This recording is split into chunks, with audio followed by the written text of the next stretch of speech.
All right. This is King Bucho. Welcome to BDA Boxing, the boxing debate arena. I'll be hosting for today. We have a special show. We have a Open Lines Christmas special. So you know what that means. Anybody can join. And I actually encourage everybody to join. You know how it works. I'm going to send the link in the chat so you can join the Discord. We can talk boxing. I also encourage people to bring their drinks. I'm already drinking here. I have a rum and coke. And yeah, I'm actually eating chips now. Gonna get fat, man. Gonna become a heavyweight. Speaking about heavyweights, is Usyk fighting Tyson Fury? That's the fight people are talking about. That's actually the fight I added on my wish list. This is what I want for Christmas. To be honest, I don't give a shit about Crawford and Spence. I'm tired of those two. And yeah, this is the fight that should take place. Heavyweight unification, undisputed. This is what I want, but I want to hear what you guys want. Sergeant in the chat says Bucho Santa says he's going to be late. He's swinging by down under the pick up. Sorry, I can't even read now. He's swinging by down under to pick up your Christmas present, Mirage. Yeah, what happened to Mirage? Mirage, you can come back if you want. Actually, unblocked you. You were becoming quite annoying, let's be honest. I mean, every time we debated you, it was always the same thing. Benavidez versus Canelo. Canelo's avoiding Benavidez. It was just boring as fuck. But you can come back. Let's see how long you last. Mr. BA say it's time. It's a time for healing. You know what? What did they call it when like they pardon an inmate during Christmas time? What is that? What's a pardon? I guess. But isn't there like a name for that? maybe that's what we should do, man. Every Christmas we like clemency.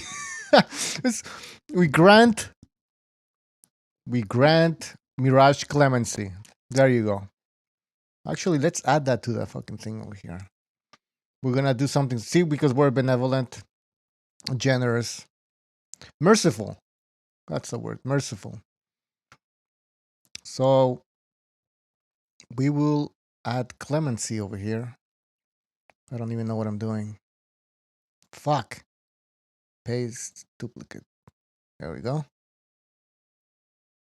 Hopefully I'm typing it correctly. Clemency for Mirage.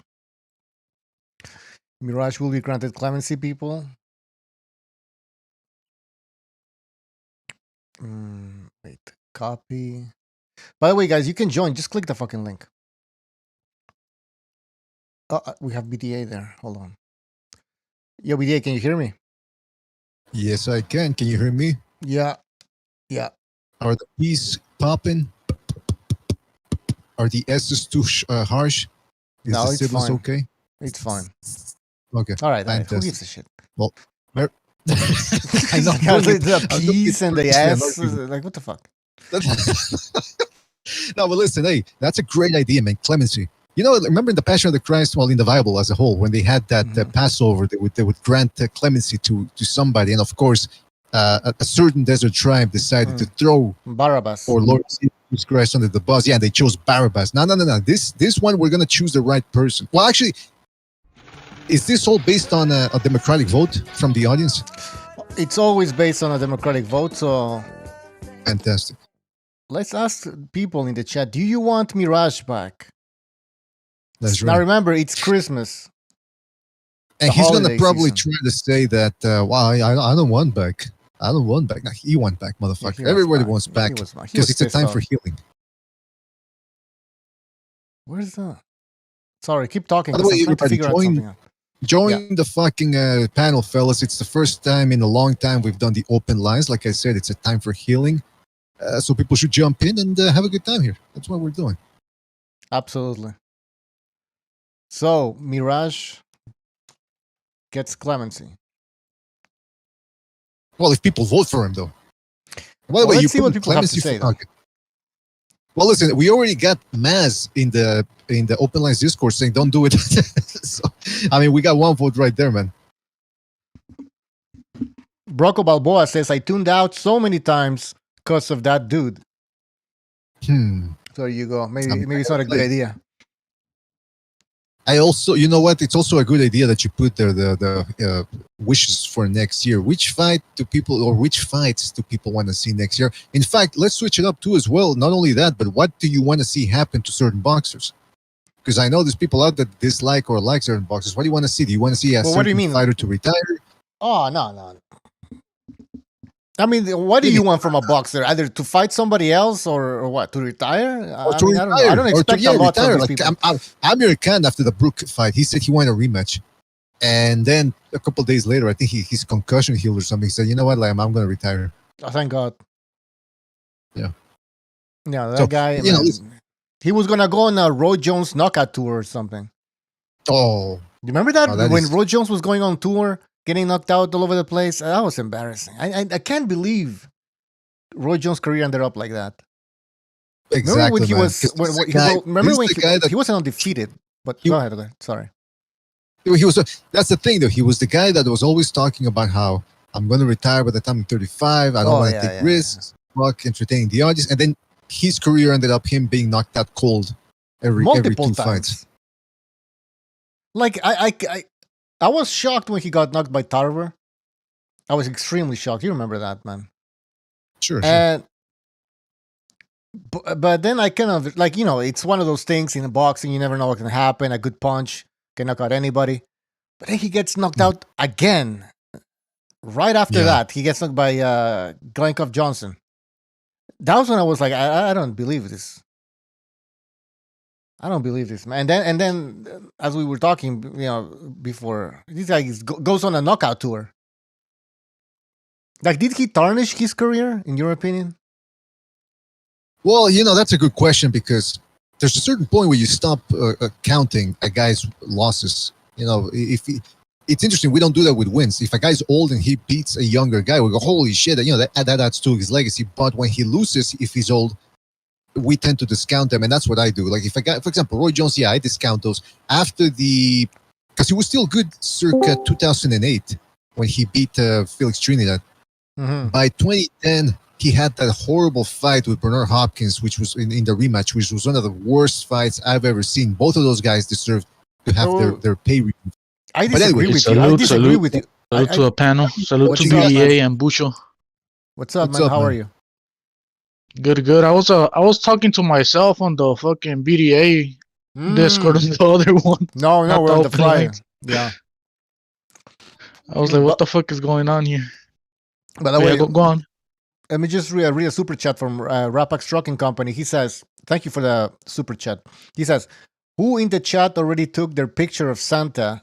Who already took their picture on Santa's lap? I think we all did. And I told him, well, he asked me, what do you want? I told him, I want Tyson Fury against Usyk. He didn't know what the fuck I was talking about. Just don't sit on fucking Sancho Close fucking lap, because you never know. Yeah.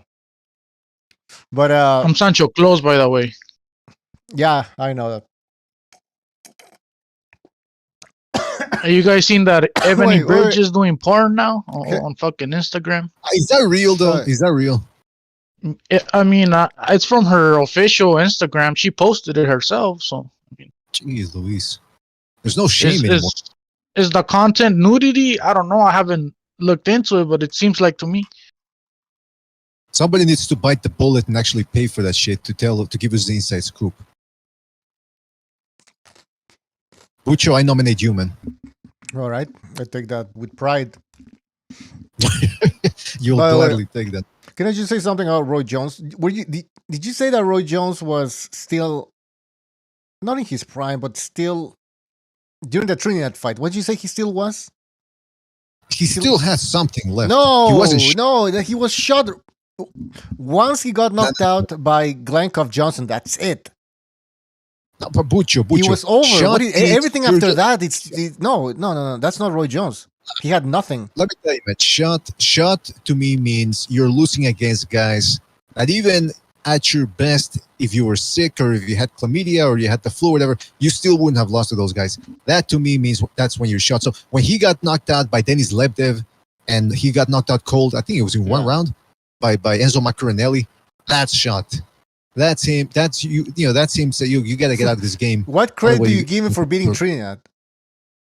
Was that? What? How much credit do you give him for beating Tito Trinidad? Very little. Very little. I have nothing because even Trinidad was shot, and he's not even a. What that fight took place at what? 175?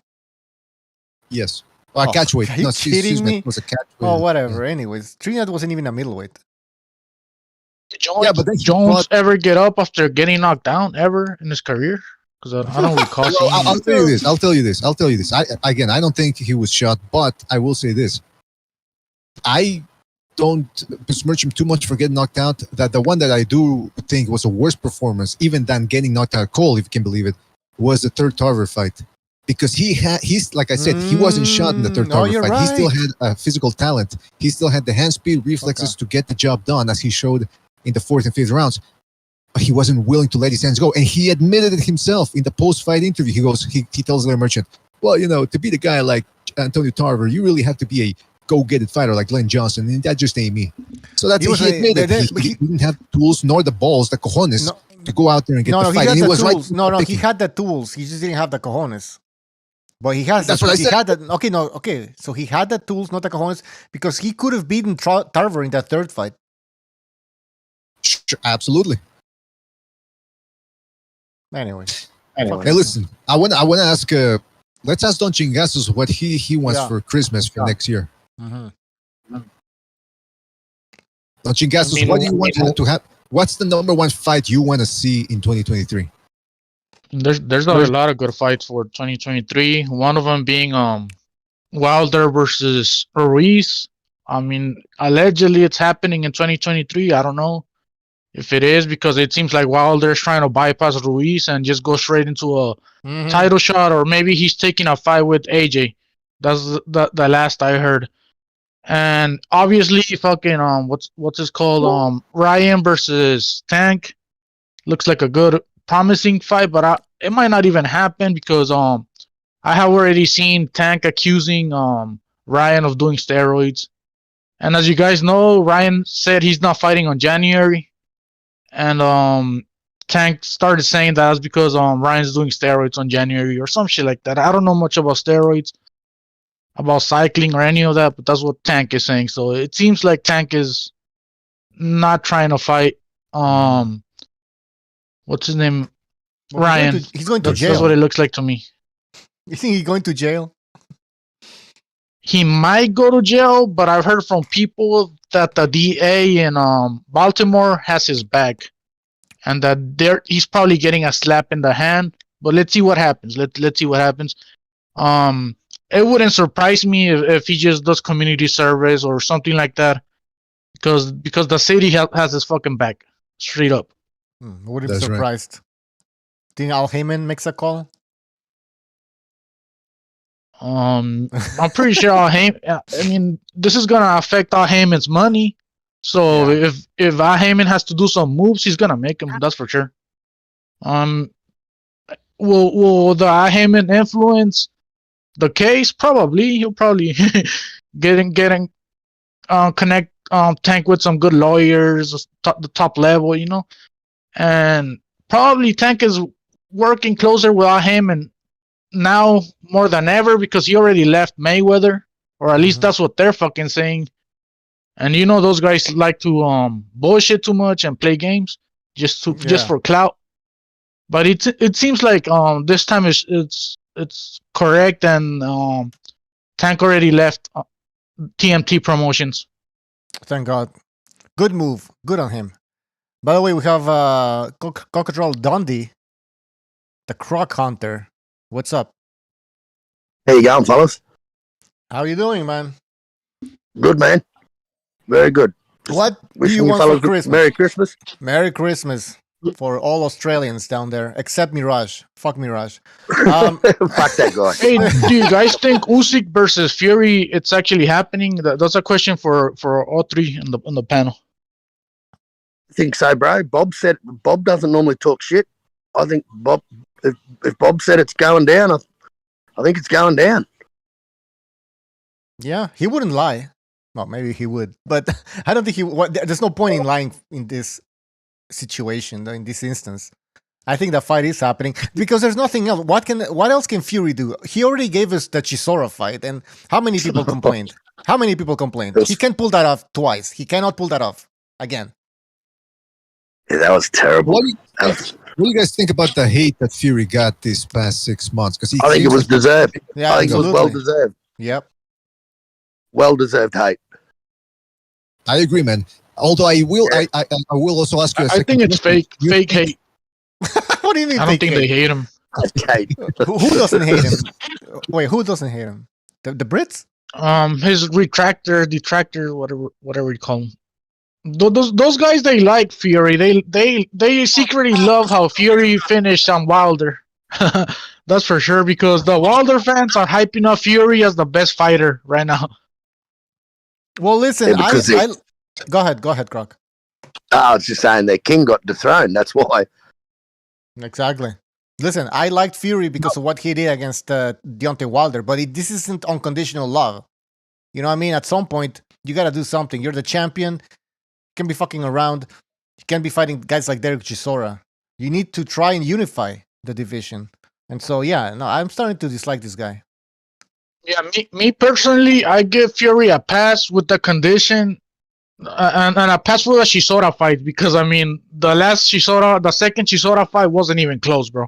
So I give him a pass with the condition that he takes a hard fight, whether it's Usyk, which is the one I prefer, or the other guy. Well, what's his name? Joe Joyce. One of those two. Yeah, good call. That's a good fight. That should have been. That's the fight that should have been made before Chisora. Oh yeah. That's also what I don't like about it. Question here. I gotta ask a question. If the Usyk fight doesn't happen, would you guys still be content if Fury fights, let's say, Joe Joyce? Not really. I mean, I would be like, at least Joe Joyce is not a Chisora in terms of where he's at in his career right now. He's at the top. He just he just KO'd Parker.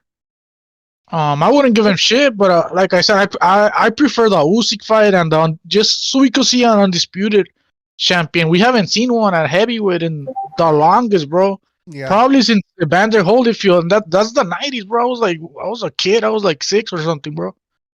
No, Lennox Lewis was the last one, I believe. Yeah, Lennox was the last undisputed heavyweight. When you had the 3 Oh, belts. he was obviously. undisputed. Yeah, you had the WBO didn't count back then. But what was I gonna say about this fight? I like Joe Joyce, but at this point he's a contender. Right now we have 2 champions basically, Fury and Usyk, and they need to fight each other. And if they can't fight each other, then I want to know why they can't fight each other.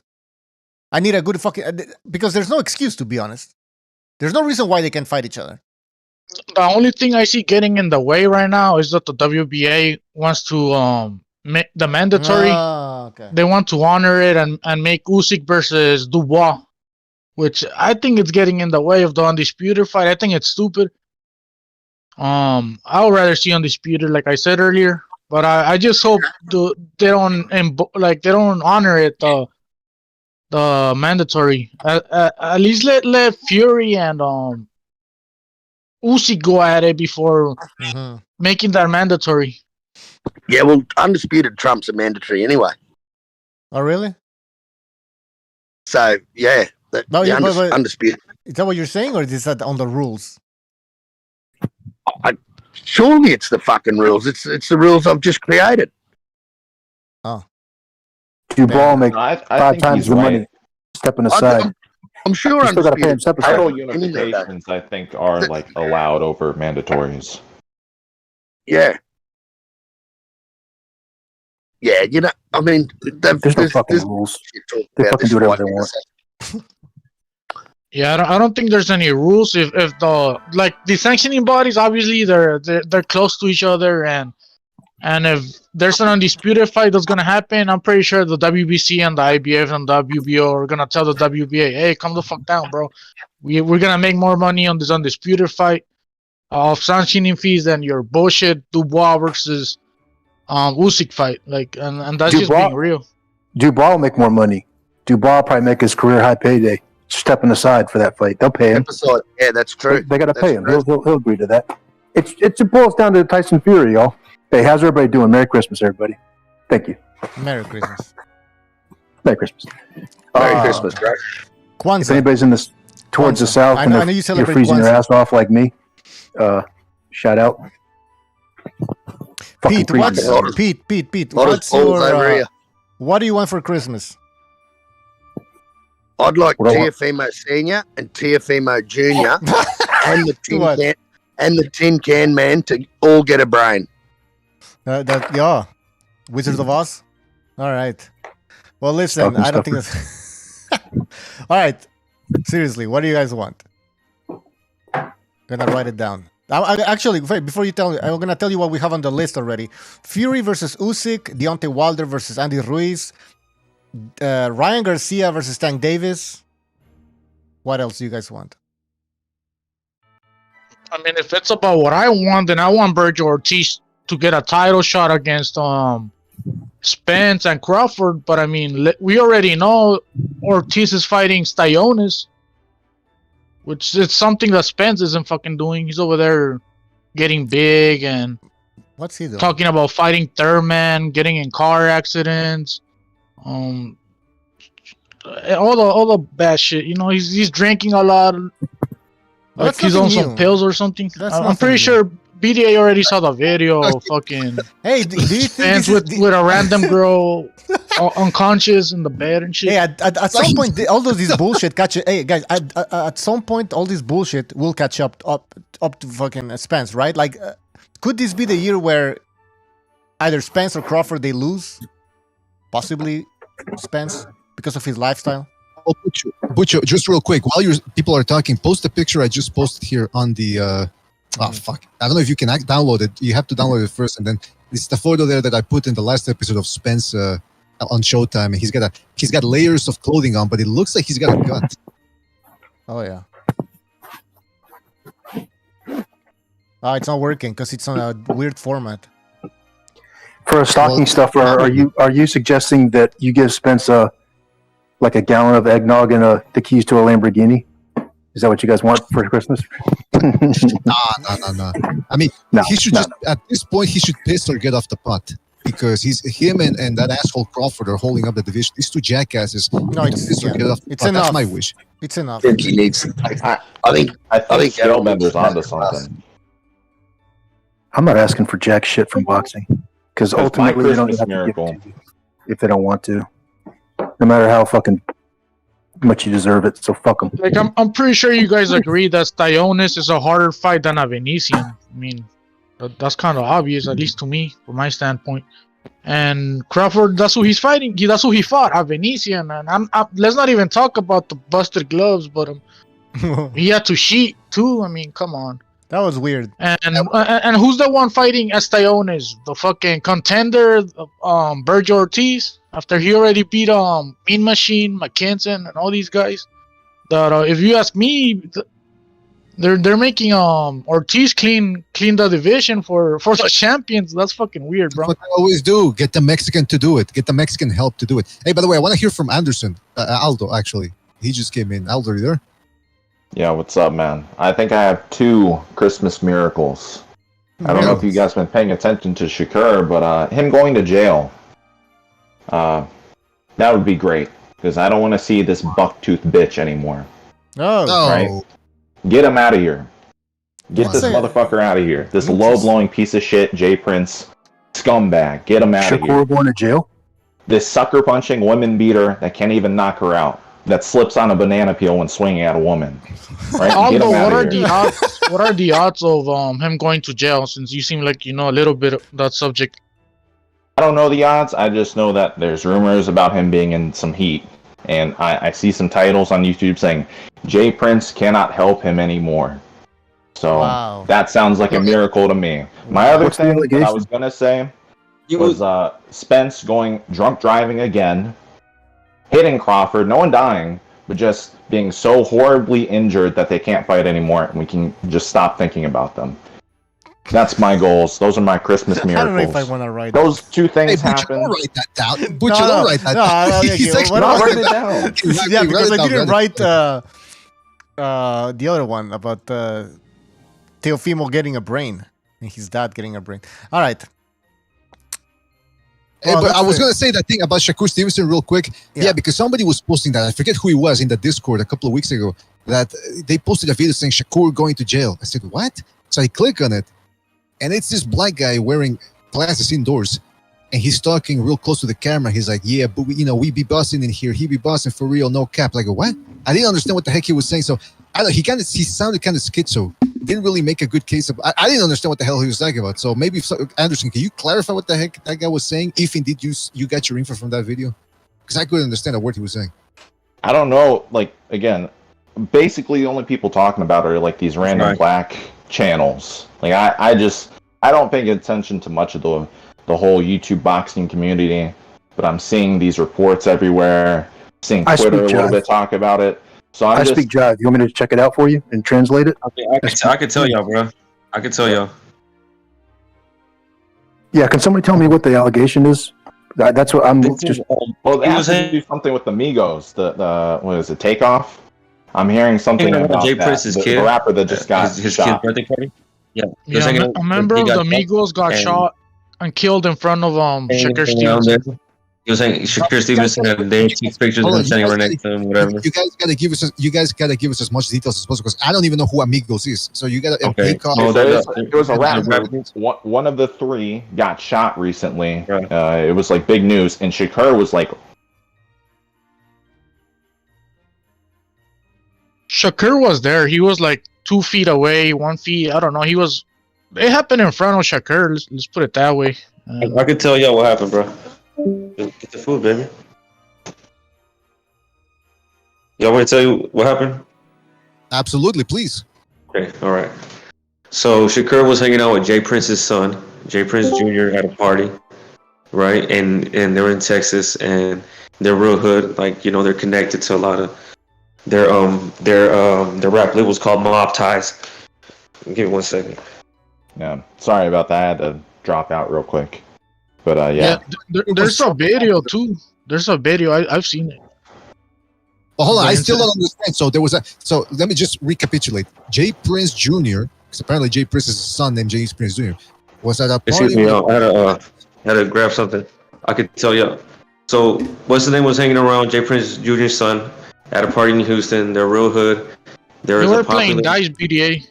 Yeah, there's a popular outside like a bowling alley. They're playing dice, and there was a popular little trio of rappers there called the Migos, and something ended up happening where these guys were playing dice. They started arguing, and they started shooting at each other, and someone that was standing right next to Shakur got killed, and it was a big deal because in the rap community because he was the best one out of the 3 rappers or whatever, right? He had the most soul or whatever, and what the allegations, how they're what could get Shakur in trouble is they're suggesting he has something to do up to why the shooting popped off. Like he might have hit somebody or he might, so he might have instigated something, and that's what led to the shooting or whatever. He might Part have of been, the what I mean? setup. Yeah. So that's like, I don't think it's really concrete. I don't think he's going to jail, bro. I don't think they're gonna be able to. I don't think that has anything to do with him. Really, That's why it's a Christmas miracle if it happens. Because Oh, I don't yeah. know much about it. I'm just hearing it, but it sounds perfect if it happens. So that's my Christmas wish. He might have Maybe- swung on one of the dudes. That was like the most he would have been involved in, Yeah, and those are some high-profile rappers too. I don't know if they went platinum or they probably did, bro. Because I already knew who they were, and I don't listen to rap much, Like I heard about the Migos a lot. So Well, it's well, not like the started Daryl one wave. Brooks guy who wasn't really popular as a rapper, Yeah, they started a whole wave. A bunch of people started trying to bite their style, you know? Yeah. So they're big for a little bit. Well, I don't want Tank to go to jail because I do want to see Tank versus Ryan Garcia though. Yeah, we're talking about Shakur, but yeah, Tank. Oh he has shit! some You guys, cases sorry, I as well. just came back. I was making a drink. Shakur. The Well, Don checking Bucho, putting him back on the agenda. I like that. Yeah, I know. No, I'm correcting him because he had it wrong. Okay, correct it. Exactly. Correct his Wait. ass. So because so all these people might go to jail. Wow, what a surprise! What a surprise!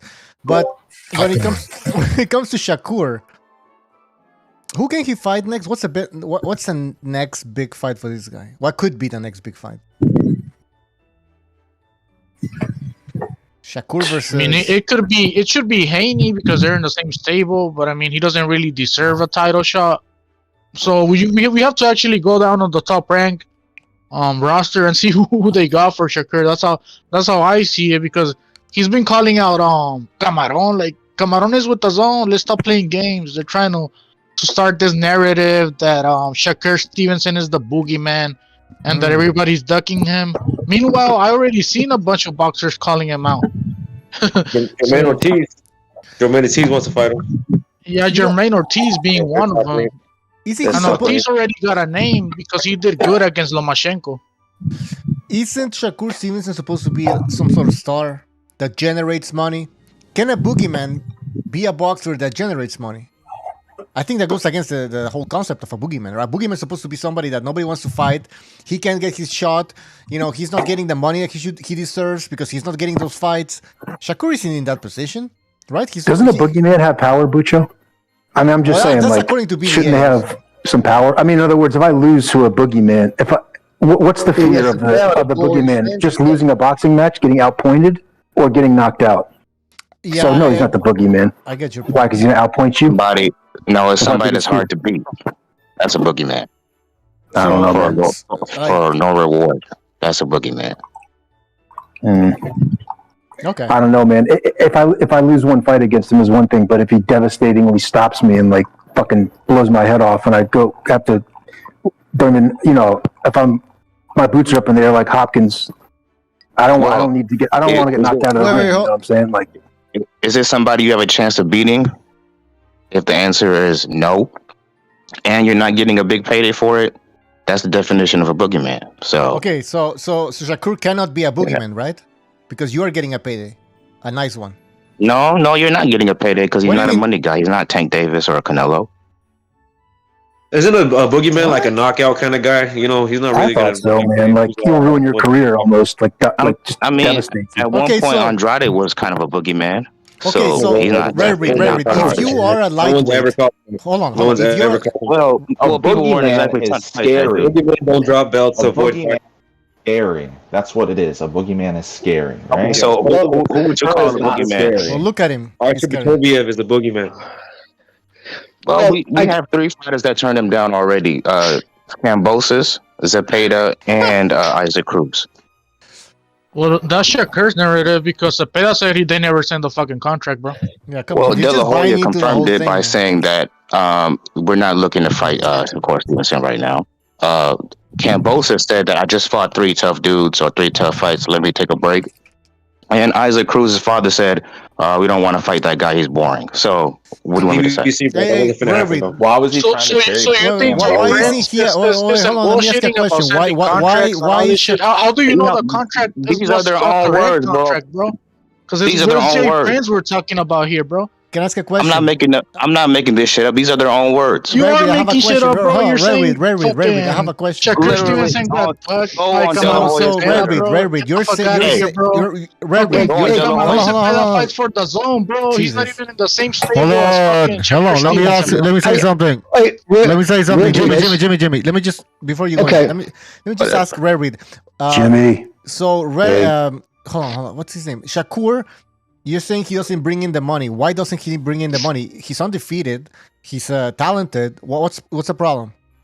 Well, how many undefeated, talented fighters in boxing do bring in the money? Like That's one not or my two? That's not my question. Why isn't he bringing in the money? No. That's big.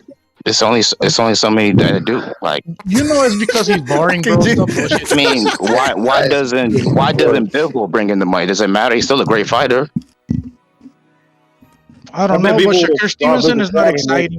Sure will. Why mean Usyk doesn't bring in money? Not really. Usyk brings in money, bro. Yeah, he go to you. Guys, No, guys, not really. That's why. That's part of the reason why Fury doesn't really want to fight this dude. guys. Okay, Let's just remember. Then how come fucking Usyk did 1 million pay-per-view buys with fucking Chisora, bro? And you can look it up right now, bro. Usyk Why? did 1 million pay-per-views with Chisora. He did do 1 million pay-per-views with Chisora, and he did 800K pay-per-views with Bellew, bro. 800K, bro. That's the UK. That's different. They actually care about that. Exactly, they're in from the another UK, planet. yeah. But he brings money over there, bro. It works different in the UK. It's really not about that with a guy like Shakur, anyway, guys. Just I mean, bringing in the money's not his job right now. So, but Aram's got Top Link's got paid up by ESPN to put on these fights. It's not a pay-per-view fight. He just needs to put on good fights, and he just needs to. You know what I want for Christmas? I want these guys we should get all the fights on a schedule. Just put a fucking schedule out there. If you don't fucking show up for the fight, you forfeit. It's very simple. Like Bucho was saying before about getting Tyson Fury and Usyk next, because that's what's proper. We should have all these fights. We should have every single one of these. You can't name me 10 135 pounders. Name the top 10 135. I don't think you can get to 10. And the same with welterweight. Can you name me 10 fighters in welterweight or 135 or 140 or heavyweight or any weight? Can you name me 10 fighters that are like top 10? 5, maybe. Walter, maybe 4, maybe. Okay. What do you mean? What do you mean top 10? Top 10 pound for pound? No, top 10 in every weight class. I don't think you can get to 10. I just don't think you know 10 fighters. I mean, I say no. You might know. I don't understand your question. Like top 10 in every weight class? What are you saying? No, can you name 10 fighters? Name the top 10 at 135. Go. Name the top 10 at 135. No, I can't do that. You can't get to 10, right? I mean, I gotta look at the list because I forget. You gotta look at a list. You're talking about popularity, right, Pete? No, I'm talking about like in the ring skill, like who these matchups we're talking about. We're talking about 3 guys at 135, 4 guys, Tank, Ryan. I can give you like a top 5. I mean, that's more 5. So let's just say there's 5 at any given time in every weight class that are sought after to watch your fights, right? Uh-huh. Okay, we should get every one of those fights. Every one of those fighters should fight every other one of those fighters. We should get all those matchups, and then they can move up. There's no reason not to have it. Well, it's true. There's 2 other places. What I wanted to take the 5 fighters are under the same stable, bro. Exactly. What I wanted to take, the only thing I really want to take issue with was when you said, well, he's not Davis and Canelo. I don't understand that comparison. I'm not talking about skills or them fighting each other. I'm talking about, obviously, you were placing them as in someone who draws, someone who brings in money and therefore pays their opponents well, which just isn't the case. He pays his opponents chump change, $300,000. That's what Isaac Cruz made. Canelo pays his guys life-changing, life-altering money. You know what I mean? Like Plant received $10 million to fight him. Isaac Cruz got $300K. I could blow that in a fucking good summer, cocaine and strippers. You know what I mean? So, like, you can't really put them as the same. And it is true, though, no one does want to fight Shakur. I'm not, you know what I mean? Everybody can debate for whatever reason, but he is having a hell of a time fighting. The one fight that should be, without doubt, made, signed, sealed, and delivered. 2 years ago, out of nowhere, well, it was fight week. All the buzz was around him. Inoue, right? Goes out and it was the month he made that dude decided, what did somebody say? He was going to shit for blood for a month. We wailed on that dude. Out of nowhere, in a different weight class, here comes Stephen Fulton. I'd wipe him out. I'd knock him out. He's too little if he ever came out 2022. Unprovoked, just started attacking this dude. Inoue goes to the WBA, calls him. I'm just unified this weight. I want super status at 122, so I go right in the head of line to make that Fulton fight. And the WBO gave it to him, said, yep, you're his mandatory. And Fulton runs to 126. Oh, wait a minute. I got to respond to that. Smooth. He's going to go to 126 to fight Fiore. They already said it's going to rematch Figueroa, a fight that he made $500,000 for. You're correct, but you got to tell the whole story, Jimmy. And 275,000. That was the peak of the viewership numbers. On tape delay in Japan, Inoue gets 10 million. It first gets showed in the morning on what they're equivalent to HBO, and then 12 hours later it's showed for the public, and then it pulls 10 million viewers on a tape delay. So he gets huge numbers in Japan that dwarf the numbers here. And whatever the reason, I don't care what cool boy Steph, I was always defending him. I'm like, that's the one dude who won't run, who won't fucking listen. I don't care what he says, unless he comes right out. I know he tweeted that I can't really, well, he said, man, you guys don't know me, man. I'm going to eventually say something, and, you know, but I can't. Basically, we know what it is. He can't badmouth Al Haymon because he's under an NDC, a non-disclosure clause. He can't say nothing. Wow. I believe he wants to say, yeah, I do want to fight him, but it's not up to me. It's up to Haymon. Regardless, put your foot down. Here's the thing. Sue him. Tell him take him to court. I'm telling you, Haymon wouldn't bother fighting it, because I would say go to court under a predatorial contract telling me that I cannot exercise my professional right to go to Japan and earn money that dwarfs, fucking obliterates anything he's going to make at the PBC. But he's not going to be allowed to. Take him to court, sue him, get out of the contract. That's a predatorial contract that wouldn't hold up in court. Okay. Bree, say what you got to say. Okay, so I got to respond on 2 points. One, the Isaac Cruz point, maybe he didn't make as much money as he would fighting a guy like Canelo, but the fame and the attention that Cruz got from that is priceless. Isaac Cruz is a big name at 135 because of fighting Tank Davis. That's a fact.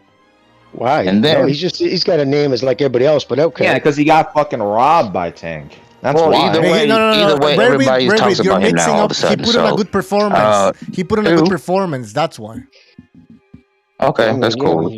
And then two, if you follow Fulton, he said he's going to 126 to beat Figueroa because people keep saying that was a robbery or whatever. And he's coming back to 122 because he's still a champion at 122.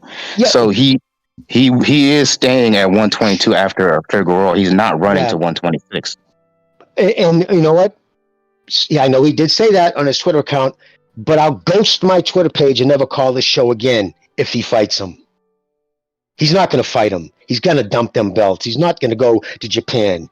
It's bullshit. Because if it would, why would he say, let's do it now? Fuck. Millions and millions of dollars he's fucking turning down.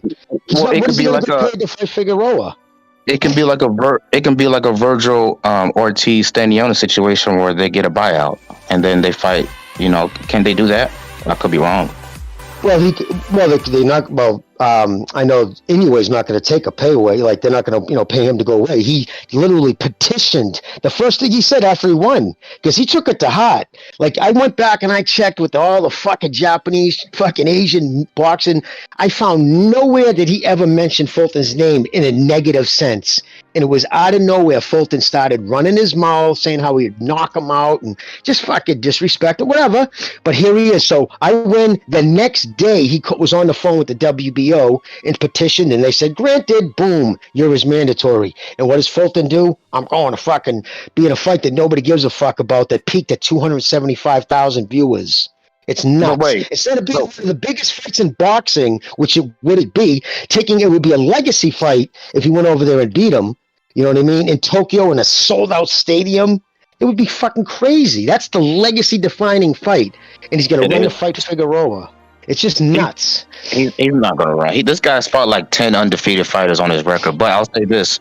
What was I about to say? Fuck. I lost my train of thought. Well, while you get it back, let me just read a super chat. Michael Poe says, "Sup, my brothers, BDA, everyone, Matrix, hope you're okay. Merry Christmas to Michael Poe. Shout out to Michael Poe, man, always supporting the show. Merry Christmas, Mike. Thank you." Yeah. All right, so Rary didn't get his thought back. Well. Yeah. Go ahead. Okay, so yeah, you're correct. That is a legacy fight, but you gotta remember, Fulton was trying to go for undisputed with MJ, but whatever is going on with him, whether he's ducking or he's injured, he wasn't going to wait around all year for to get a fight in. So he decided to go to 126 temporarily to fight Figueroa, and then come back to see if Inoue wants to make a fight happen. And I don't think it was a robbery with Figueroa, but it was fucking life and death, absolute life and death. I just think Inoue gets a lot of disrespect, and people don't appreciate that kid's power. The fucking kid's got Hey, Jimmy, the thing is, Haymon, he doesn't give a shit if Fulton makes a lot of money or not. He just wants to keep Fulton exclusive to the PBC. Of course. So he's not gonna allow Fulton to go into Japan because he wants to keep, like I said, he wants to keep Fulton exclusive to the PBC, so he could talk to the networks and be like, "Hey, we got Fulton to stay loyal with us, and we don't even have to pay him an exclusivity fee or like extra money." You get me? Yep. No, absolutely. I mean, think about that. This is does Fulton have belts? Jimmy, does Fulton have belts? Yes, he does. He has the WBF. He has the WBC. Yeah, he'll go to Japan, but he's gonna fucking hold them over the barrel for it, just like they did with Plant and Canelo. They're just gonna want $10 million so that you can fight our guy and maybe you win, but you got to pay us out the ass. You got all the belts. That's. I mean, that's a reasonable ask to me. He's just a fucking manager at this point. There's no PBC. Isn't that reasonable? An interest to go to Japan and make a lot of fucking money because Inoue is super popular in Japan, in Tokyo. He doesn't even need to fight out of the Japan, bro. I don't. If I was Inoue, I would never fight out of Japan. Like, why? If I'm making all this money right here, fuck the rest of the world. They have to come to me. I'm undisputed and all this shit. You get me? Yeah, but isn't that reasonable for Fulton to ask for a lot of money because he has 2 belts that. Yeah, sure. Why of course, not? He's American, and they would pay him accordingly. By the way, let me just. I have a question, and also before I ask my question, I'm gonna read a super chat from Michael Poe again. He says, "The Matrix, aka Frank, and Merry Christmas to Jimmy, to everybody on the show. Merry Christmas, Michael." Yeah. So when you're in those lower weight divisions, and you have a big fight, a potential big fight, don't you just go and hide and take it? I mean, it's not, because you're in those lower weight divisions, it's hard to make money. So, this is a very lucrative fight for both fighters.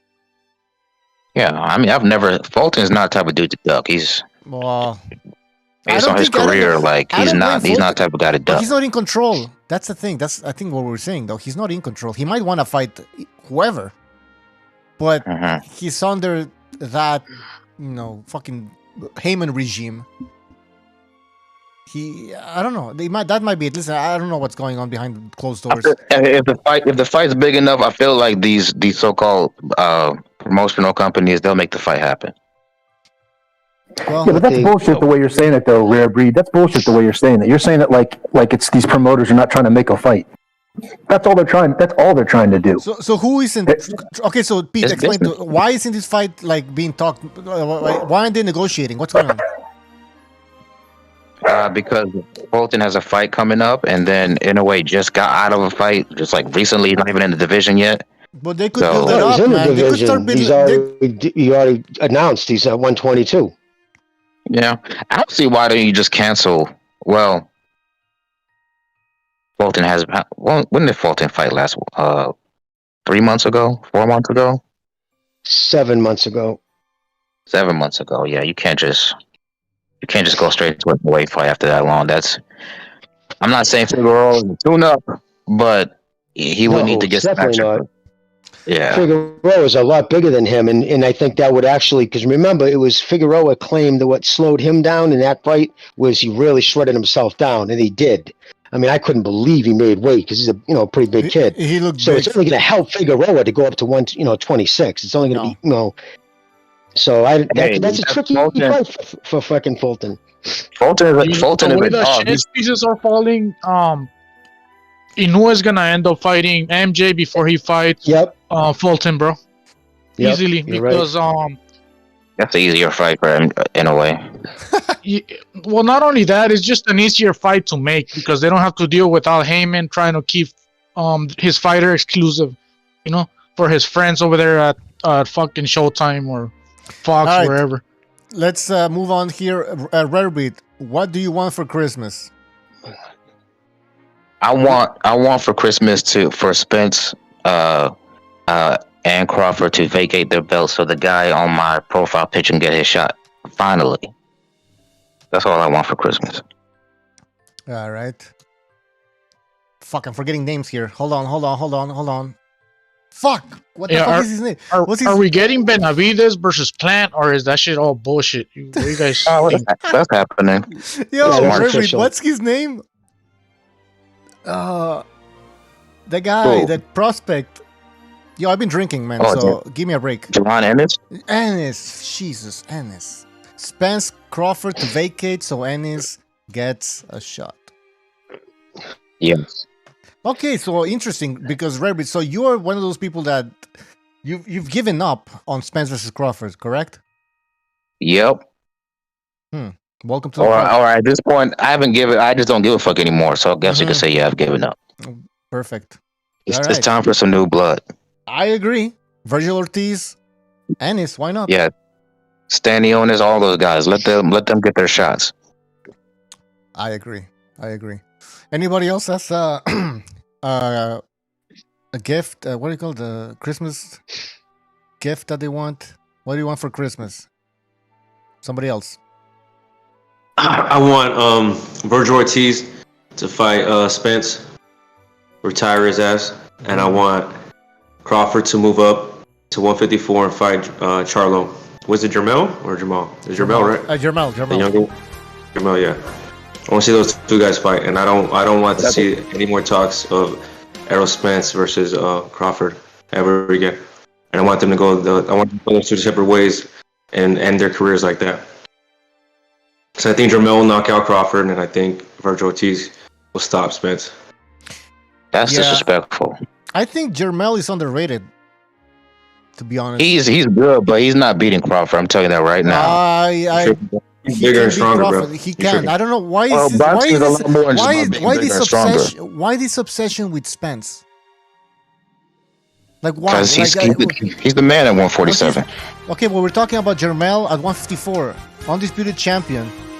I'm more impressed with Jermel than Spence, to be honest. You need to let Spence go, man. You need to let it go. That train, like, it's over, man. That was like 4 years ago. You guys are. That's the legacy fight for Crawford. That's why it's obsessed. Legacy fight. He hasn't even fought Crawford at welterweight. Speaking of Christmas gifts, Fundora should get a title shot, bro. You cannot be on the pound for pound list and be in the same weight class and not fight each other, bro. Exactly. You need to take them both off. And it's been years. Exactly, bro. I've been It's been saying that shit years. for long, and some people don't get it, bro. Yo, salute to everybody in here, man. Like, What's up, Spence man? not even number one in his division. I mean, and he's number top 5 on the pound for pound list. Get the fuck out of here, fucking ESPN with their bullshit. No. Bro, Terrence Crawford is not pound for pound number one. In my opinion, Alexander Usyk is the pound for pound number one fighter. But Terrence Crawford fights once a fucking year, bro. How the hell is he a pound for pound fighter? You know what I'm saying? Like, he's not even active, bro. Facts, bro. That's what I'm saying too. 150. We What's need up, activity, man? bro. Yo, what's up, man? What's good, man? What's good, Otto? Always speaking. Welcome. facts. I think the cold weather is getting to 150's Yeah, head. yes, sir. Yes, sir. You know 150's 150. Don't freeze to death up there. Oh, yeah, it's cold as shit today, bro. Where are you at? Bro, it's like 12 degrees right now, bro. Like, for real. Yeah, this is fucked up. This ain't right. Do you guys think Fundora deserves know a Fahrenheit. title shot after beating Lubin and Ocampo and the guys he's been beating lately?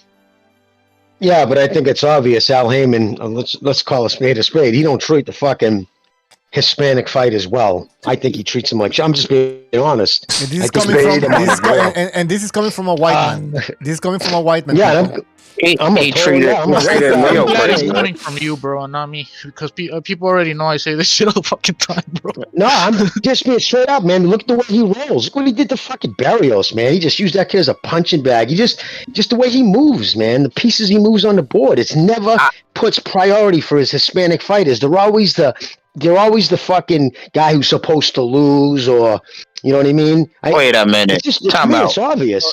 And he Jimmy, protected Jimmy. Leo Santa Cruz just to feed him to fucking tank. Like, why Leo you protect Santa him Cruz, from that Gary literally Russell said- to feed him to tank, bro? Get the Yeah, fuck you know what out I of really here, want bro. Okay, wait. If anything, Leo named his daughter after fucking Haymon. Hey, but guess what? Guess what? Mario Barrios should actually be thankful of Al Haymon. Let me explain why. Because of Al Haymon, this dude we all agree he's not that good.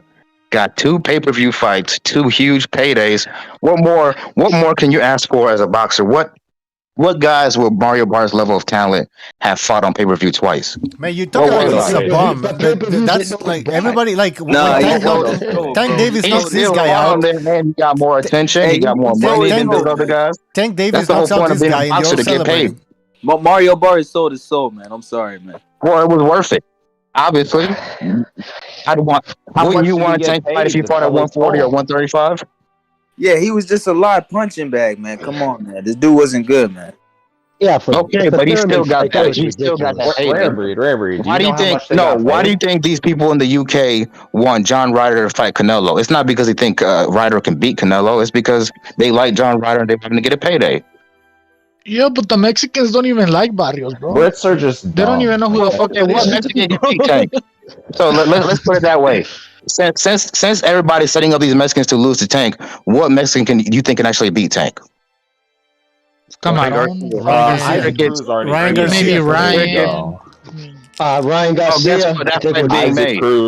Isaac Cruz already beat him, so that question is already done. Okay, see, you hit me out there with crickets. Well, what do you mean? We just gave you 2 names. Maybe does it have to be Mexican or Hispanic? Jermaine Ortiz is I believe he's Puerto Rican. I believe Puerto Rican, maybe Dominican. And he's I'll tell you right now, he's a tough dude.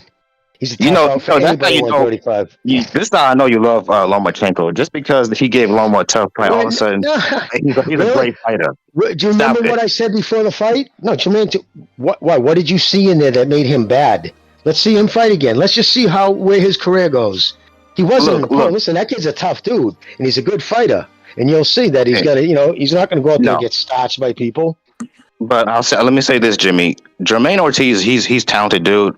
But he looked even better against Lomachenko for the same reason everybody other than a couple guys looked decent against Lomachenko at 135. He doesn't belong at that weight. I told you guys Lomachenko was gonna struggle with Ortiz. I said it here on this show. I don't know if you guys remember. Yeah, so even before Ortiz fought Lomachenko, I was already thinking Ortiz is a good fight for Tank, bro. He beat him no hearing. So he's tall. He's tall. You put him in there with Shakur Stevenson, he gets embarrassed. Good skin. Because Jermaine Ortiz, you put in there with somebody similar to his size, he's getting embarrassed. Lomachenko's a little guy, so he low-key could have bullied him a little bit. He's not doing that. Jamel Herring is bigger than him. Jamel Herring's bigger than who? Than Ortiz. Yeah, but Ortiz is taller than Tank, bro. Tank is not the same size as Ortiz, bro. Jamel Herring is 50, and he's not as good as Lomachenko either way. This is so fucking gay that we have to fucking have this discussion. I just can't believe these cocksuckers get very homosexual. Very homosexual. By the way, let me just quickly read 2, like, not super chats, but people who subscribe to the membership program again. I am your leader. He says, I want Wilder versus Joshua. He wants that for Christmas. And the Quacks, thank you for rejoining the membership program. He says he wants for Christmas, I want Beterbiev versus Bivol. Good. Good. Now that's a 50-50 fight. Say, you know what I want for Christmas that we'll never get? I want to find out what was in Terrence Crawford's gloves, bro, that made them explode like that, like they're inflatable with air. Hey, Bucho. I want Al Haymon's GPS coordinates and a fucking javelin. That's what the thing about it is, there's a correction to the list. I said Shakur goes to jail, not Tank. Sorry, man. I keep mixing those 2 guys up. You're good. All right. Why would Shakur go to jail for fucking being somewhere where somebody got shot? Ridiculous. It's not going to be about this, then. It's something. I don't know. It's not about the logic. It's about a wish, a Christmas mirror. I got you. That's the whole point. That's some hating that shit. You wishing jail on another man and death I hate on a the other man one. that fucking ball shot someone to death and is behind a fucking mobster. Yeah, fuck him. And a dude that beats women. Oh, I see. You're Brazilian dude. I remember why. Okay. Hey man, who was saying that? Anderson? Yeah. Yeah, Anderson wishes the gunman had better aim. Said, "Oh, you're Brazilian." He didn't Jermaine say. Ortiz. He didn't say you're a liar. That's not true. He said, "Oh, you're Brazilian." There you go. I mean, Yeah, but the two and two reality is, together, what if Shakur just Right. hey, the reality is that the person that got shot was like 2 feet away from Shakur, so I think Aldo really was just that gunman I don't aim. know. You know what I'm saying? Like a rifle scope. Unless he actually deserves it. He deserves more to go to shooting jail lessons. for fucking In the chat, cheating people in are that saying fight. Anderson is white. No, I'm saying he's Brazilian. People always Most guessing Brazilians are not I white. don't know. I like to keep it that way. We'll take him. We'll take him. Although by his voice, he probably is. Who knows? I'm not. All right, let's get back to We'll take boxing. him. Let's get back to boxing. All right. So we mentioned No, Bivol versus Beterbiev. That's a great fight. Do you guys think it's happening? I hope so. It has to happen, right? Jimmy, what do you think? I don't How even possible know, is it man. likely? Yes, it's likely. They both want to fight. It's just injuries. Why they keep trying to get Beterbiev all these mandatories, man? Look, they talking about. From what I heard from Barrera, Beterbiev is fighting Jard, and then he's fighting Colin Smith, and after that he's trying to make Bivol versus Beterbiev. He said, "I'm not gonna let the network get in the way of this fight." Yeah, good. So Listen, I hate these belts, man. These belts are useless. Why so many fights, man? They trying to age them out. The yard fight was talked about or mandatory. I don't know the exact thing behind it, but that was even before Bivol fought. Whoever did they fight last? Smith, was it? It's happening for sure. Aaron said it. Ramirez. Why would Aaron gonna happen? fighter? It doesn't make any sense. Somebody said that he's trying to age out Beterbiev. Why would he try to age out his own fighter? I'm not saying Aaron. Who is? Oh, Bro, look. The WBC ordered that fight. That's what I'm saying. Why is he fighting mandatories? I thought fucking unification shrunk mandatories, bro. They should be fighting for undisputed. Cal Smith and fucking Yard shouldn't even get a shot, bro. They should be fighting. You're right there. When they usually call for when a fight's going to be unification, that usually, I'm sure the manager, if they both requested, step asides because we're going to do unification, almost all cases they will okay that. They'll say, yeah, obviously it's bigger for boxing, it's better for the sport. Now that's a fight that's got to happen. I heard Beterbiev right now is dealing with injuries again, and it's not surprising. It's his body frame. You know what I mean? Guys who are very muscular 40, like that Jimmy. tend to break down a lot. He's almost 40 years old. I think he's 38. Yeah, he's 30. He's 37. That's what I'm saying. He's getting older too. Like there's so many fights. Like. And his injury history goes all the way back into his 20s. He's all the way back in his amateur days. He's always battled injuries. Just some guys that unfortunately have that. Let me read a super chat here. At least Aaron changed the narrative because he used to say that I'm not sending Beterbiev into dead zone, and he was against Beterbiev versus Bivol, and recently he wants Bivol versus Beterbiev. So at least he changed his mind. So that's a good thing. He's the one in charge. You get me? Guys, let me just quickly read a super chat here from Paper Tiger. He says, Beterbiev versus Bivol needs to happen. Pound for pound level talents who have opposite styles and are title holders. Boxing will make us wait, unfortunately. So he's very, he's not optimistic. Yeah, I think honestly what happened before when Aaron was saying like Bivol's boring, and he could be in some boring fights back in the day. It's like he fights his competition. If they push him, he pushes back hard. That's how it usually goes. That's why I don't believe a Beterbiev fight will be boring.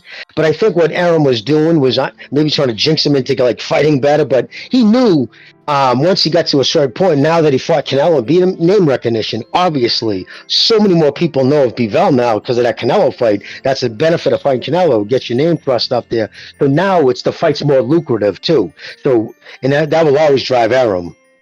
You know that, you know what I mean? The green will always drive him.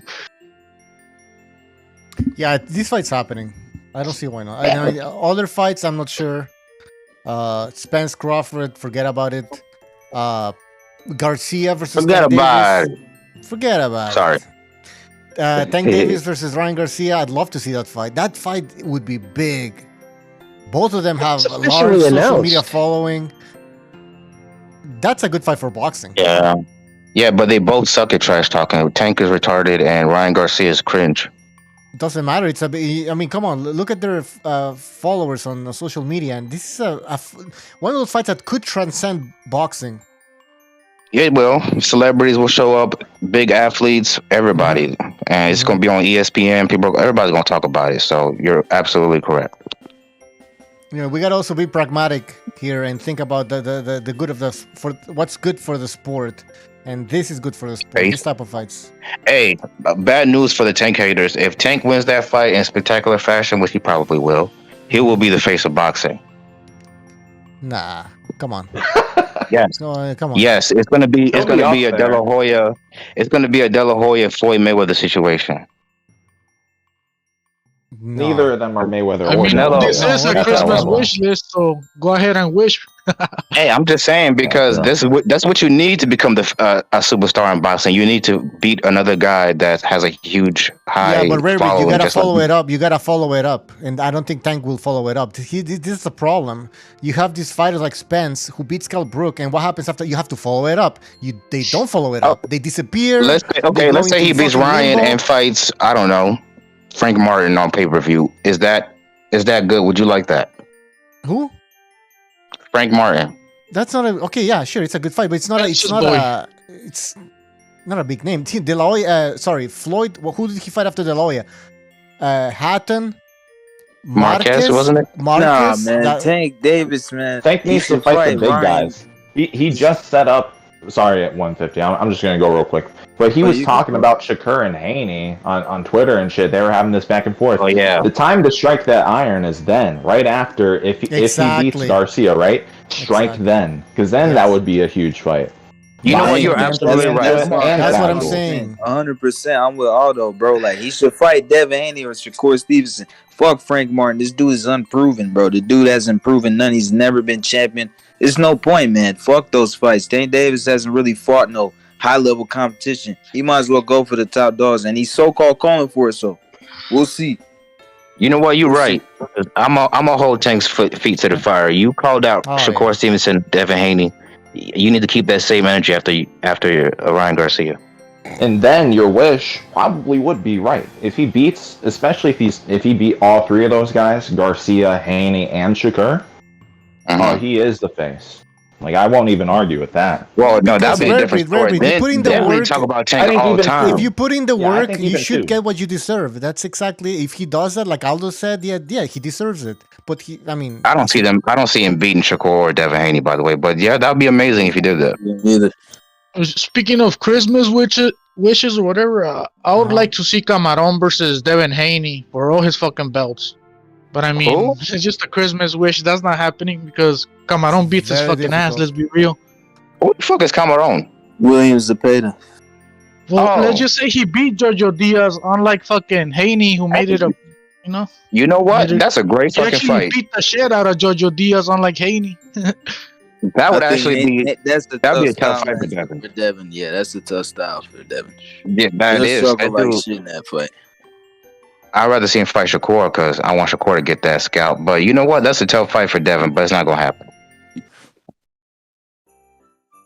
I know it's not happening because they know Camaron's going to beat that ass, bro. They're smart, bro. They're not stupid when it comes to matchmaking. Honestly, Devin Haney. Honestly, yeah, he's a live body. I can see how he could beat Devin Haney. I'm not even trying to cap.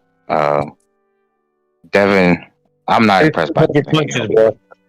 People tell me Devin Haney's a special fighter. I don't see it. Man, I think Devin Haney's a good fighter, but a lot of people overhype him, man. You know what I'm saying? They really overhype this guy. Like, dude, he only beat one guy, man. They talk about undisputed run. He had no undisputed run, man. He beat one guy. Hey, 150. Are you concerned about Haney's power? Because at the beginning of his career, as always, he had power, and then now it seems like it faded. There's no power anymore. I want to see what he looks like at 140 because I feel like he's killing himself to make 135. He might look a little bit stronger at 140.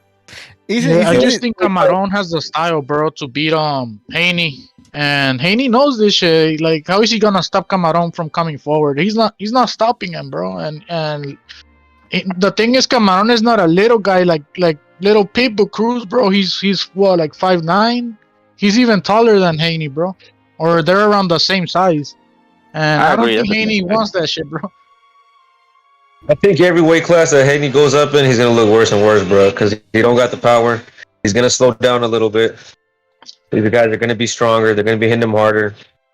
I don't think he's gonna. When it comes to power, when you're moving up in weight, that only really matters if you're like if that's how you win your fights. Like for example, a Teofimo Lopez, or somebody who's an actual power puncher. If you're a guy that relies on skills to win your fights, you can actually move up in weight easier than power punchers.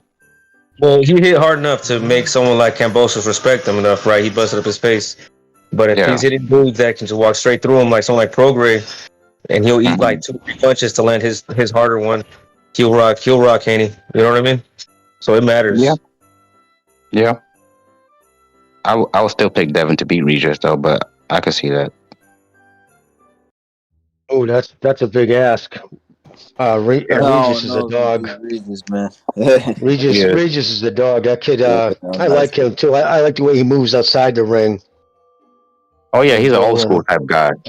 Yo, can we talk about how Jose Ramirez clearly ducked Regis Prograis? He clearly ducked him.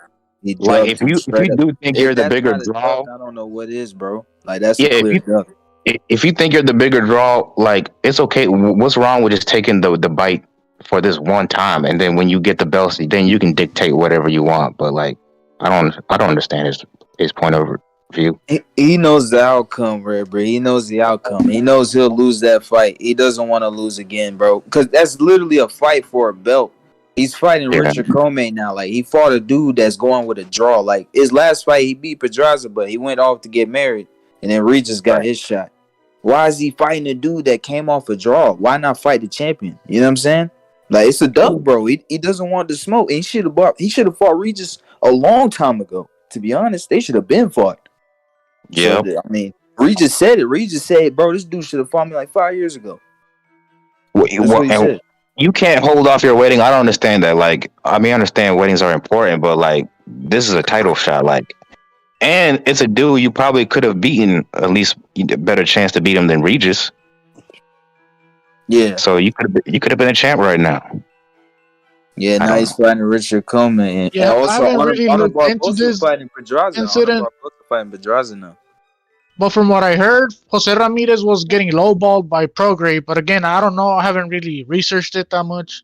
It was a 35-25 split or something. 65 split. 65-35. 65-35, yeah. I wouldn't want to take that shit neither. I mean, bro, sometimes you gotta take a hit in order to get the rewards later. Yeah, but he's already a former unified champion, bro. That's the thing right there, bro. Yeah. If you're confident in your skills and you think you can actually beat this guy, you're willing to take that hit temporarily to be rewarded later. Jose Ramirez style can beat Prograis, bro, if he shows up in top shape. I don't think he can beat him, bro. He obviously doesn't think so, because that's why he's saying, I deserve this. Like I told you, man, Regis literally said he should have fought him 5 years ago, bro. They honestly should have been fought, bro. I don't know why they never fought. I remember people was talking about that, like, why Jose Ramirez and Regis Prograis would be a good fight. Yeah, how I see it, Jose Ramirez, he's not even motivated anymore, bro. Since the wedding thing and all that shit, he called it off. Yeah. So to motivate that fucker, 35%, I don't think it's enough, bro. I think he really wants to make money. And that's why he turned it down, bro. 35%. Yeah, and that he ducked him. In the video that you're saying that he ducked him, they did what Ellie said back. They agreed that they're gonna fight eventually. They both said it, like, we're gonna fight eventually. But he's like, nah, I don't like what they're offering me right now. So it's not like he's not gonna do it. Yeah, and if you look at Ramirez from his point of view, if you really put yourself in his shoes, that kid did build a real strong home, audience. He really did. I mean, at some point, he was, I think 2018, 2019, the biggest selling ticket seller, American ticket seller. He was pulling crowds 18, 19,000. So he's probably figuring, listen, I built it up. We go to my hometown, man. So why should he doesn't want to so this dude's going to make 75% off the fucking foundation that I built. I can understand where that seemed a little fucked up. I don't like to see ducks and shit, but Ramirez is a tough kid, man. He's been in fights. I don't see him being fucking afraid of anybody. He just probably figures it's just this isn't the guy I want to fucking put up all the fucking money kind of way, for that big of a risk. That's funny how you give him the benefit of the doubt, but Fulton is just ducking Inoue. No, I didn't say I agree with it. I can understand why he's doing it, but that's a big difference because Inoue's the money. It's totally different, dude. So there's no comparison at all. Fulton's not the money. He's running away from the money. The money's not running away. The money's running to his door. And he said, no, but there's no proof of him running away. It never came out of his mouth. He said, I'm not fighting this dude. Figueroa? Yeah, Mirage, but Prograis don't have a country behind him the way Inoue does, bro. Inoue is a big superstar over there in Japan, bro. Believe it or not. I know you probably don't believe it because you're not over there, but I've asked Japanese people about him, and they're like, yeah, he's a superstar. Yeah, he's Figueroa at 126, right? Nothing outside the U.S. is big. Yeah, no, Japan, he's huge. I mean, he was on a big game, like a game show a few years ago, for Christ's sakes. One of the biggest, the guy looked like the Gimp from fucking Pulp Fiction, like chases people, and if your teammate gets the answer wrong, they do something. Like the part I saw, he had to stand on this machine. This thing came up and whopped him in the nuts. Like he dropped like a ton of bricks. I'm like, fuck is that, man? Crazy jabs. But yeah, no, he's a fucking superstar over there, dude. Hey, Jimmy. Like is Inoue going back to the U.S.? What's that, brother? Is Inoue coming back to the United States?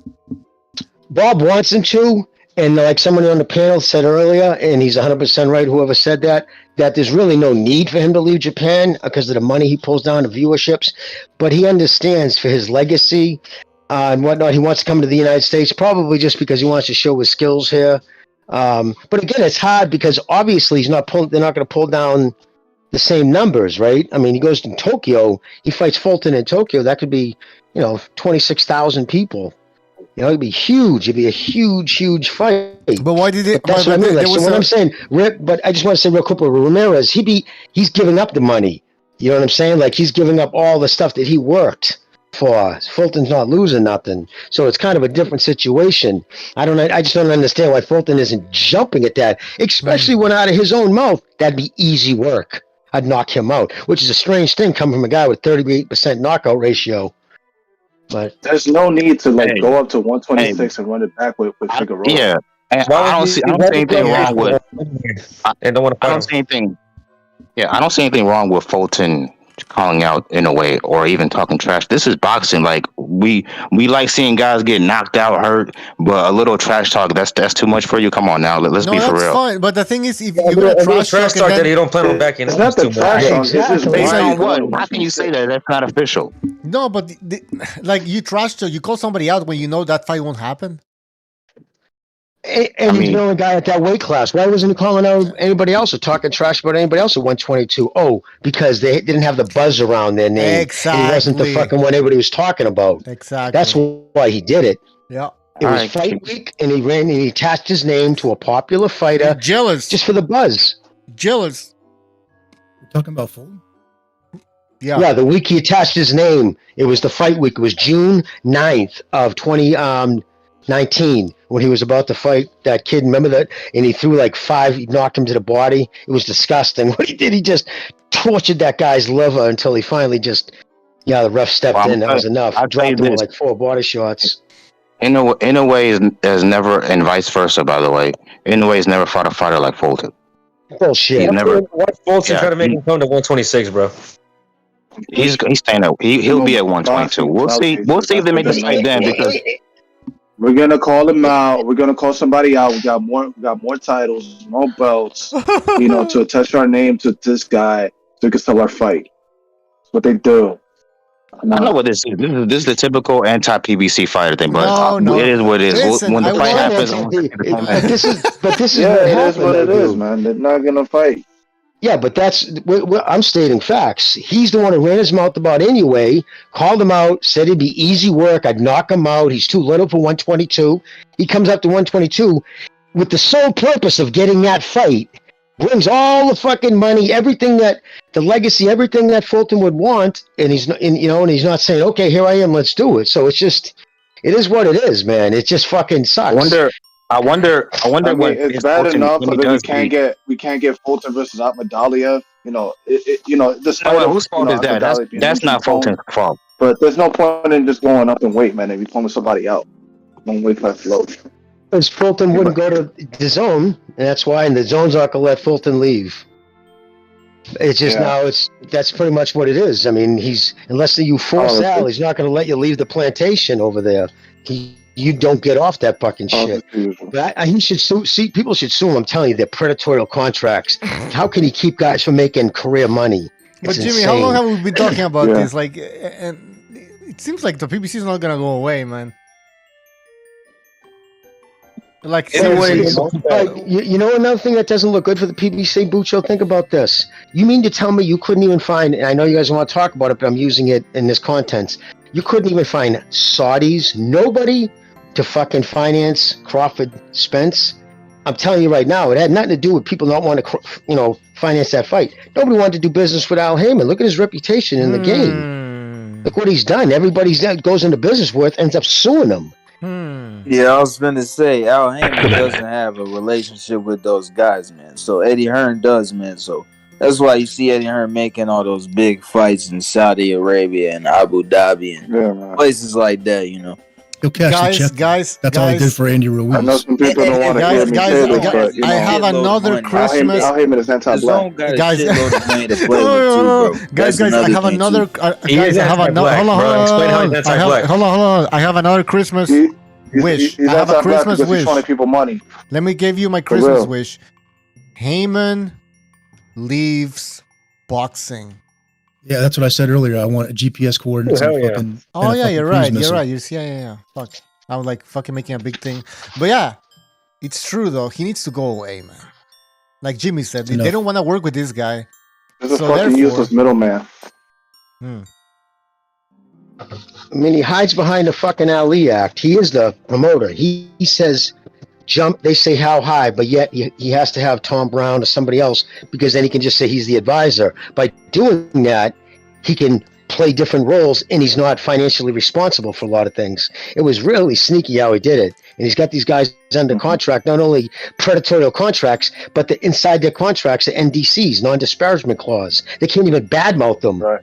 Or the fucking get sued. By the way, Jimmy, I just want to thank Al Haymon for giving me this opportunity to be on this open panal.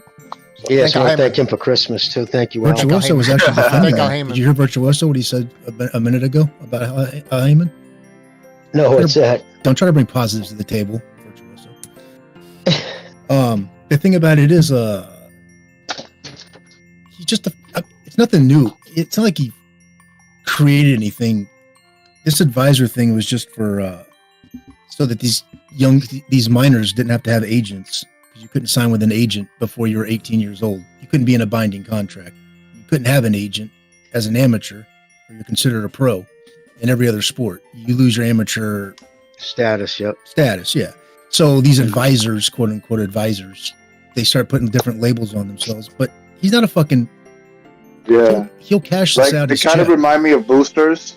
If you follow like college sports, you have like boosters. So they would kind of give like the athletes like stipend money. Yeah. Hey, you need money for books? I got you. You need money for a car? I got you. What they do, boosters, what boosters did historically, like if you saw the star quarterback on a Division I college, he's driving around a Mercedes convertible, but he doesn't have a job. And then you find out the car's just registered and insured to a booster. Yeah. So like they just give it to him. Yeah, we had boosters too.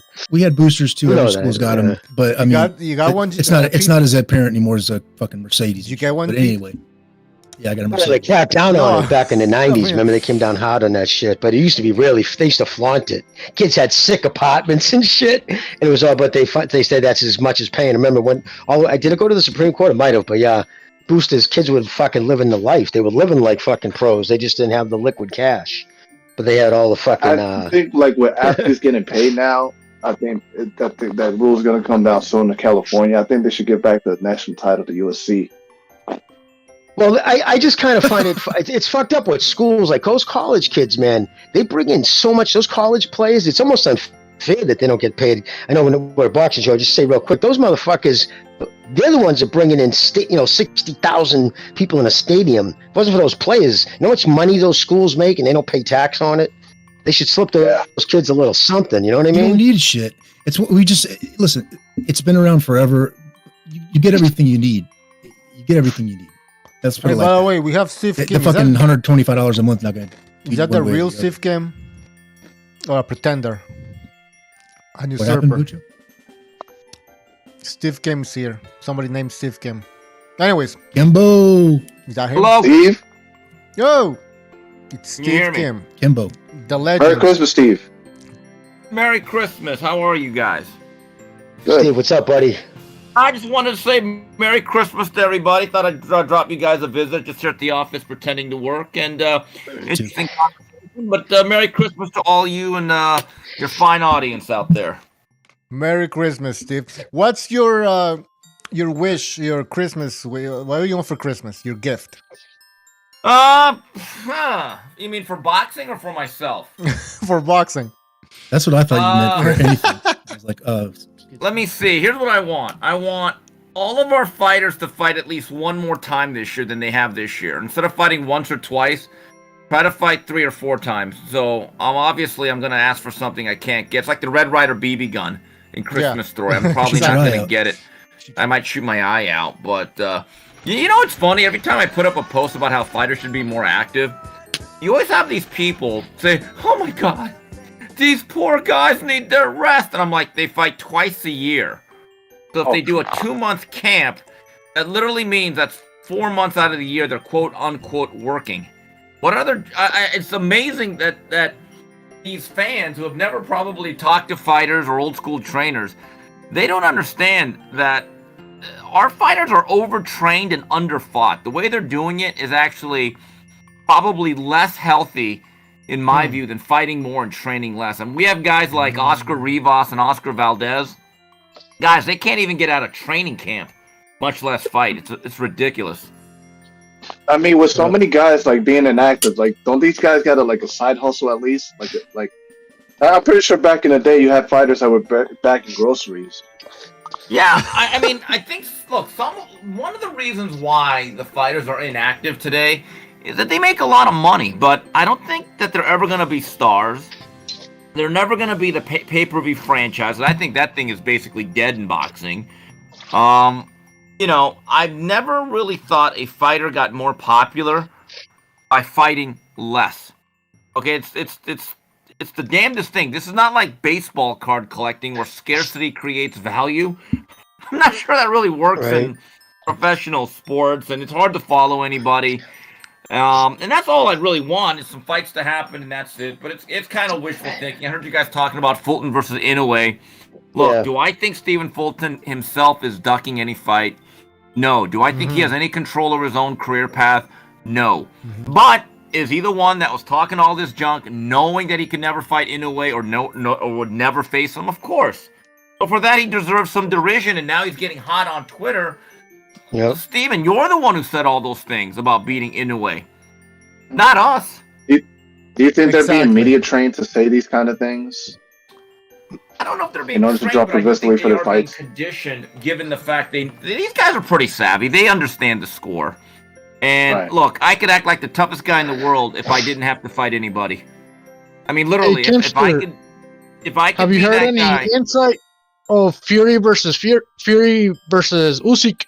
Yes, I think it's going to happen in the first quarter or first third of 2023. I believe it'll happen somewhere in the Middle East. My understanding is a lot of progress has been made. I actually expect that fight to be put on the schedule in either March or April, somewhere in Saudi Arabia or Abu Dhabi or one of those places where if you drink a beer, they're going to take you hostage.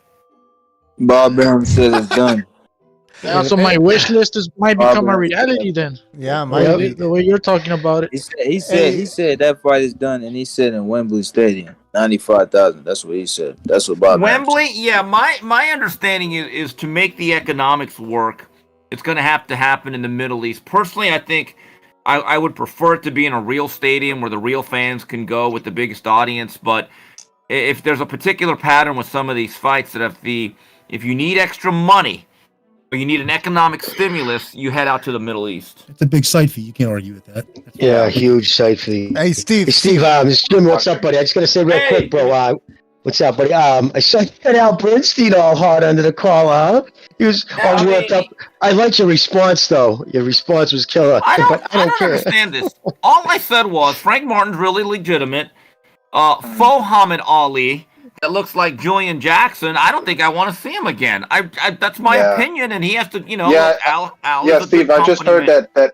I just heard that Catfish Clay, was ranked like 73rd or 78th. Really? Yeah. Fill us in on what you guys are talking about. Can you fill the rest of the audience in on what? Yeah, I'm not sure. Well, what happened was, the Frank Martinez fight. Martinez didn't do anything. Rivera. He didn't. Rivera, I'm sorry. Rivera. And Steve said after the fight, this guy wears Ali on a short, cuts his hair to look like him, and they go out there, and it's like, and it's kind of, it was a joke. So Steve's like, I really don't need to see that kid again. And Al Bernstein tweeted back at him like fucking scolding Steve. But I gotta say, Al's been, I don't know, he went to Gabe fucking Martinez. He's super old school. That was a man. horrible fight. Rivera versus Martin. I almost fell asleep watching it. Like, no disrespect to the I guys. did too. They're boring. But look, guys, if you live on the certain side of the Mississippi River, you probably did fall asleep. The fight didn't start till midnight. Okay, but look, I get along with Al. I like Al generally, but he thinks he's gonna like lecture me, and I'm just gonna tell him, no, you're really not. Fuck off. I still don't want to see the guy. And look, the people have to understand, and this is the old Chris Rock theory. I got a job. Good. I stay out of jail. Good. I feed well, what do you want, a fucking cookie? You're doing what you're supposed to. Yeah. So if we're going to just give credit for the mere act of taking a fight that's a tough fight, we have lowered the standards. It's the actual effort and the results that matter. If he would have fought a blood and guts fight and really laid it out there, I would have said, you know what, kid, you're good. You're good with me. Okay, like an Orlando Salido. That guy's good with me. That effort, I'm sorry. I'm not beholden to say, God, I just respect all fighters to a point where I want to watch anything. I reserve the right to actually say, nah, I'd rather not watch you. I mean, That's I weird. just found out this guy was very jump deep on. in the rankings, and people are actually fucking mad that we're calling overhype. I mean, if you're gonna take the namesake of the greatest of all time, or look like a love child between Felix Trinidad and Julian Jackson, you're gonna be judged a lot more harshly. You know what I mean? I Yeah. swear, I wish I Yeah. could recall you guys are talking about. I have no idea who the fuck. Rivera's fucking wish version of Ali, bro. Like, why? What? I don't know, bro. The whole thing was. I don't know. Yeah, Yeah, that makes I sense called to him me, bro. I mean, the I thing call that him got me is Catfish Clay. Bernstein couldn't even give me credit for full Muhammad Ali. I thought that was a pretty good line, but No, you know. Steve, you should have called him are Catfish you Clay. saying Al Bernstein should Catfish Clay. retire? Are you saying Al Bernstein should retire? I don't know. He makes a good living. He's Yeah. the bud. That's going to pay Yeah. dividends later. That's going to pay dividends. Yeah, leave him alone. I He's a good think company man. really that's his way of saying, hey, this guy's a Showtime guy and we need to support him. And I'm like, I don't care. I mean, look, Oh, forget it. there's so much agendas that go on now in these broadcasts Yeah. that it's sickening. It really, none of these guys outside of Tim Bradley have enough balls to just flat out tell the truth. I know some of you may not like Tim. I liked him. Tim will actually say things that go against the agenda of the network and the promoter. I respect the hell out of him. Some of this other stuff, it's just maddening. Like, where have you gone, Larry Merchant? I respect Tim Bradley. He keeps it real, bro. Like with Berlanga, bro, he was keeping it real with him, bro. He was telling him, he was like, man, I don't think that kid's that good, man. He was like, he has no jab, no footwork. He was like, he should have learned all that shit amateurs. He Like, he keeps it real, bro. Like, I mean, I remember last year at the final seconds of that snoozer between Shakur Stevenson and Jeremiah Nakatila. 10 seconds to go, he goes, man, I was about to fall asleep during this fight. I was like, woo, Tim. Yeah. Woo, you must have another job lined up. This may not be good for your future, man, but, like, ESPN. He It's even not got the real surprising. deal. Though. It's not surprising. Look at his career. You know how he was kind of thrust into that heel role when that decision came back against Pacquiao, and people the were thing that yo, he give a he damn. pissed off Shakur with those comments too. That's why he wasn't at the Conceição fight. Right, Well, and look, commentate. too many people think we all have to get along with fighters or we all have to dap it up and be friends. I'm like, nah, either it's okay, you can all hate me. When you fight a great fight, I'll be the first in line to say, man, you fought a great fight. If you fight a terrible fight, you could be my best friend. I'm going to say, man, you really sucked that night. That's the way it should be. Someone's got to be honest. You're on another level Just give now. just give your take on it. That's all. That's all your job is as commentator. Steve, you're on you'll be another an level enabler. now. Like these guys are playing the game. You're out of the game, basically. I'm not saying out of the game of boxing. I mean, you're still in boxing, but I'm saying like you are on another level.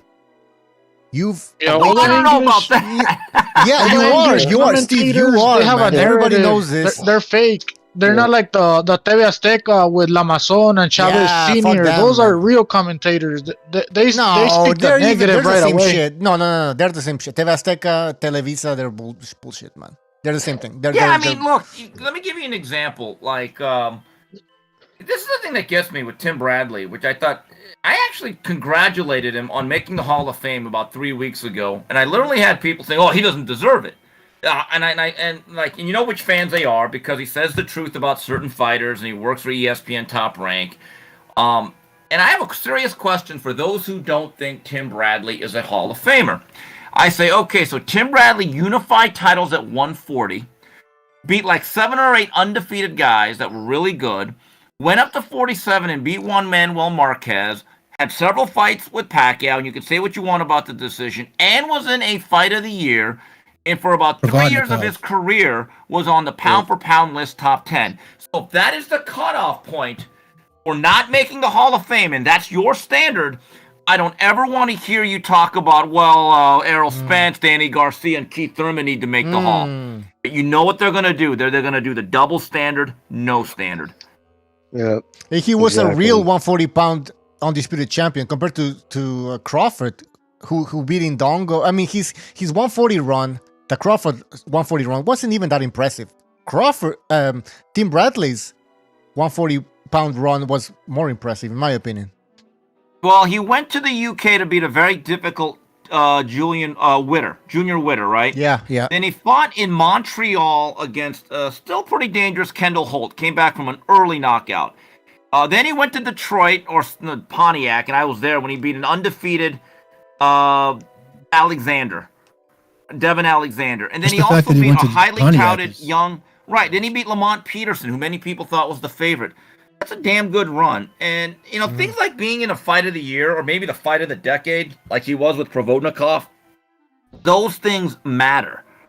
To beat Juan Manuel Marquez, to outbox a master counterpuncher the way he did, that was a 40-year-old, though, a 39-year-old. I got but Kim's saying it's his career as a whole. Look at his career as a whole. I agree. That 39-year-old guy had just recently knocked out Pacquiao.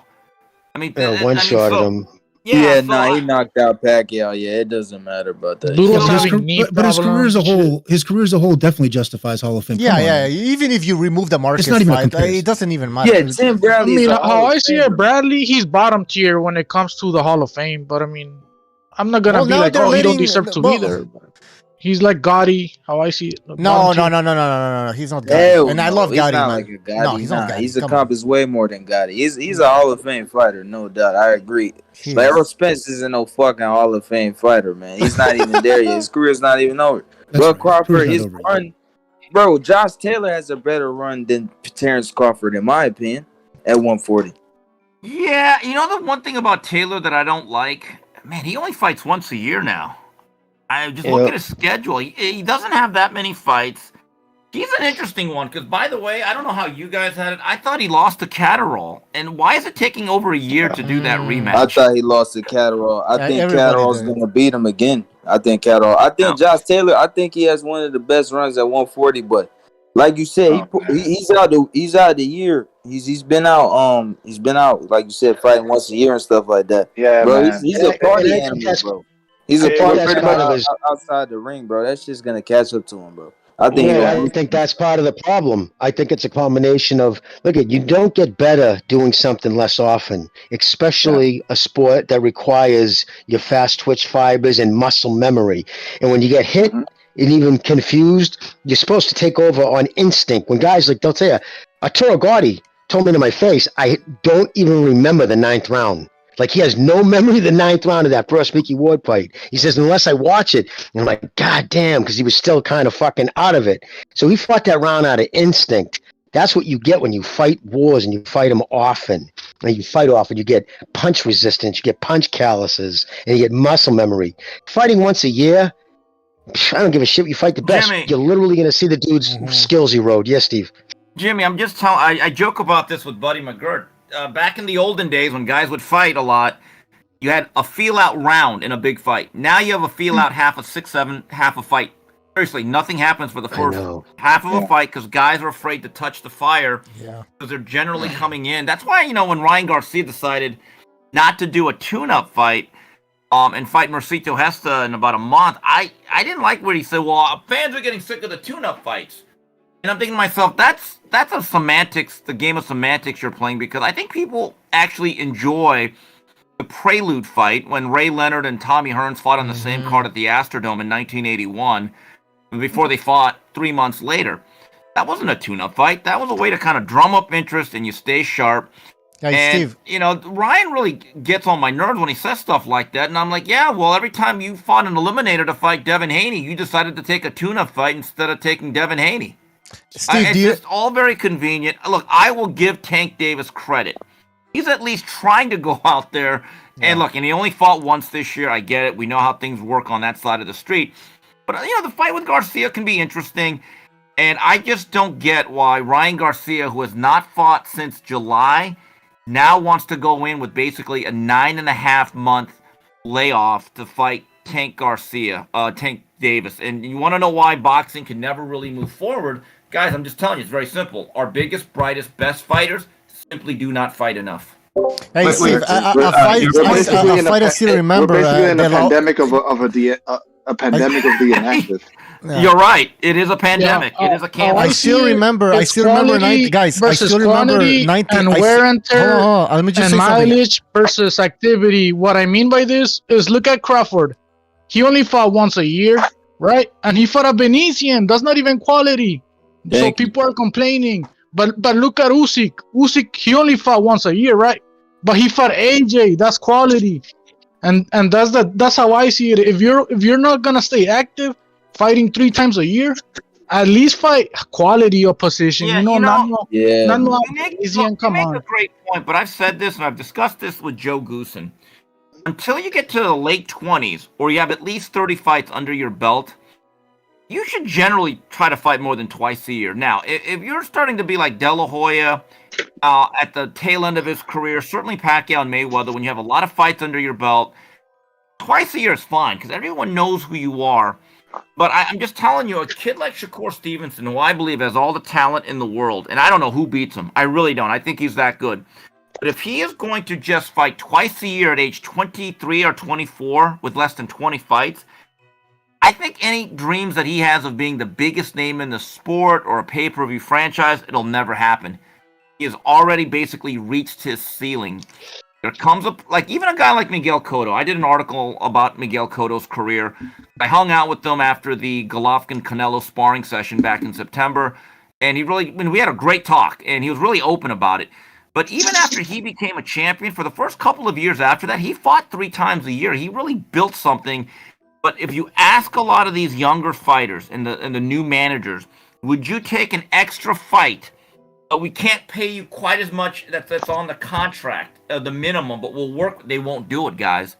They simply will not go backwards on the money under any circumstance.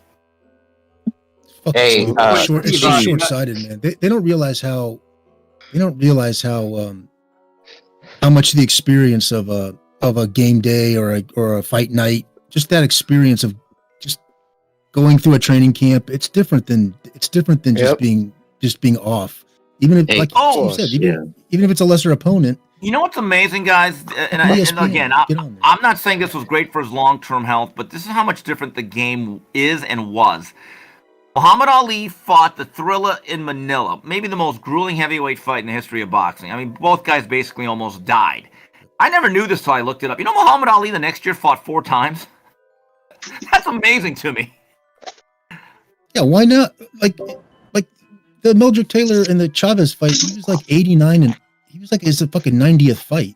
So people talk about like soft touches with Chavez, but he gave you memorable. You got 10 or 12 memorable fights.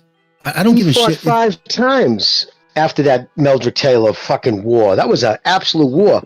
He fought 5 more times the next calendar year. That's crazy. I mean, like Steve just said, 3 months after the boys from 81 were in the ring. 3 months later, they had that fight, Hearns and Leonard. 3 months, 90 days after they fought. And not only that, Leonard fought Ayub Kaluli, who was the super welterweight champ. Like, can you imagine like Terrence Crawford fighting like, I don't know, Tim Tszyu or the Fundora kid or something before a Spence fight?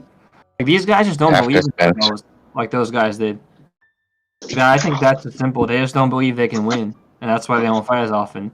They're always exactly. No, but do they really control how much they fight? Like that's up to the I feel like only Canelo can fight whoever he wants whenever he wants. You say that, but like Kim just said it. Kim just explained it to you. Kim just explained it. Yeah, they have management. They have representation. The management sucks because they're making either bad decisions or they're making no decisions. Here's the issue, though, guys, and this is a dynamic that's different than it was, let's say, 30 years ago. And this is where I don't blame the fighters. I'm just telling you, this whole system needs to be blown up, though, because we have 4 different leagues of boxing. We have the Zone with Matchroom, Golden Boy, who may or may not be with the Zone, but they were a league. Top Rank with ESPN and PBC in their universe. So that's basically 4 leagues of boxing. And what happens is the talent is spread out so thin, and the fighters were basically overpaid to make sure they didn't go to another league. That right there dilutes the matchups you can make. Spence Crawford, this thing didn't just die a couple months ago. That thing had been dying for 4 or 5 years, right? As both guys were overpaid on their respective networks. The issue is, if you are a fighter with any promotional company and you're a 7-figure fighter, the companies generally are going to slot you twice because that's what's in their network budget. So even if a fighter, any top flight fighter says, hey guys, I want to do the De La Hoya of 1997. I want to go 4 or 5 times. Let's do this. The network and the promoter will say, oh, God, here's the thing. We only have so many dates. So some of this is not the fighter's fault, guys. I'm just telling you, it's the whole system. And De La Hoya in 97, you have to keep this in mind. He did 4 fights on pay-per-view, 1 on HBO against David Kamau. And I was told this by both Oscar and Bob because I did a story about his year. Every fight that whether it was Miguel Angel Gonzalez, Pernell Whitaker, Camacho, Rivera, they did not have a set minimum. They basically said, hey, what's this fight worth? Let's work off of that. Too many contracts today have a set minimum. So whether you fight Ray Robinson, Mike Tyson, Steve Kim, or Hello Kitty, these guys get a guaranteed minimum and they will not move off of it. So there's a lot of reasons for what's happening here. Steve, isn't that what happened with Roy Jones in 2000? Isn't that what happened to Roy Jones in early 2000s? Roy Jones, he had this contract with HBO where he got a guarantee. The Roy Jones thing's interesting. I was one of those guys who did not think he was Superman and the greatest of all time. Okay, I have more of appreciation for him then, but people at HBO used to hate me when I'd rip Roy Jones, because he had a contract that insulated himself from ever fighting those guys in the UK like Stevie Collins, Mikkel Chesky, Nigel Benn, because they were with Don King, Frank Warren, who were basically sheltered at Showtime. And there was a clause in that contract that said if any of the opponents that we want, as long as the Ring Magazine, Boxing Digest, and another magazine that I forget has them in the top 5, HBO has to accept them. And so that's how they kind of finagled it. And I remember telling Kerry Davis, who was running HBO, post Lou DiBella, I said, Kerry, why not just let Roy fight Joe Calzaghe to the highest bidder, and if it's Showtime, you come away with the winner? And Kerry Davis taught me something. He said, Steve, here's the problem. After the tens of millions of dollars we spent on Roy Jones fights that you guys hated, to take him and let him go to Showtime to fight Joe Calzaghe, we'd all get fired. We can't allow that. And it's the truth. He was honest. Not only do you have the different promotional outfits, is like Steve said, 4 leagues. You also have these 4 different sanctioning bodies. You have 160 of them, but anyway, you have 4 sanctioning bodies, which is basically trying to set up 4 different leagues. The issue is that all this bullshit has basically driven the demand down for the product. That's where you have to start with it. In other words, Steve, we got here over a 10 or 15-year period, this decline. We can get at. Of course, there's a way out of it. There's a way into it. There's a way out of it. You know, one thing we can do? If I was a sanctioning body, I would mandate, I would actually just follow my rules to the letter of the law. and I would make sure that a mandate is a mandate. I see too many things like Jaime Munguia. How many mandatory defenses has he ducked? My view is this: if you are mandated or you earn a title shot, and we mandate a fight to happen, you can't forcibly put someone into the ring under any circumstances if they don't want to fight. But the KIM boxing organization would say, okay, if you don't take this fight that we mandated, you're completely out of the ratings. Steve, because so are what is a mandate Steve, without penalty? Guys, some of you must have kids, right? And if you give and I said this in my article today on K9. Not that I know of. Right, okay, not that you know of, and you don't keep it that way, don't do any of those tests. But anyway, so let's say you have kids that have allowances based on doing certain chores, like doing dishes, cleaning the house, taking out the garbage. Now, if you mandate, hey, you little son of a bitches, we feed you, you clothe you, and if you don't do these chores, you're not getting your allowance. Now, that's a mandate. Now, if you just give it to them, their allowance without doing those chores, you know what that is? It's a request. Right. Yep. It's not. But Steve, you're a fan of belts. You keep hashtagging belts matter. Do they matter? Do they matter? Like, they are do. you changing? Yes. See, I can have it both ways. I can say that the belts matter, but realize that these sanctioning bodies are very, very flawed. Both can be true. Right. Okay. They're just fighting for scraps too. If you look at their rule books, I mean, they fucking there's no fucking rules. They don't tie themselves to any kind of rules. They always have a catch-all provision or a exception. You know what their rule is? Petition me means email me. Like, get the fuck. Listen, I've given up. The whole idea of a ranking and a mandatory is there's so much demand from 9 other fighters in the welterweight division that you have to set an order. They were trying when there was a demand for the sport and there was enough fighters to fill it up, to fill up a top 10 list. Then you put 10 fighters in order and you give them their shot sequentially. You can't even name top 10 welterweights right now that you give a shit about. Right, and look, a lot of these sanctioning bodies are closely aligned with a certain promoter. Like the WBA, I call it We're Bob's organization because they're very tight with Top Rank. When it comes to the WBC, they seem very favorable to Al Haymon.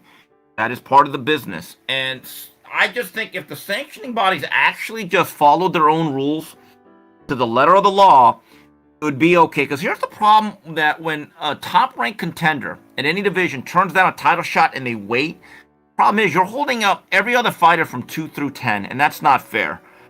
And here's the problem with everyone that we need one belt. We should only have one title. Guys, in an era where champions only fight once or twice, you really think it's realistic to have one belt?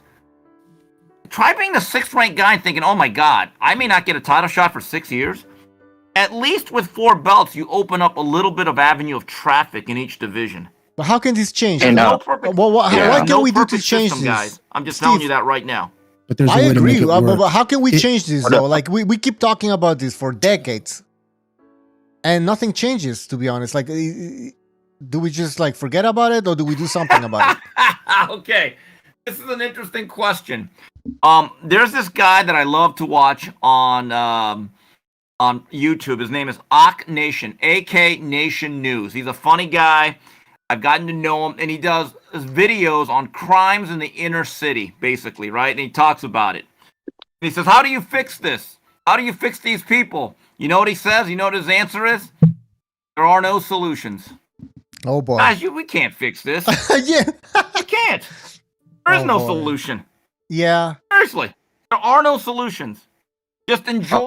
Steve, enjoy the bullshit and laugh at it. Government intervention, I guess. I mean, no, good luck with that. Okay. Steve, I have a question for you. So Jaron Ennis. Some people think that Showtime or PBC is basically moving him very carefully. I think people are just ducking him. What do you think is going on with his career so far? I think he's a victim of a duck. I do. Look, you can ask these guys right here. I probably talked about Jaron Boots Ennis, I think at least a year before everyone else did, about 3-4 years ago. I remember Cameron Duncan, who discovered him. He was his manager. Now he's his de facto promoter. Said, Steve, I've signed guys like Nonito Donaire, Kelly Pavlik, Terrence Crawford. This is the best guy I've ever had. He told me that 5 years ago. I said, really? He's the best? And I think he's already one of the best fighters in the world. But when I look at his resume, I cannot in good conscience put him above Virgil Ortiz based on what they have done because the fights actually matter. But do I believe that this is where sanctioning bodies matter? Be honest, guys, and I know they're finagling everything. Do you think any of the champions, unless they had a mandatory defense called for, do you think any of these champions would willingly fight Jaron Boots out of the goodness of their hearts without being forced to? No. Nope. And that's why you need these sanctioning bodies. But No, I and was Ortiz why deserves not? the title Well, shot why more than not? Ennis, Like, you know? He's not. Who else are they gonna He's fight? not with Disagree. PBC Look, all the way, man. He's with I Cameron. completely He's with agree with you. Cameron Defenders don't even want to fight. Duncan. It looks like. He's with Cameron Duncan, bro. He's not with PBC all the way. If he was Well, but he's PBC with all the way, he Showtime. would He get all is the with fights. Showtime. But let me just tell you something. Jaron Ennis is a spectacular talent. I remember a trainer out of Philadelphia. You guys probably know him, Stephen Breadman Edwards. He told me 3 years ago, Yes. Steve, I've been in this game for 30 years in my city. That's the best guy post Hopkins by far. He said, by far, that's the most talented guy I've ever seen in Pretty sure Philadelphia. Ortiz takes him out. So why is he Yeah, bringing right. the money? So, We so- shall so- see. But I am saying, guys, the fact he only had not 4 rounds, but only 4 minutes of action in 2022 Well, is a that's the thing. systemic failure. But It's that's a the thing, systemic Steve. failure Look, what listen. happened with him. Okay, why Yeah, isn't I mean, he a it's endemic superstar? Well, with so, that okay, network so because he's not a they're not putting superstar on fights because enough, so he's not a superstar because he's not fighting often. Like what can you? Yeah. Yeah, come on. I'll like, say one thing about Jaron. He's the hardest working fighter on Twitter. Every day he's running a marathon, climbing Mount Everest, feeling like $1 million. I mean, he trains so hard he'll feel like $1 billion by next year, but he's got to fight. He's got to fight. And the thing So- is, so we're Steve, talking about a I sport- know he's a we're talented talking kid about a- too, but he's not fighting 4 minutes. This will actually make his skills erode. Yeah, You know what I'm saying? Which This is is crazy. ridiculous. This is At least we know this is fucked up. Ortiz is So fighting we're- Stayonis. we're but who's talking about Ennis a sport, fighting? guys. No, We're talking about a Stayonis He doesn't we're control talking that. about a walk in the sport. park. I tell you that right now. We're talking control about a that. sport. Guys, Because you're right. he's not PBC all the way. That's what I'm trying to say. No. Here's the thing. We're talking about a sport where hard work will not pay off. Basically, desire, willingness to fight anybody, but you just can't get the fights. This is No, this is here's not the even. thing, guys. If you really Yep. look at it, Jaron Ennis, to me, I still got to see how he catches and how does he deal with the guy that's going to punch in between him because it's been one-way traffic. And Jimmy, you're right. I said this to Malik Scott. I saw him last month at the gym. He was working, I think, with Gerald Washington. I've really gotten along with Malik Scott for about 20 years. He's a great guy. I said, Malik, do you agree or disagree? Do you think we are creating a generation of overtrained, underfought gym fighters? And he said, Steve, you put it there perfectly. You talk to any trainer off the record, because they can't really say this, they wish all their guys fought more. They they're just- understand. They know what's going They don't on get here. paid. They don't get paid if they don't get paid either. So yeah, of Yeah. course but they're just trying to do. They're not looking to rock the boat. They just No, they are not. yeah. But they're you're not. right. Look, Virgil Ortiz right now is the much more battle-tested, hardened fighter. That is not even a course. question. When he fought the Hungarian kid. But if they actually fought each other, Virgil would get washed. But that's just We your don't know opinion, that. though. I mean, We like, don't we gotta- know that. That is an assumption. we don't know. The You have a talent problem? gap is You too were- much. You have a I problem mean, calm with down. Canelo fighting Ryder as a tune-up for No. Bivol? And I'm asking you because a lot of people seem to have a problem with that matchup. Well, I really don't. Look, the guy's put in almost close to 60 fights. His shoulders are probably sore from carrying this fucking Carrying game this for fucking- 3 years. No, Kim, he's Oh, at 62 fights already. He's at Yeah, I 62 mean, right now. he will be I've said this and I'll say it again. He will be the last true superstar in boxing. After him and these current heavyweights that are really paid because they're heavyweights, there's never going to be anyone this big. No, it Honestly. keeps going like it is. And but Rare Breed, what Steve's saying too, and Steve is, I'll tell you right now, I heard about Ennis from Steve years ago, coming out of Philadelphia. I'll never forget the conversation. He was like, yeah, a kid from Philadelphia. So it made me look, because I was kind of bummed out that I never heard of him. But yeah, no, super talented kid. But this far into his career, with this much hype around him, it's strange that we haven't seen him catch yet. It's been one-way traffic, no matter the talent level. These guys, he hasn't caught a big shot. I don't think it'd be advantageous for him for his first big fight to take on Virgil Ortiz. That would be crazy if he did it. I'd say props to him. But Virgil Ortiz punches like a mule, and we already know he can take a big shot. No, I'm not. But we already know Ortiz can take a big shot. We've seen it. Yeah, What's that? Here's what worries me about Jaron Ennis. Not only did he only fight 4 minutes this year, his previous fight was against Thomas Delorme, which ended in 1 round. So, I know he's fighting. And you don't swallow that guy, by the way. Just saying. He's not sharpening his tools, man. He's just fighting fights. He's just running through everybody. I hope Boots actually goes about 6-7 rounds in a couple of weeks. I don't think an early knockout suits him well. Even if you have to carry a guy, get in. You don't have to blitz him early. Because you're right. Because if his next fight, because I think this is a title eliminator, which is a fight another to one. put you in position. It's more filler. I just don't, Steve. I just don't understand how the IBF just put on another filler fight for Boots, knowing that it's basically the mandatory. I feel like PBC pays these sanctioning bodies not to mandate certain people. Allegedly. Allegedly. I'm just saying. Wow. Yeah, allegedly. There's 160 sanctioning not bodies. me. There's 160. There's 160 sanctioning bodies. Don't mandate IBF right now. You know our guy Earl. He's you know what? Here's a little side money. Come back till August, right? Isn't that what he said or something? Oh my God! Please strip these dudes. Yeah, he did, and it's probably gonna be against nobody good. It's not gonna be Boots Ennis, I tell you that much. Red Reed. Strip Earl Spence. Hey guys, is he gonna have a Therm-Up? Yeah, he's got a Thurman. Yeah. Oh my God. Steve, what did you say? Therm-Up. You hear what he said? I said a Therm-Up. Anyway. But Steve, he said he doesn't want to fight Keith Thurman because the past or whatever. He didn't give him a He shot. says a lot of things. My understanding is that's a fait accompli. I believe that when he fights next, it'll be a Therm-Up. It'll be, of course, it will. I mean, look at the way the moves were made. Right before the last fight, they bumped Thurman out of nowhere for taking out a 140-pound kid whose claim to fame is getting knocked out by a 135-pound kid. And they made him WBC #1 so he would get that fight, bypassed everybody. My question is, how has boxing, and they brought him to my question is, how has boxing survived with this level of corruption and mismanagement? It's just unbelievable. Because the fans still pay for the bullshit. It's a fucking.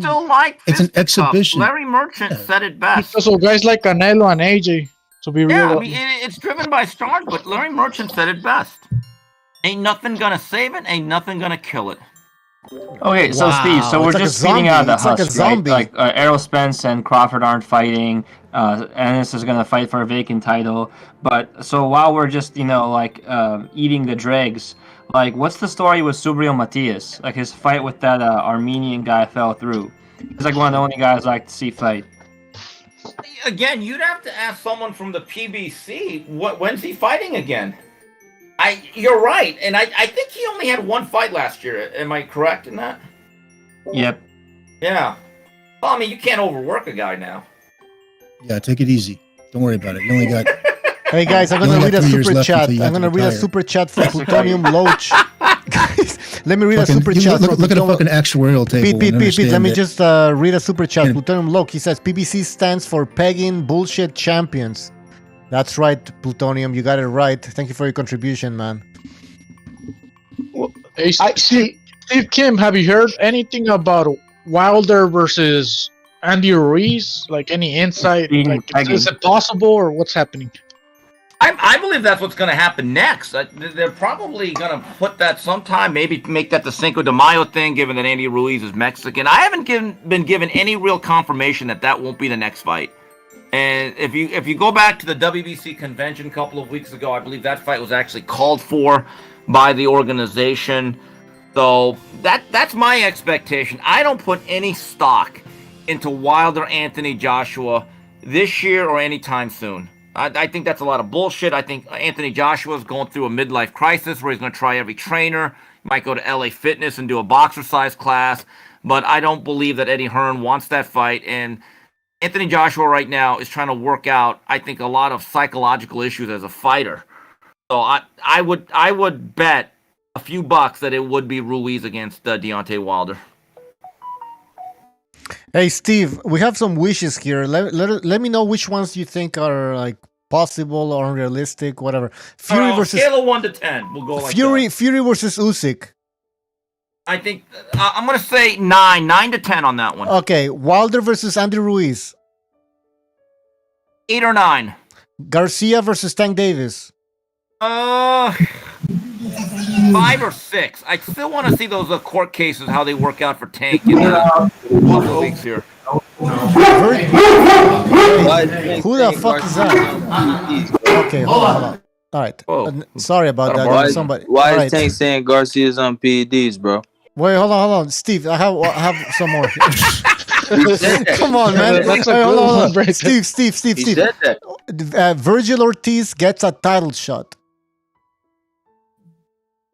I would say 9 to 10 because because the Stanionis fight is for a regular title, I believe, and my belief is Golden Boy will finally pull the trigger in 2023. So I say the probability is high. Shakur Stevenson. Hold on. Sorry, one last one. I thought the WBA had this controversy where they're going to get rid of these Reggie titles. They changed their mind.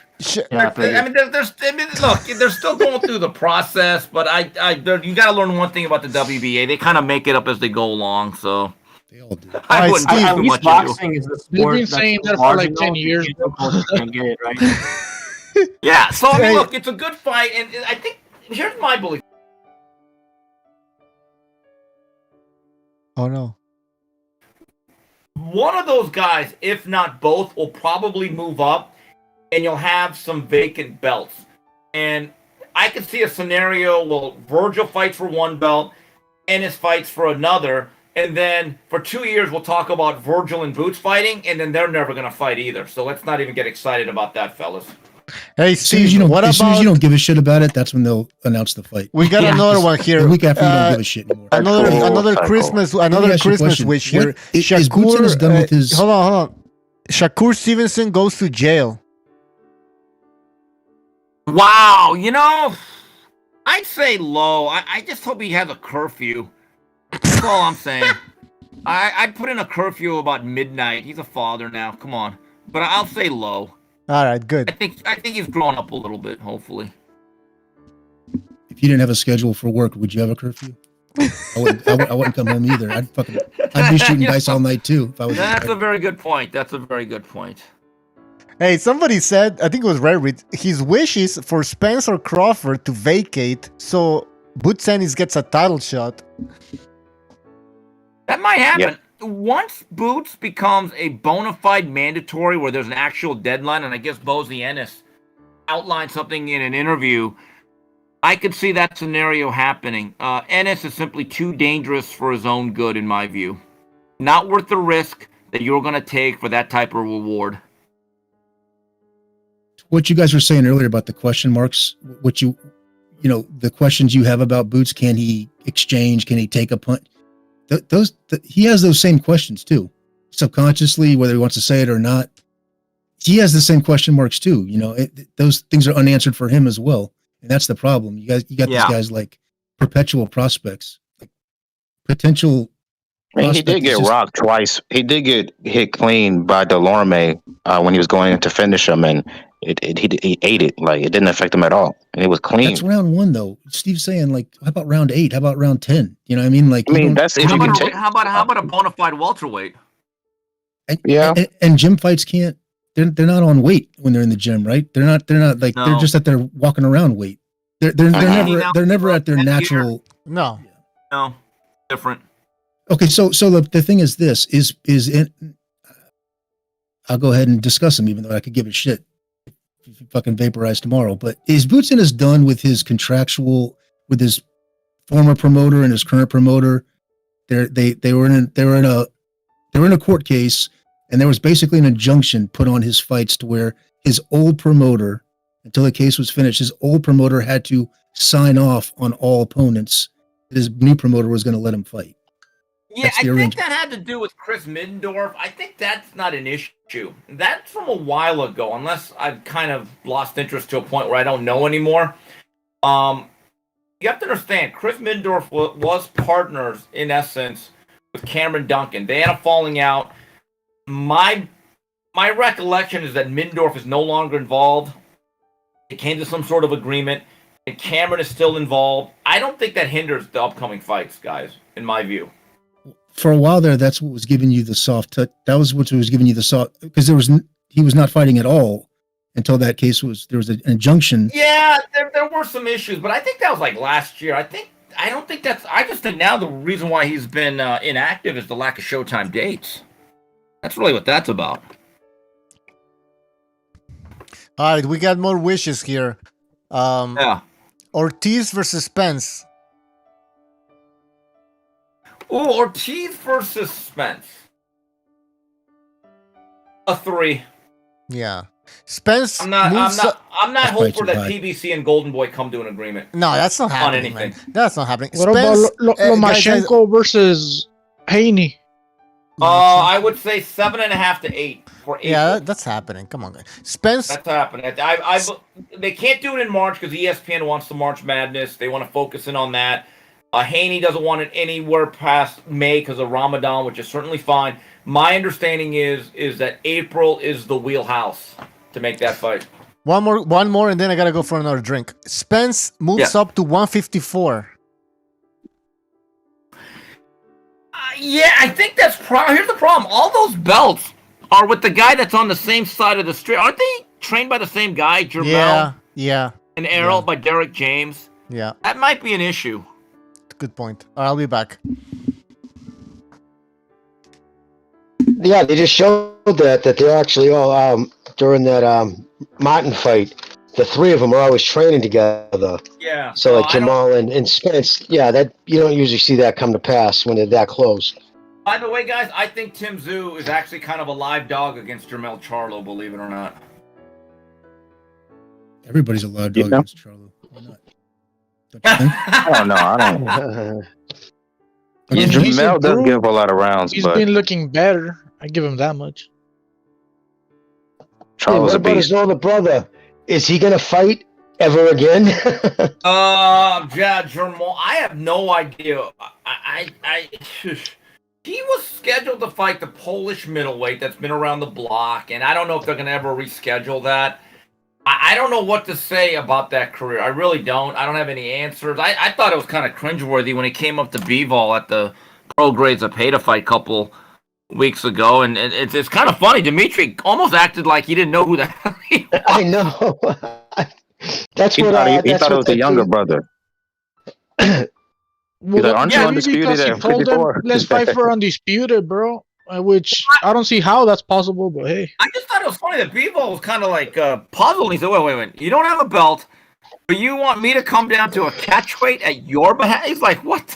I mean, Dimitri's an extremely amiable guy. He's very, like, mellow, and he's not into all the histrionics or the stuff. He's just like, but he had a look on his face. He was puzzled, like, who the fuck are you? I was kind of funny looking at it.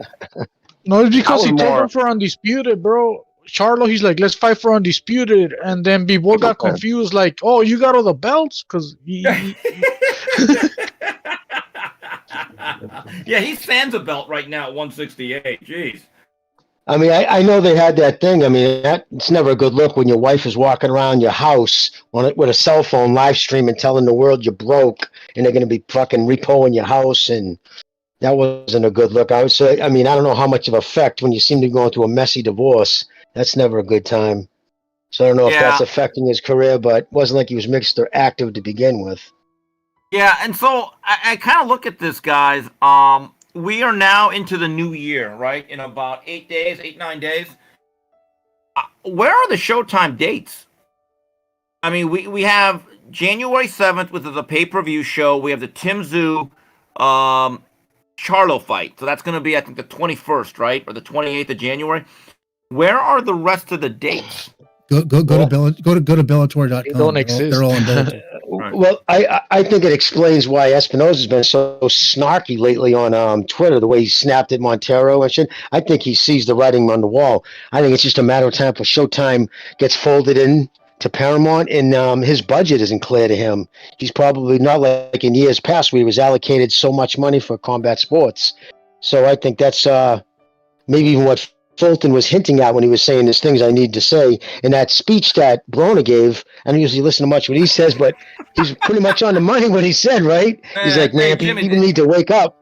Yeah. Did you ever think that you'd use the term voice of reason and Adrian Broner in the same sentence? Wow. This truly is Shocks the me. apocalypse. Yeah.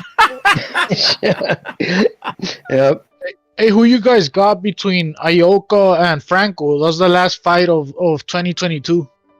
I'm pulling for Franco. I like What about Ioka. you, I think he's a Kim? little bit quicker off the trigger. And look, I like Franco a lot. Spoke to him last week. He's going to give a hell of an effort, but he hasn't fought for about 16 months. And look, I'm big on activity. It's going to be a tough atmosphere for him against a borderline Hall of Fame guy that's still very much live. It's going to be a tough ask for Franco to go in there. Really cold and rusty. He'll have his moments, but I like Ioka's overall speed and quickness.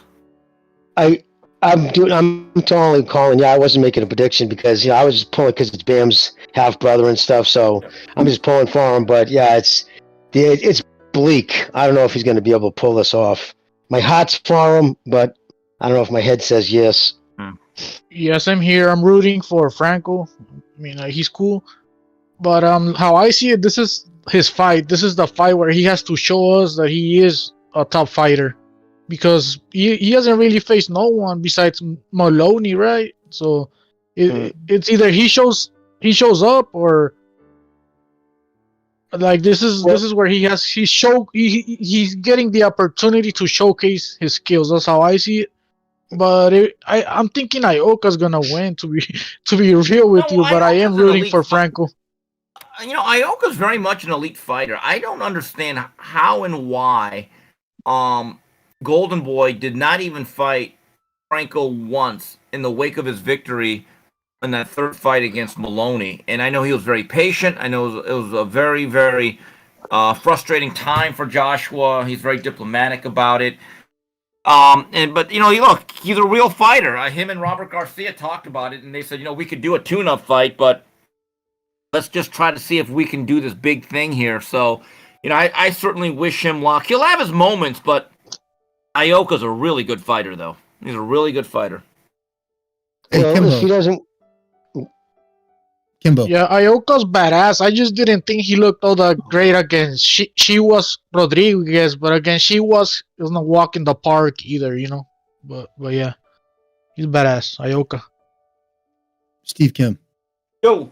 You ever get approached to throw the headsets on and call a fight by any of these fucking outfits? Oh, Steve's called a bunch. I've called a bunch for some of this, regional smaller shows. No, I'm talking about. You know what I'm talking about. Like, Yeah, I think I'm a little bit too honest. That's probably part of it. Okay, yeah, but you understand how to publicly speak and broadcast. You're not going to just talk about your. Yeah, but it would be fun. But boy, here's the thing: there's an expectation when you're at these certain networks to really go with an agenda. I think that'd be difficult. Truth be told, though, I am losing a little bit of interest in boxing. I'm kind of transitioning away into other things. I'll always be in boxing, but to the degree that I was or have been for the past 25 years, I don't think that's going to be the case. In the I'm right on track with you. I'm right on track with you. So I resonate with that. But what I'm saying is, if do they are there calls put out there? I mean, are they? There have been some discussions in the past, and they've never really worked out, which is fine. I'm good with my lot. I actually don't want to travel that much. I'll give you an example. Like, I was approached to be part of the broadcast crew for the Prograis Zapata fight, and I said, okay, but they didn't really want to pay what I wanted, and I said, guys, I'm good. I'm actually good with my money, and I'm actually not going to work at a price that I think is beneath me, which is fine. I said, guys, there's no hard feelings here. I am more than fine not going out into 50-degree weather. And, there was other cards that I could have done, and I'm just like, yeah. And there's actually other jobs in boxing I could have done, but I've told people, guys, what you can pay me is not worth my free time. Steve, so here's my... I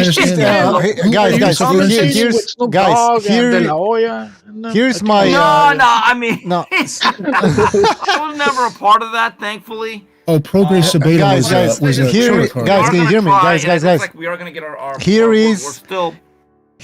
I'm going to be involved in boxing, but I won't be involved in boxing the way I have been. I'll be honest with you guys. A lot of this stuff kind of bores me now. It really Yeah, does. it is. It's futile. I get it, but I'm just okay. So let me ask you. Becoming Then. monotonous. No, Pete, let me just Sabata was on the zone. I mean, a Triller card, correct?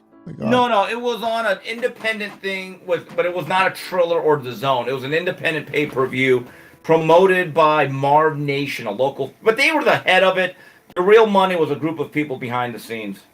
Yeah, hey guys, here's my Christmas wish. My wish is Steve Kim finally becomes the new Larry Merchant. I don't think they'll allow that. Yes, we need another Larry Merchant. That's the problem. Also, that's one of the problems. We need a Larry Merchant.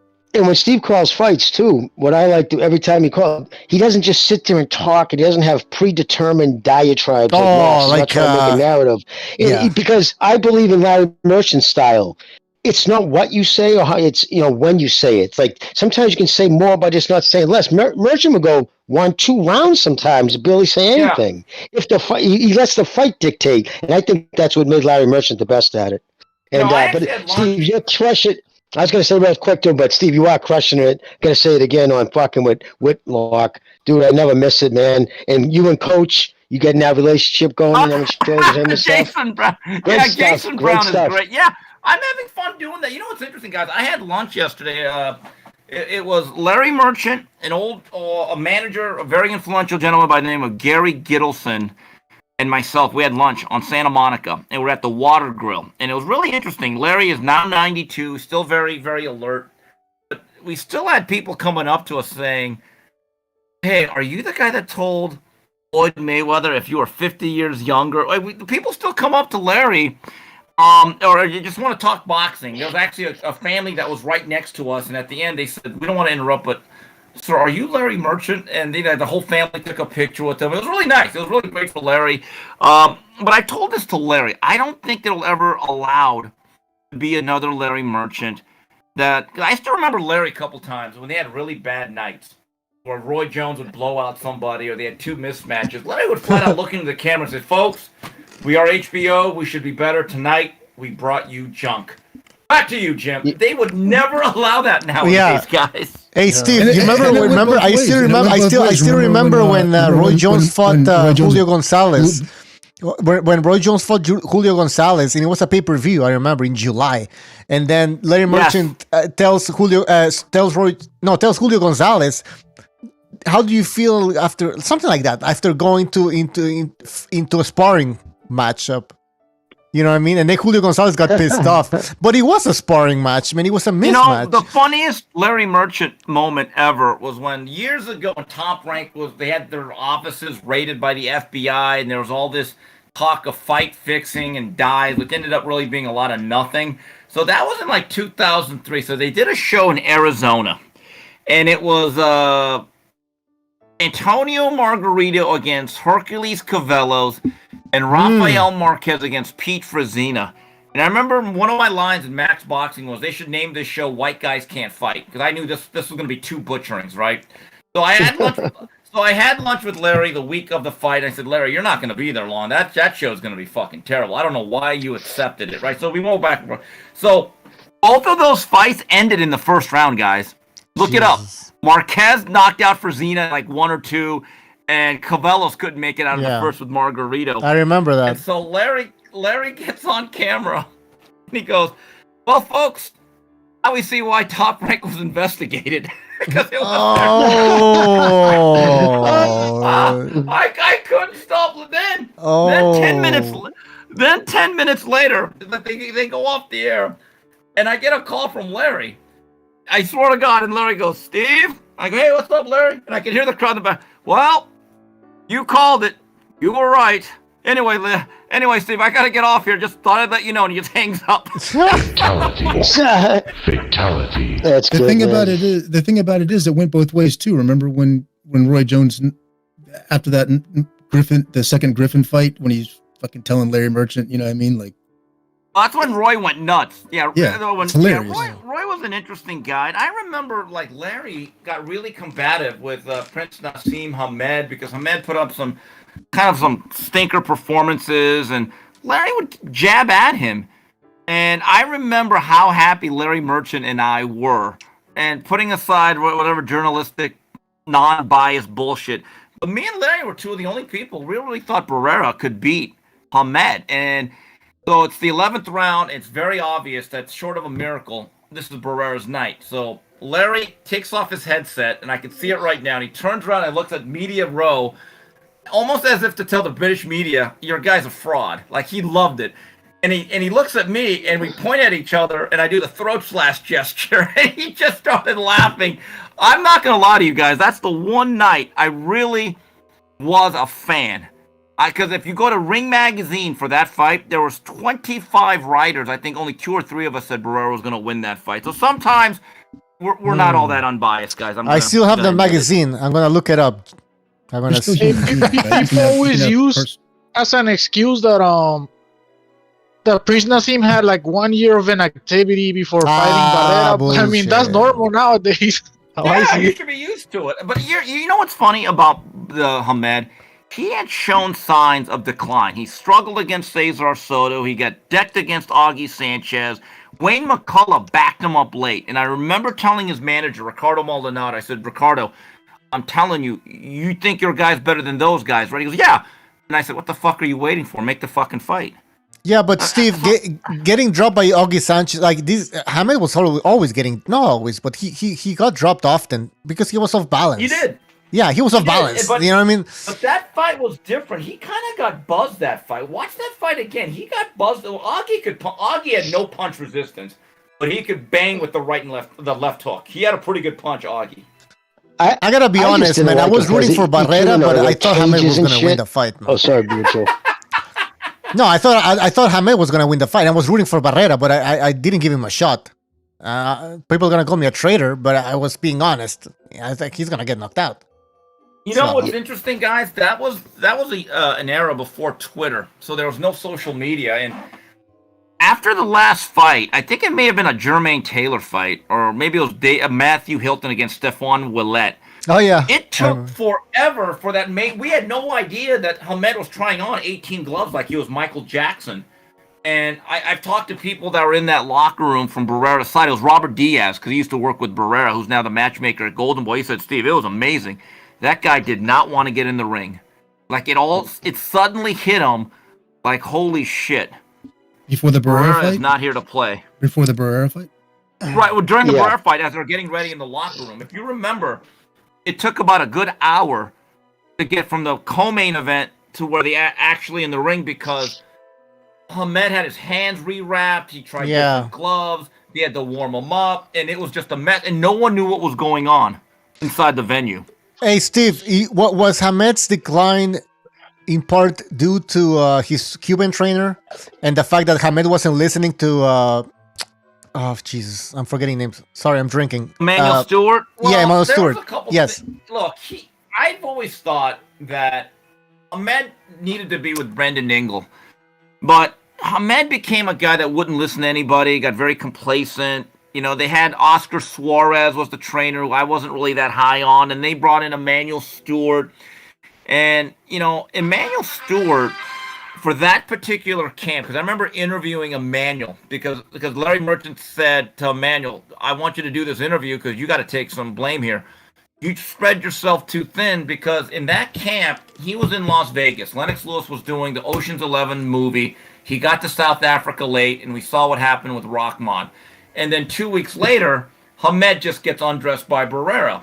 And so I remember Emmanuel Stewart telling me the problem with that camp, and he did take blame. He said the thing was, though, Steve, they kept watching film of Barrera, as he would say, they kept watching that video of motherfucking Junior Jones. I said, listen, motherfuckers, you ain't no motherfucking Junior. You're fighting Marco Antonio, motherfucking. And like, so Emmanuel's going nuts, and Emmanuel always hated Oscar Suarez as a trainer. He thought he was a fucking hack, right? God rest his soul, but whatever.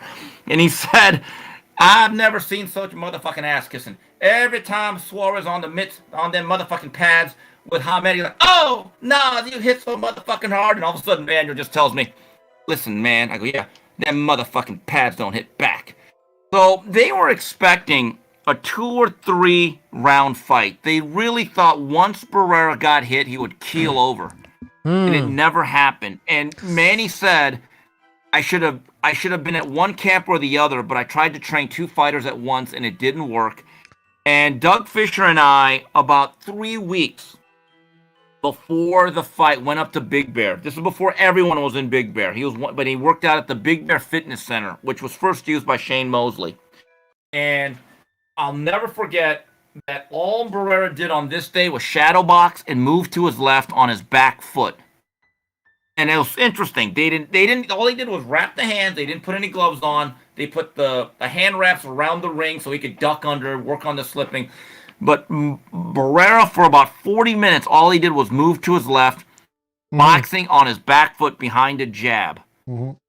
He told us without telling us that this is what. And I remember telling Doug, I said, Doug, it's interesting. You did a lot of backing up there, and we did an interview for Max Boxing. And I thought that was one of the 3 or 4 best performances, most disciplined, strategic performances I have ever seen. Because as soon as Barrera got lifted off the canvas from that left hook in round 1, the fight was over.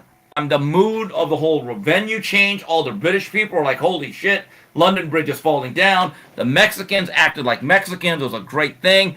And 36 minutes of just one guy mastering another. It was a great sight. One of my favorite nights ever covering a fight. Yeah, I was nervous watching that fight. Had changed. We just had Bernardo Lopez go take a belt from them again. You saw the documentary in the lead up to that fight. It was just, you could tell Hamed was. Oh, look, Hamed stayed at in that mansion or some home. shit. Yeah, he stayed at the summer home in Palm Springs. Yes. Bing Crosby. Okay, Yes. now we were there for a media day. So all the older writers, Michael Katz, Ron Borges, and us, there was like about 15 of us. So we drive down there to Palm Springs. Hamed's supposed to come out at about noon. Then it became 1. Then it became 2. And right around 2:15, we drove back to LA. We said, fuck this. He never worked out. They really had a false sense of security. And you're right. Everyone should go watch that documentary. I've linked it before. Very telling. And it shows you somebody whose hubris and arrogance really got the best of him. And I've never seen, people say, is Hamed a Hall of Famer? Here's the problem. His career never had a back half because he had one more fight where he looked terrible after that. And that one fight, I think, really ruined him in a lot of ways. Yeah, but Steve, if you look, I mean, the attention he brought to the featherweight division is somewhat, I mean, you got to give him credit for that. And if Gotti makes it into the Hall of Fame, Hamed but I agree with you. Was a great showman, and we need another. We need another Hamed. I like those guys. I have nothing against Nassim. And by the way, he's another great announcer. When he basically said about Eubank, what's your advice for Eubank? He said, you got to quit boxing. You know what? We need more of that. Yeah, you don't have more of that old time announcing. Yeah. Good point. But it's the same thing we're talking. It's the same thing we're talking about. It's the same thing we're talking about Boots Ennis. It's the same thing we're talking about Boots Ennis, though. Hamed didn't even know if he could fucking. Right. I'm trying to say, like, they bring to me the Nassim boys. They're like, oh, he had a hard time making weight 1 year of inactivity. Nah, come on, stop it. He got fat, some shit like that. You know what's funny, guys? They had a choice. This is a very interesting story. So they gave Hamed a choice, HBO. You can either fight Eric Morales or Barrera. Okay? So what happened was they chose Barrera because he had already been knocked out by Junior Jones and lost the rematch. If you go back to the night before Vargas Trinidad, HBO had a Friday night show from the Venetian. Me and Doug Fisher went to it. Bernard Hopkins fought Eccles, and Barrera fought Jesus Salud. And he looked unbelievable. Barrera looked like a guy, wow, this is a new guy. He looked so sharp that night that I remember Salud's manager, great friend of mine, Joe Hernandez, said, Steve, that's not the Barrera we expected. This guy's a new fighter. But if you go back to that HBO broadcast, guys, Jim Lampley, after that broadcast, both fights are done, and they're wrapping it up. This is the greatness of Emmanuel Stewart. And Jim Lampley goes, well, Emmanuel, you're going to be facing that man in about 4 or 5 months. Your thoughts on Marco Antonio Barrera? And Emmanuel just blurts out, I'm not gonna lie to you, Jim. We picked the wrong Mexican. Mexican. Hey, Steve, did that fight take place a day before the Trinidad Vargas fight? Yes. Yes, I remember it. Yeah. It was a Friday. And he flat out said, I tell you, Jim, we picked the wrong Mexican. Was either one of them right, though? Was either one of them right? No, they probably weren't. But you know what? I thought Barrera was always a sharper boxer, a pure, sharper boxer. The way Barrera developed that jab, You could see it in the rematch with Junior Jones. That was a much tougher fight, even though I thought Junior won that fight. But they talk about, can fighters change? I think Barrera was one of the few that did. Wow. Steve, I gotta give you credit for that pick, because me, even as a Mexican, I didn't give Barrera a chance. To be honest, I didn't. You know, the other great pick that I had, because I've had a lot of bad ones, I was one of the few people, I love Pacquiao over De La Hoya. It was so funny because when I was at the StubHub soccer stadium, they went to the big soccer stadium next to the StubHub Center. When De La Hoya fought Steve Forbes, he looked so slow.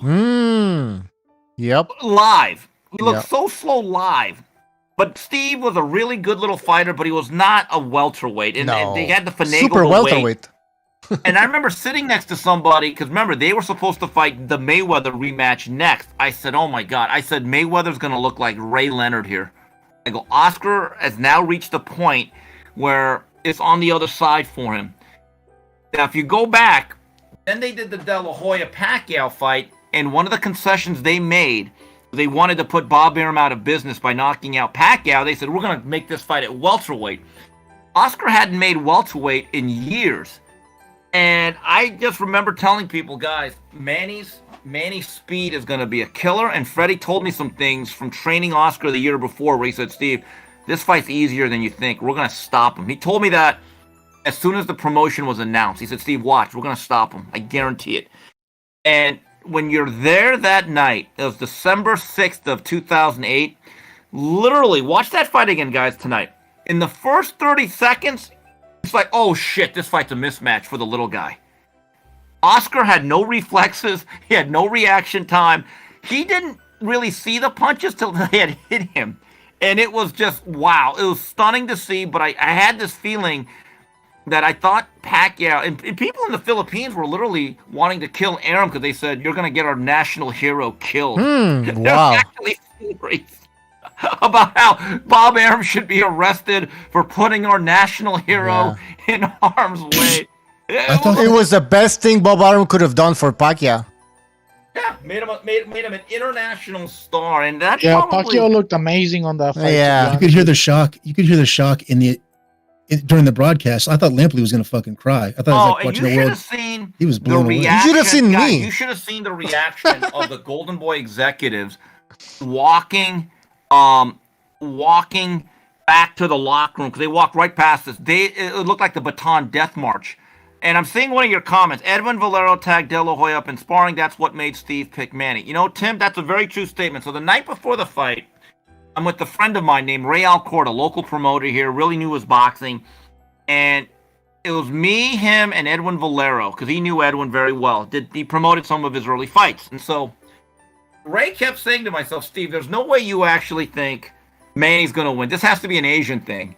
I said, no, I really think he's going to win. So, yeah. And so he asked Edwin in Spanish, like, what do you think, Edwin?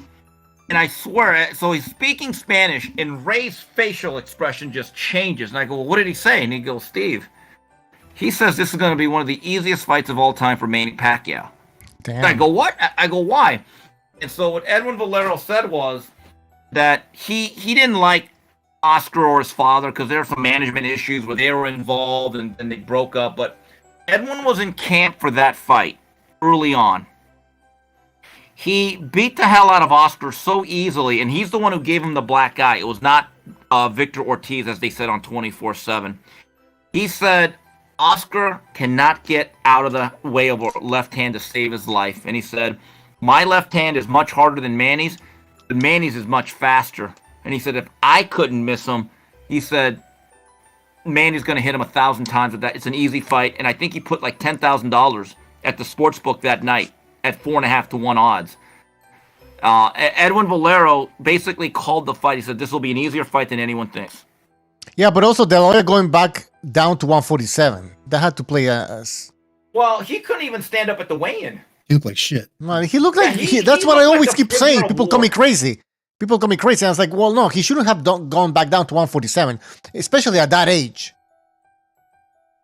Well, for years, I remember the Mayweather mob the cultists would say, they fought at a catch weight. And I'm saying to myself, hey, geniuses, 147 is called welterweight. That's not a catch weight. It's a weight class. No. And the weight was chosen by Oscar because they wanted to put Arum, they literally wanted to put him out of business.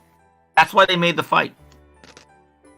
That's why they made regardless- Pacquiao, because Pacquiao was up and coming. He was, Now that Steve, Regardless, De La Hoya versus Mayweather was a really close fight. Some people have De La Hoya winning, while Pacquiao versus De La Hoya, that was murder right there. That was a beatdown. hey, now that Steve, I always go ahead, Steve. No, I always thought Pacquiao, De La Hoya was a complete miscalculation. They let personal feelings get in the way. You have to remember, De La Hoya thought he had Manny Pacquiao signed, bought that suitcase full of money at the steakhouse, and he always had a hard-on for him. And they tried to pick on him. They really thought that by knocking out Manny, they could essentially dominate the marketplace in America over Top Rank, and it didn't happen. So, that was bad. I was stunned, though. The first couple of rounds, the way Manny was just skating around the ring on Oscar, and then at the end, you almost kind of felt bad for Oscar in the 7th and 8th round as he's just taking 1,000 punches. And once again, Larry Merchant had a great line. He says, "This is a death by 1,000 left hands." Only Larry could say that. Yeah, that's why we need you to become the new Larry Merchant, right? That's the thing. But, Steve, Merchant's background was let me just say something. Let me ask Steve for a long time, right? Yeah, he was in the iconic Muhammad Ali picture over when he's standing over his opponent, Larry Merchant. If you look between Ali's legs in the background, that's Larry Merchant. Right there. Yeah. Yeah, that's how. That's so weird, man. That long. He has his mouth open. He's like in shock. But wait, hold on. I'm gonna ask Steve. Now that you're here, I'm gonna ask you. I used to back in the early 2000s, and I was still a teenager. I used to read your stuff on Max Boxing. Right. I always got the feeling back then. Obviously, it's not true, but back then I was a huge De La Hoya fan. Obviously, I was Mexican. I'm Mexican and all that shit. I felt like you never gave him credit. I am. Yeah, I will say this. I was not a De La Hoya pom-pom waver. Yeah. You're right. I was a little bit more anti-De La Hoya than pro, although I do really appreciate and I like him personally now. One of my funniest lines I ever wrote, because I'm such a hilarious guy, right? I remember when Bernard Hopkins threw down the Puerto Rican flag at Roberto Clemente Stadium when they were promoting Trinidad, and he got killed, right? Yeah. He had to run for his life. Yeah. So I wrote that day, and I said, you know what? I have got to give Bernard Hopkins credit. It took 10,000 Puerto Ricans to make him run. With Oscar De La Hoya, it only took one. And I took so much shit for that in L.A. I thought it was a funny line. That is funny. And then I remember when I was doing a local radio show, a 3-hour radio show, guys, on boxing way back when. This was on, I think it was on Extra Sports. Guys, I'm not going to lie to you. I know most of you are going to disagree. I thought Trinidad beat De La Hoya. No, man, stop it. No, that's it, Steve. You're out of line. 8-9 rounds and gave up the last 3 or 4. No, you're out of line. I don't know how De La Hoya ran for 4 rounds. De La Hoya was returning 3, but man, come on. He decided to box on the last 3 rounds, I guess. Yeah, 4 rounds. That was a robbery. That was a robbery, man. Yes. Steve, you said that Oscar, that's interesting. I never knew that. Oscar actually made the Pacquiao fight with the intention of, if I knock him out, I take the legs out of Bob, I take his teeth out, and to really put him out of business. I'll never so forget. That's why I know. Wow, that's interesting. If you go back, so that fight's in December.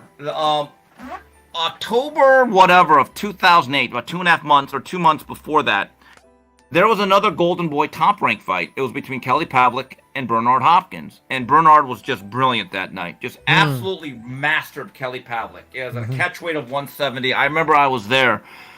And at the post-fight press conference, Bernard Hopkins is there. Bob had already left with his wife because, it was a bad night. So anyway, all the media's there. And Bernard went all executioner. He said, "This is a big victory for Golden Boy, blah, blah, blah." And he goes, Come December 6th, Bob Arum ain't gonna have a breath left in his body. And everyone was like, "Oh my God, Bernard! I can't believe you said that." I mean, so that was the intention. That was the intention, was to make sure that you cripple Top Rank by squashing their biggest draw at the time, which was the Pac-Man. Smart move. I don't know, but Top Rank, they had a bad time, but then they got the ESPN deal. Now they're doing good. I think they're I mean, look, they're the best company that is best situated for the future because you look at their prospects from Abdullah Mason, Tiger Johnson, Keyshawn Davis, Shushu Carrington, Jared Anderson, Emiliano Vargas. I have never seen Top Rank this deep in what I would call elite prospects. Trust me, they have a machine, they have a system, they have an infrastructure that just, it's like a conveyor belt full of future champions. I think their future is very bright. But I still wish they would have somehow made the deal for Regis Prograis and Jose Ramirez, with that being said. Hey, Steve, we have 3 networks right now, right? Like, well, PPC, wherever they are, Top Rank with ESPN and the Zone. Do you think there's room for another one, or there's only room for 2? Or I hope there's room for none of them. I don't want any more. I know. Look, we need to consolidate the game of boxing. I don't want this more thinned out. I think the next network that gets into the game of boxing has to say, you know what, we're going to have a budget, but we are not doing any exclusive long-term deal with any one promoter. We are just going to try to make fights, kind of like the way HBO did it to a certain degree. I just think when you start saying, hey, we're going to only do our business with one promoter, the quality control is simply not there. So when people say, we need another network in boxing, I'm like, oh, shit, I don't want to watch any more shit, guys. Let's do less. There'll always be, just because it's live, it's a live broadcast, there will always be somebody to set up a fucking camera and a truck and a broadcast crew and air it. But you see the evolution of it. They're not looking to, they want to just deal with one promoter and just give them some dates and give them a budget. Well, it's security. It makes sense. It is it can't happen. Programming. You're absolutely right. Look, the game changes every couple years. Keep this in mind, guys. The ESPN Top Rank deal ends in a year or two. Nothing is forever. Keep that in mind. Nothing is forever. But it's understandable. Like you said, though, you got to be, Top Ranks actually has the product in mind. They're the only ones that are, a promoter, if you're a fan, you got to pull for a promoter, and hopefully just one. But Pete, they have the same interest as you have. It's understandable. It's understandable that a network wants a reliable partner, right? Yeah, I mean, look, it is. Generally, you want a reliable partner, but the issue is the game is so fractured. And the fact we have not still been able to get Spence Crawford is a complete indictment on how boxing is run. It is. Yo, Steve, I got a question for you. Now that you're talking about Top Rank, I've been wondering this. I recently saw Lindolfo Delgado fight. I thought he's pretty good. He's undefeated. He's 27. I thought him versus El Pollo Aguilar was going to be a good fight, although Pollo Aguilar was in Heralded. But still, I mean, the guy proved that he's good and he could challenge any of those guys. I believe the division is 135. What's up with that dude's career? He's Top Rank, isn't he? Yeah, he's with Top Rank. And look, he's a solid guy, and I believe he's with Robert Garcia. I've seen him a few times. Look, do I see a special talent? No. But do I see a guy that can compete? Yeah, I do. But I don't know where he lands on the pecking order. Like, do I think he's highly thought of as like a guy like Raimundo Murataya? I don't think so. And I think Murataya maybe fight Nakatila next. So that's going to be a pretty good test moving forward. Look, Delgado is solid. You need guys that know how to operate. I would call him right now, maybe not a legitimate contender, but I certainly think that he's a legitimate 10-round fighter right now at this stage of his development. Okay, was he just like a late starter or something? Top Rank don't like promoting Mexicans, to be real with you. I don't see him promoting Richard Torres. I don't see him promoting Murataya. I don't see them promoting Bernal Lopez. I don't see him doing any of that, you know. So well, I mean, look, they had a lot of success. And yeah, you don't give a fuck about nationality, bro. But I'm telling you how I see it, bro. No, what would Top Rank? I'm saying, what would Top Rank care? What nationality you are? If they're going to pay you to fight, and you're going to fight another good fighter, and you're going to perform, the fuck would they care what race, color, creed? I mean, Richard Torres is a silver medalist. Fucking right. He's 3 fights in. Just won a fucking title, bro. What are you talking about? You know? Well, no, but with Richard Torres, the heavyweight. Yeah, Richard Torres. Magnum Well, PI. He's 3-0. I don't. And 4-0. Or 3-4, whatever. He's knocking over. But the thing is, Steve, last time he got a KO, they didn't even interview him, like to let the people know who this guy is. Instead, they pointed the camera at Devin Haney, who was on his fucking phone.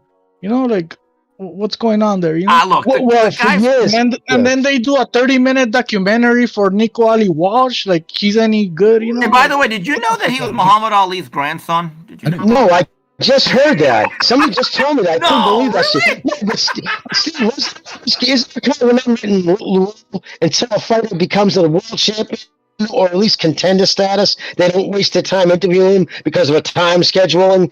Plus, it's ESPN, and it's like their time you know. It's amazing. Most of the Twitter spaces think Top Rank only wants to do Mexicans, and look, if you look at their track record, they will promote whoever they can. But you know, look, they signed Emiliano Vargas, who's certainly Mexican. They have very high hopes for him. Very, very marketable. I think he's got a very high ceiling. Raymond Murataya. The problem with Raymond is he's not what you'd call a bright, colorful personality. He's just a really, really good fighter, and they're trying to get him out of his shell. So I don't think there's this Mexican bias at Top Rank. Why wouldn't they want a Mexican fighter? If you look at the demographics of our country and who watches boxing, you want Mexican fighters, but there has to be Mexican talent out there. You know, the fact is, Golden Boy's probably got an inside track on him. You know, right? And I would say their track record with Mexicans has been pretty good the last 30 years. Yep. How did Steve? The only question I got: how did they miss on Bam? How did they pass on Bam Rodriguez? Well, let me just say one thing. That's one thing that internally inside the offices of Top Rank, I know for a fact that there was a faction of people led by their matchmakers when he was in their bubble. They said, we want to sign Bam. Some of the higher ups said, well, wait a minute, he's a midget. What do we do with him? My view is, you know what? Sometimes you need guys like him to fill out your roster, and they can headline shows because I think he's that good. That's one that they missed, and that's one that they regret. I can tell you that much, Jimmy. He could be, Thanks. He could be fighting. Anyway, guys, I gotta get going here. I gotta make some calls. Well, Steve, you have a wonderful Christmas, brother. Right? You be safe, and we'll be seeing you on Wedlock too. Absolutely, we're taking another week off, but we'll be back in the New Year's.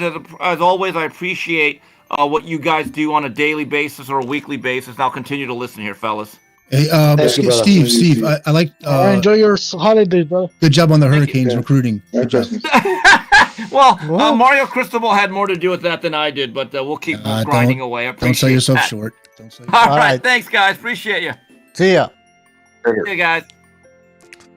All right, Steve Kim being generous enough to join the show. Check out that 3 knockdown rule. We'll post all of his links in the chat. Check out his blogs on snack.com/blogs/K9 Kim. You can see on the screen. We're gonna post the links. But yeah, Steve, the legend. He's all over the place, man. I've seen him with Mario Lopez on a podcast. Well, yeah, of course, with Mario Lopez. How can you miss that if you watch boxing? 3 knockdown rule. The best podcast out there. But yeah, man, good guy. He knows. I'm telling you, he's the next Larry Merchant. He doesn't hold back.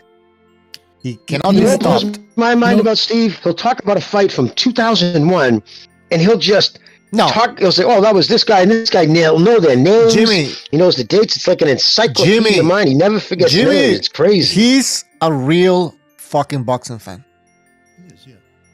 He's a true boxing fan. He will always be a boxing fan. You can tell. You can tell. You know, he remembers all the dates and all the fights. But anyways, guys, if you are listening, thank you for listening to this Christmas special. And I encourage you to join us on the live stream. You can join us. Everybody's welcome.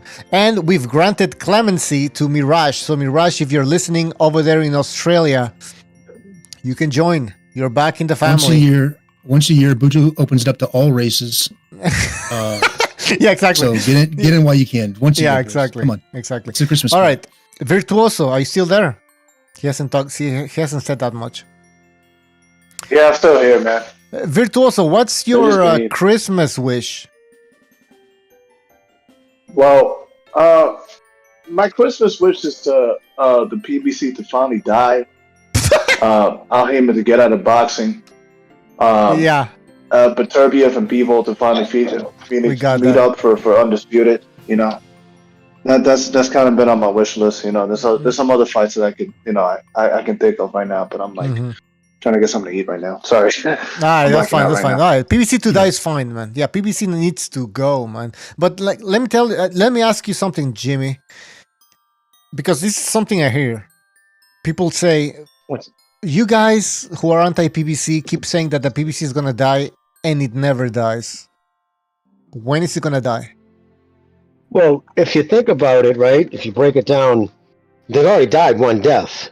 They got that money, that $750 million, and they at that stock right now in that hedge company, they listed it this year at 0.00. It's worthless. They were written off the money. They went to court. I mean, it's just a write-off.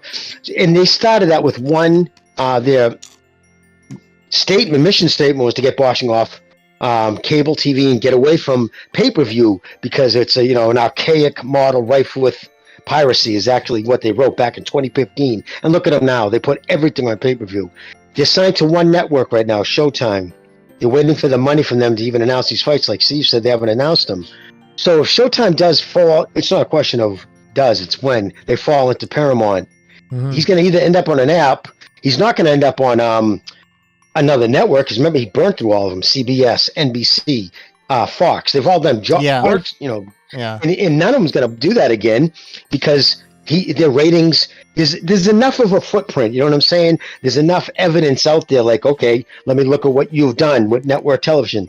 All right, you got beat by SpongeBob short, pants fucking reruns guy. Like, you did nothing in the game to warrant us to do business. So really, and at his age, in his 60s, what is he going to still hang around for?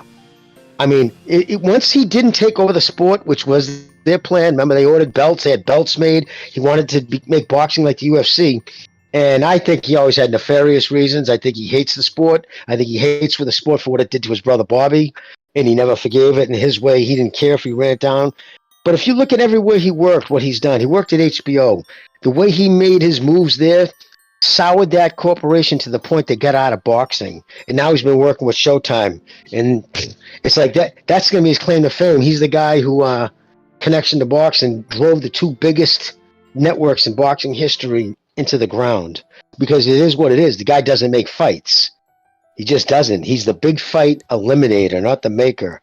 He's not made a single... If somebody could tell me, name the one prospect that he signed young, out the gate, like these blue chippers at Top Rank signs, and brings him to pay-per-view status. He doesn't. Every big fighter he has, including Stephen Fulton, I just found out, was originally signed with Golden Boy. He was with them back in 2015 when he snagged them. It's Jimmy, inefficiency. So, yes, inefficiency eventually gets exposed. The whole fucking PBC is a scam. It's inefficient, and it's gonna get exposed. He did exactly what he set out to do. Exactly. If he has a relationship with somebody who controls an investment fund, and I go to Jimmy and I say, "Look, I got this fucking idea. Don't worry about what it is. All right, I'll put it up nice.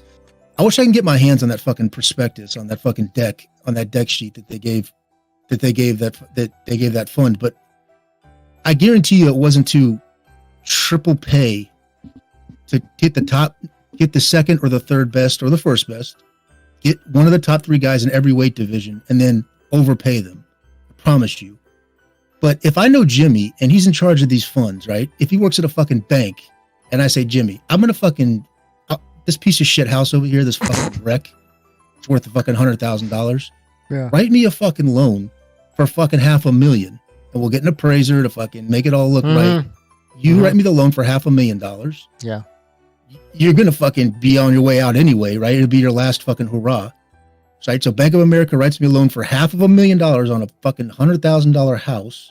I'll kick Jimmy back $100,000 because he's going to quit anyway. He's going to get fired over this shit.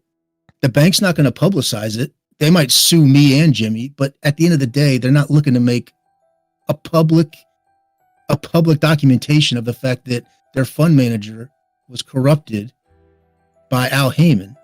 And so, yeah, of course, you're never going to see that case. That case is never going to fucking surface because they're not looking for a publicity department on a losing proposition, right?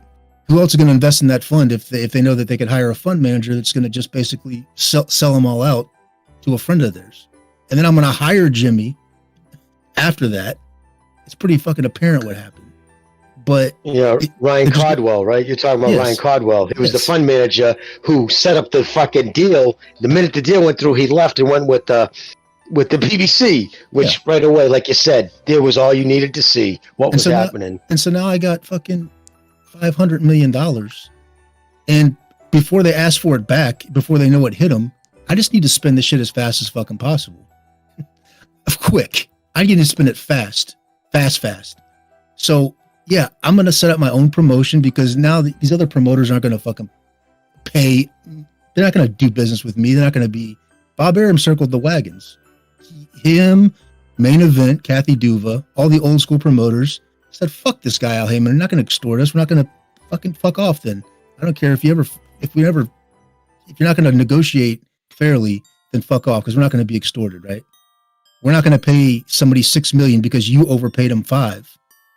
You know what I'm trying to say? So absolutely. So you want Lloyd's? So now they got to start PBC. They got to. As far as burning other networks, they didn't burn it. They bought time on NBC. We could buy time on NBC primetime and air this show right now. If someone was willing to just torch a bunch of money, if somebody's willing just to torch $1 million, we could buy an hour on NBC broadcast and just have this fucking show, us shooting the shit about boxing right now. But it'd be a loser, all right? It'd be a fucking total loss not for us, but for Waddell and Reed, for the investment, whoever funded us. Just like that house is going to be a total fucking loser for the bank, all right? So if I can get a guy to breach his fiduciary duty to a fund, an investment fund, it wasn't a loan.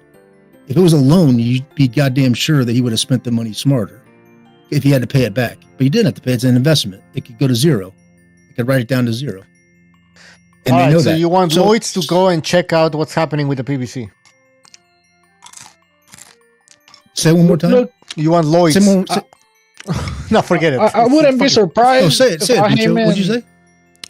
I said you want Lloyd's. To check out if everything's fine in the accounting business. Lloyd's. Yes. Oh, you're talking about Lloyd's of London to check them out? Exactly. Like Yeah. Right, to go through their works. Yeah, because it's in, like Pete said, an investment, they didn't have to worry about paying it back. So investments lose. The thing is, you have to hide the money because you can't tell me if you look back. Not hide it. Spend it as fast as possible. Yeah, because I make 15%. I make 15% on every dollar that I spend on these fighters. So I got 500 million. With 500 million, he probably could have taken over boxing. And exactly. If he did it right. As a promoter. Those 2 years, though, what did he do? From the time he got that money secured until the time his lawyer was in court in the summer 2018. So that's 2.5 years. No, it was summer 2017. Jimmy. It was 2.5 years later. And he told the court that they only had working capital, 800,000 left in working capital. No, 80 million out of 500 million. But yet you look back at that period, that was before they even made Thurman against the Puerto Rican kid. So that they had made no big fights and really didn't do anything, and all the money was already gone. Which is why it came in injections, right? Same 125 story to start, then 300 million. Then so now you got this fund on the hook to put more money in to try to flip this thing and make some kind of fucking profit out of it. And as soon as the fucking music ended over there and they figured out what happened, right? Some declaration period where the fund manager had to account for all this. Of course he quit and he got hired by Haymon. So all right. now, listen, all this money, sorry to interrupt, but all this. Go ahead. No, but you guys are talking reality. People want to dream. People want to hope. So it's Christmas. We're not going to get into the details of how fucked up the fucking sport is. This is the time for wishful but it needs thinking. to be said, Bucho. It needs This to be is the said what time. happened, No, it's my because people fault. don't It's my quite- fault. It's my fault. But I gotta correct this. This is the time for wishful thinking, and this is the time for people to wish, to hope for something better. So, what do you want for Christmas, people, in the chat? Yeah, fuck the hedge funds and all Yeah. that. But you already got your wish. PBC is done. There's no more fucking. No, money. well, we'll So- see about that, Pete, because we've been talking about this forever. Look, all You know, I got and- to say is it wouldn't surprise me if fucking Haymon is like, I'm done with this shit, and he just sells the stock to everybody and puts the burden on them, and he makes an exit. What stock? It wouldn't surprise me, bro. What and that stock isn't worth shit now. He knows so what's stock? So what's Let's talk about. People want to hear boxing. People want to hear about boxing. Let's so let's talk about boxing. So what's going to happen is Al Haymon with a cell phone, with a cell phone and a secretary is going to be a fucking manager, and he's going to just demand. Yeah. He's not going to get what he's demanding, and he's going to have to turn to these guys, these fighters, who I don't blame, by the way. If someone's going to double my pay, right? If someone's going to double my pay and I have to do half the work for it, I'm going to accept it. Each and every one of us here would, right? So I can't blame these fighters. They just made the same amount of money that they were going to make anyway. They just did half the work for it, right? If they still want to fight, he's going to have to turn to them and say, you're going to have to take less money for this next fight than you did on your last fight. It's over. It is the market. Pete, I'm having a few drinks here, and I'm fucking having a hard time following all this fucking bullshit, man. Like, it's over for the PBC. That's you're gonna see PBC fighters. This is what I want for Christmas. This is what I'm gonna get. This is realistic. You're gonna see PBC fighters that still have fights left in them, fighting on the zone and on Top Rank for what's fair. So, and the guys that are not going to fight anymore anyway, they're just ready to hang it up anyway, like maybe a Danny Garcia or guys that are just like at the end of their time anyway, they're going to just retire. You never see them again. I fucking hope so, man, Pete. I fucking hope so. Gonzalo, are you there? Gonz. Okay, he went back to sleep. Who do you guys want to see fucking Venado fight next? I mean, he just got crown champion, so. Okay, who's there? A featherweight. Lara, Oh wait, he moved up to 130. Sorry. Oh, wait. What? I'm confused. He's at 126. He's 126. Yeah. Yeah. For Warrington. Yeah, I'm here. I wet my hands. I wet my hands. I'm pressing the tablet, and the button don't unpress like Jimmy. Gonzalo, what? Okay, Gonzalo. Play a point on your tablet, Gonzalo. Excuses, but Gonzalo, what do you want for Christmas in terms of boxing? What do you want next year? At least one good fight every month. At least one good fight every month. No, but something specific. Something like specific. a fantasy fight. Yeah, something. Yeah, a fantasy fight. Hopefully, I would see. Let me see. I hope Canelo Benavidez, but I think it's gonna be Canelo Bivol, which is all right too. That's a good one. Rematch. That's a good I one. want Canelo Benavidez though. I don't think it's gonna happen, but if I had to say to the Christmas Santa Claus. Yeah, that's a good fight. Yeah, that is a good fight. Gonzalo, I agree. That's a great fight. Last I heard, Hearn was saying it's probably happening in 2024, but I mean, he could be bullshitting. But that's his plan. And reference to Benavidez versus Canelo. So at least he's thinking about it. For Canelo. Wait, are we getting Caleb Plant versus Benavidez? Yes, that's a signed deal. Oh, good. Okay. They got a date, so that's a good fight. I think a lot of people think Plant's going to get wiped out. I'm not too sure if he'll get wiped out that easy. He's not that shitty of a boxer. He really isn't. No. He's going to get stopped. What's that? He's going to get stopped. How do you know? No, I don't think so. Because he couldn't even handle the pressure of Canelo, and Canelo's not really a pressure fighter. Yeah, well, it wasn't so much pressure. He just finally got caught with a shot. Yeah, and Benavidez. I mean, when have you seen the boxer not have the hand speed advantage in a fight? That's the case in this fight. He's got I think, you know what? I think Benavidez. And unlike Canelo, Benavidez does not have gas tank issues. He could throw 100 punches around. Like unlike Canelo, I think Benavidez is gonna get hit multiple times, like a lot. Actually, I mean, look, don't let that little knockout fool you against Darrell. Caleb Plant is not a knockout artist. He didn't just turn to Deontay Wilder overnight. No, he's not. He has pop. He's getting walked down. I mean, he's gonna have a little success. Don't get me wrong. I'm not being disrespectful. That's what I'm saying. But eventually, Benavidez is gonna overwhelm him and stop him. That's correct. I agree. Okay, so if you're a Caleb Plant rare breed, we both agree on that. But if you're a Caleb Plant, let's take the other side. What would your strategy be? What would your strategy run? be? Oh, come on. For as long as you can. Try to pot-shot him. Did he run against Canelo? Try to pot-shot him as much as you can. Just stay off the ropes. Basically, you better have Floyd Mayweather type endurance and defense, which he doesn't have. Rigging down type bicycle skills. You're saying rigging down type bicycle skills. Go ahead. Yeah. He's got to be on his bike, and he's got to constantly be moving laterally. And the thing with Benavidez, because he's so hot, he runs hot. You want to get him emotional, because if you get him emotional, that's when he makes mistakes. Like with Gravel, when he crossed the line. You know what I mean? He just he was off balance, got his legs crossed. If you can hit him, then get him off balance. And if you knock him down, like with Gravel, I don't believe he was hurt, but just get knocked down. It's embarrassing. It pisses you off and makes you do things. So the bottom line is he needs to aggravate him and get him frustrated by either moving, not engage when he wants, punch between his punches.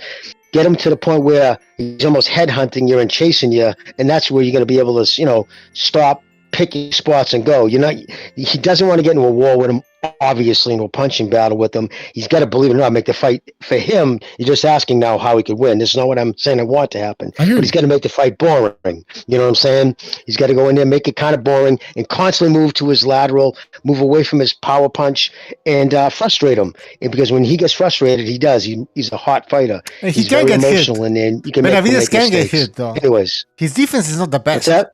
Benavidez can but get if you're hit. going off from that Gabriel, when he got emotional, he was a lot younger back then, and people, the older they get, the less emotional they get, or at least that's how I work. He's still an angry kid. He still gets angry. He's a tough kid. And he likes to fucking hurt people, and they piss him off. And so he's against them. Yeah, you know what I'm saying? He's a Before you go, Bucho, one more thing I need to say about Benavidez. Yeah, people really he's actually underrated. People think he's some big goofy motherfucker who just comes forward and is a basic, pressure fighter. That's not what he is. He actually has more skills than you think. He has pretty good reflexes for a big dude. He's a good counter puncher. Now, can he fight on the back foot and things like that? No, not really. But what I'm saying is he has better defense than you think he does. He's not a basic fighter. We'll see. You know what? What his punch is going to work the best on Plant is that sneaky right. When he's coming at you, almost kind of squared up, but he's still in the orthodox stance where you expect his left to be his jab. But every now and then he'll throw that straight right, and he actually puts some stink on it. So that'd be, I think, the ideal punch for him, because if he's going into his right hand away from his left, just catch him. I think that'll be an important punch for him against Plant. That starting off that straight right. Yep. He's Triple G all over again. So if you like Triple G, get behind Benavidez, because he's bigger, younger, Triple G with a mean streak. Without I'm very disappointed. I'm very disappointed that he re-signed with fucking Sam Lukowitz. That really bothered me. Why would you do that, dude? I think that's an old guy, right? PBC fighter. Doesn't matter the fucking promoter. Tom Brown, fucking Lukowitz, fucking. Yeah, but what's Tom Brown's position again? What's his purpose? There's a bunch of small, the PBC, you got to think of it this way. It's like Al Haymon and an umbrella. He's got Tom Brown from Tom Brown Promotions. He's got Sam Lukowitz from Lukowitz Promotions. Because remember, he doesn't have a promoter's license. He can't legally put fights on and be the promoter and say what happened. Fight. If you had to pick an angle to go against Benavidez, you would just get in as tight as you can with him and circle him and circle him and circle him and turn him and turn him and turn him. Eddie Mustafa Muhammad in the corner in both fights was right. And just keep turning them. Do not stand don't bang with them, and do not try to run. It's just like Golovkin. It's just and the fact that he had no amateur background, he kind of learned on the job in sparring. He really did take a lot of pages out of Benavidez. He took a lot of pages out of Golovkin's book. He learned a lot. I think his dad's he's a learner. You know, he understands that he's fresh in the game, and he's not just in there to spar or like get beat up. He's like trying to fucking take notes here. And well, I mean, if you saw what Derevyanchenko did to Triple G, it's the same thing. You just get inside and constantly turn. Don't let him get set. And then Jimmy's right, mate. He walked into a flash. You know, he walked into a flash shot against Graville, but that's his only. Short of that, he'll get walked down, get knocked out. Yeah, Benavidez a combination puncher. I don't think he's necessarily a power puncher, but he got some size to that. But I think, you know, if he goes in there and thinks he's gonna blast Caleb Plant away with the flurry of combinations, Plant's lively enough. He's cagey. He's feisty enough to fight back with speed as well. So if Benavidez throws like a baby of punches, that's not gonna knock out Caleb Plant. Caleb Plant's feisty enough to fight back. And if it's not necessarily gonna be power, but it's gonna be with the same flurry of exchanges that if Benavidez throws a lot, he's gonna throw a lot and get out of the way. So what is Benavidez gonna do in the middle rounds?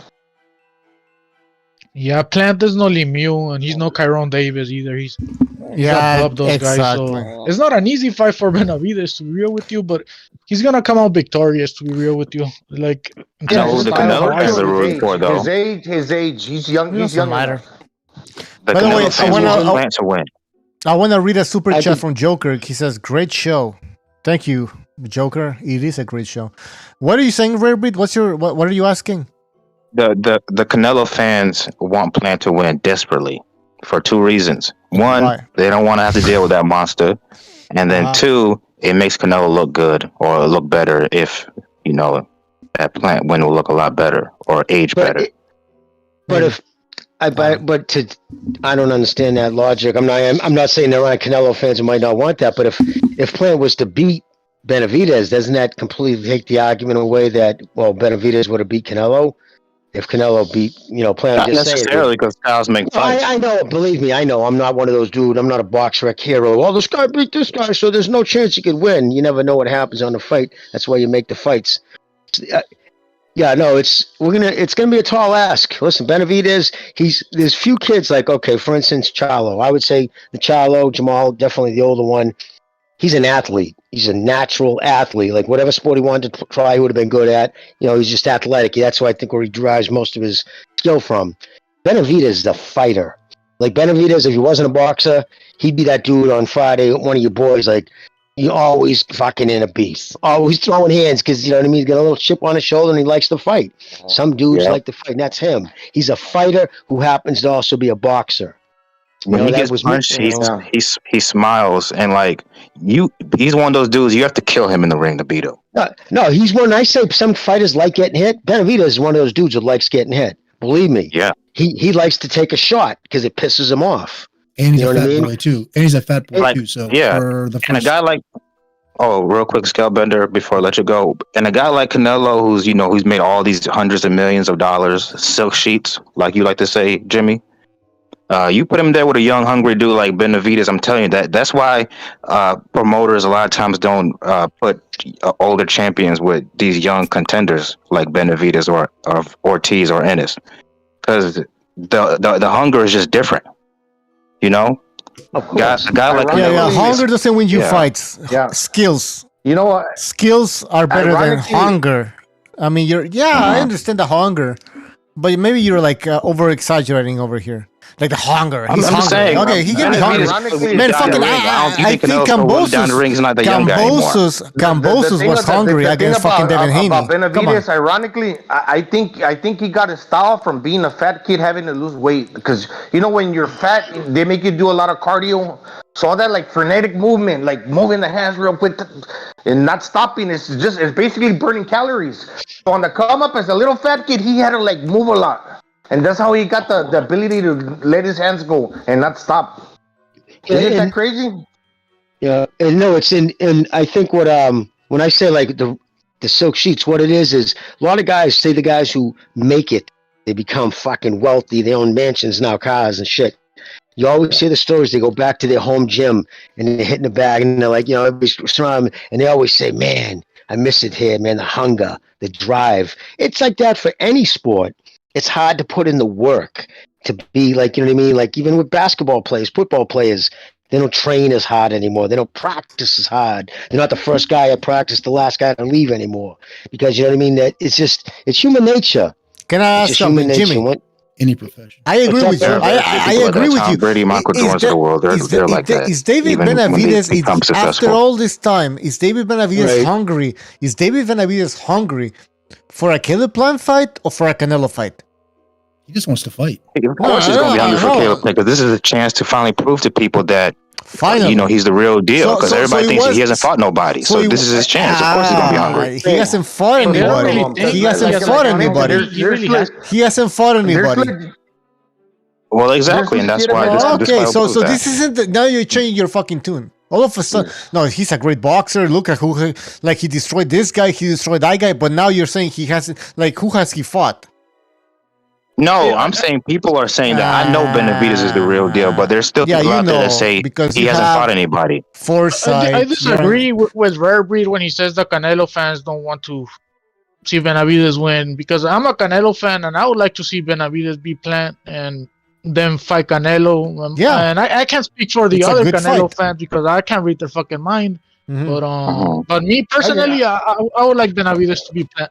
Well, that's good, man. That's what why would Canelo, like, I don't get this shit. I don't get it. So Canelo fans don't want Benavidez to win because Canelo fans are afraid of Benavidez. No, I think Canelo fans want to see the Benavidez fight because they believe. Do they? Because I've heard a lot of them say no, basically rooting for Caleb Plant. Where did you hear? Now you're just making shit up. Like Canelo fans. What's that channel? What's that racist ass channel called? The CCD. You think it's called Rapid. You know the name. Yeah. But anyways, you know the name. You know, don't act like that. You don't know. Canelo fans. Canelo fans. They believe in their fighter and they think that he can beat anybody. Right? Do you agree with me? I would hope so. But do you agree? He's the best in the world, right? Allegedly. You know Canelo fans believe Canelo can beat anybody at 168. And Benavidez is at 168. Therefore, they believe Canelo can beat fucking David Benavidez. Yeah. No point in fighting Bivol at 175. That's a waste of time. You got your own problems at 168. This isn't Floyd fans. Floyd fans calculate. Floyd fans calculate everything. Floyd fans, they calculate. No chance against Bivol. Floyd fans, this is what Floyd fans did. They would calculate, like, okay, so can this opponent, does he have a chance against Floyd? Yes. Okay, let's avoid this boxer. You know what I mean? I think Canelo fans don't give a fucking shit. Okay. Are they right? I'm pretty sure Floyd has a better resume than Canelo, but okay. Maybe. It doesn't matter. Floyd's in the past. It's the same playbook. You want to live in the past. This is the thing. People want to live in the past. We're in the present and we're looking at the future. You're the one that brought up Floyd. Come on now. Yeah, I brought Floyd because Floyd. I'm saying, I'm giving you an example of how the mentality. Open another debate separate to this, bro. Come on. Yeah. Let's not talk about Floyd. That's the debate. Be in the same sentence. All right, but people can say what they want about Canelo, but that motherfucker has carried the sport for the last 3 years. Like Steve said, his shoulders should be tired. The motherfucker's carried the sport. He's from a different era. But Jimmy, he's got 2 dates a year, and he's got a big payday to fight each one of those fights. He fought 4 times. Yeah, he fought in 12 months, in 1 calendar year when he unified 168. He fought 4 times. He fought 4 times because the year prior to that, he fought no times because he was in a contract because he sued DAZN for $300 million. So he's back on track 2 times. Also, one thing. Do you understand that? Does that make sense or no? Is that you know what I'm saying? And I don't want to like I know Canelo personally, but to me, I think this is my opinion. Say what you want. I think if Benavidez were to beat Canelo wouldn't. There's a chance he could beat him. Canelo wouldn't want to lose to a Mexican because all the Mexicans would then go on to become Benavidez fans, and that would kind of put some luster on his career. Bradley, you're overthinking this thing. You're overthinking, but I'm just saying, some guys have egos like that. It's a little bit weird. Don Madrazos. Don Madrazos. Yo. The way you Well, the way you phrased it by saying this is just my opinion, I'll never argue anybody when they say because you said it right. This is just my opinion. Well, you know what it I mean? is. You know what I mean? So that's your opinion. You're entitled to it. Rare breed. Let me just say something. We never think that whatever you're saying means like something bigger than your opinion. I'm not trying to say it's the law. I'm just saying. Don't ever think that it's your opinion. That we don't think it's like anything. Don Madrazos. Yeah, what's going on? What's up, man? Go ahead. Well, I kind of don't get the logic either. What this fellow's saying about Canelo fans praying that Caleb Plant win. I don't really get that, because I think most people would really love to see Benavidez and Canelo, and a lot of people. I don't know, man. I just think that would be a great fight. I don't really get that logic. And the Mexican thing, Benavidez is not. He's American. I mean, he's got the heritage, sure, but who the fuck knows him in Mexico? He's South Ecuadorian. You know what? When you go overseas, I'll tell you one thing. When you go overseas and you go to like Germany or you go to Thailand, you're American. You're not. Oh, I'm Irish. The German. None of that shit. You're American, and that's it. And that's what Canelo means when he says I won't fight other Mexicans, people from his homeland, not Mexican Americans. I don't get the logic with that. I don't think the Irish people in Ireland basically adopted Ward, Mickey Ward. They like that guy because they know he's of Irish descent. He's half Mexican. Like one dude. I mean that's just not how it's kind of a good example, but yeah. It's just not how it works. It's like I don't know. I don't really get that logic. All I know is that wouldn't you want to see Canelo against Benavidez? Wouldn't you want to see like really good fighters? Us fans who are not like. Well, I was talking about the Canelo fanboys, like the guys who are not like in love with Canelo and want to protect him. Yeah, those guys don't want. I don't think they want him to fight Benavidez because he could potentially lose. But people who like us. People who are just boxing fans or they don't really care who fights who, they want to see Benavidez fight Canelo. So Canelo fans I said the fanboys. No, so Canelo fanboys, they believe in their fighter. They believe he's the best. But when it comes to Benavidez, they're like, well, Benavidez is gonna beat my fighter, so I don't want him to fight. It doesn't make any fucking sense. No, they don't, because look, it's the same thing with Spence and Crawford fans. They say, Boots hasn't fought anybody, he doesn't deserve to fight. Canelo fans say the same thing with Benavidez. So that's why it's just how fans are. But who the hell is Benavidez? Like, who the hell is Benavidez fought? Like, what? There we go. See, this is what I'm talking about. It's because that train of thought is why we can't get fights. Well, what do you mean? What am I talking about? It's just like the guy. Look at the guy's resume. Like, I would like to see him fight. The guy's a champion at 168. What do you mean? Who is he? But Don, for the record, Rare Breed did adjust his statement. Of course, at the very end, his fucked up initial statement was that any Canelo fan doesn't want to see Canelo fight Benavidez, and they hope he loses. Then, if you notice, just 10 seconds ago, he adjusted it. So shout out to Rare Breed. He did adjust it and get it back to.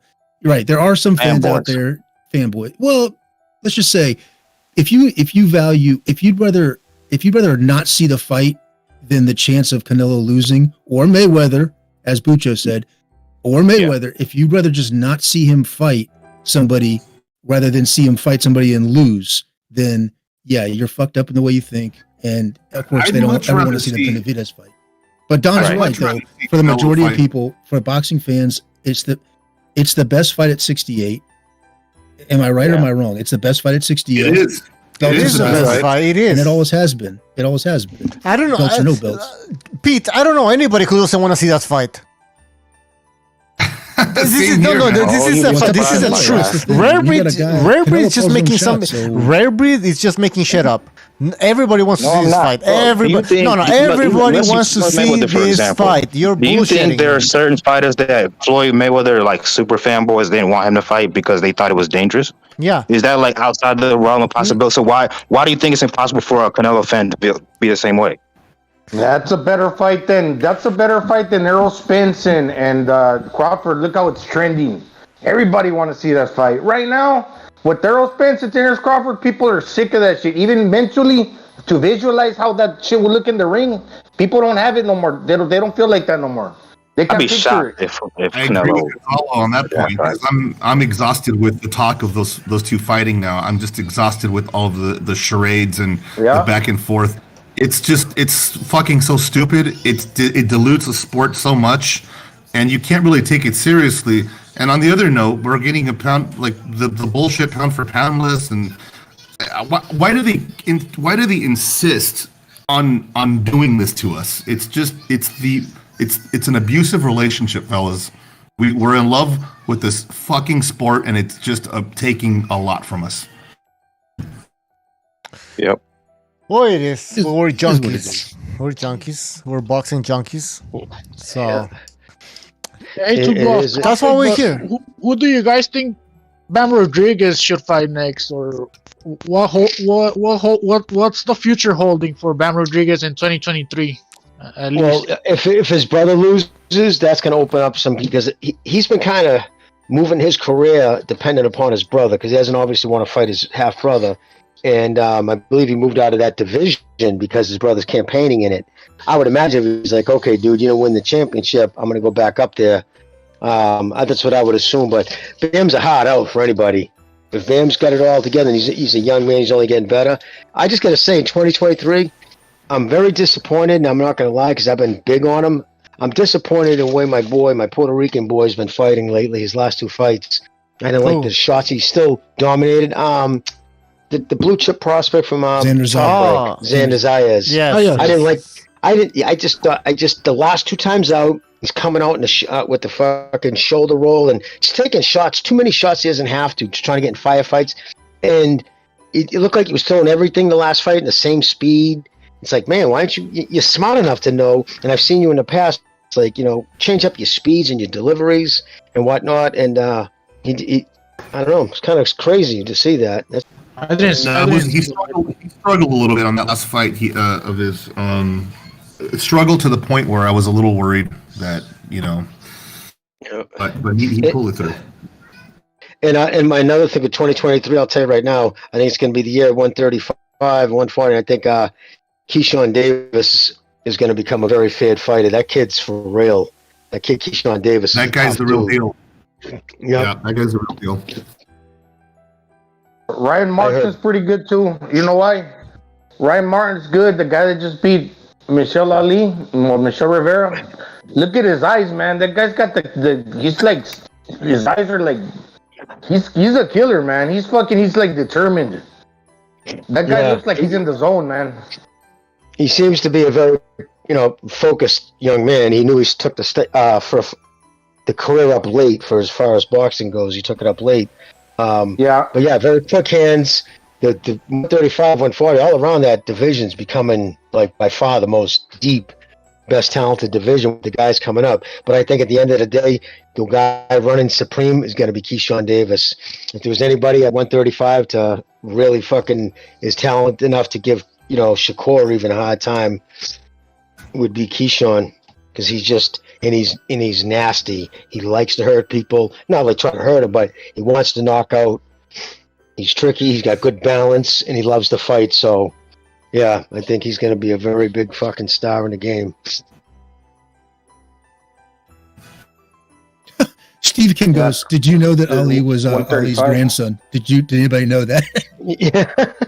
The guy with the quickest hands got to be Ryan Garcia in the division, and the guy that throws the most punches is Cameron Cepeda. Yeah. In the most predatorial style, and because I just went back and I watched every single fight he's ever had on film, is Inoue. Holy shit, that dude's nasty. He rips to the body. Oh my fucking god, dude.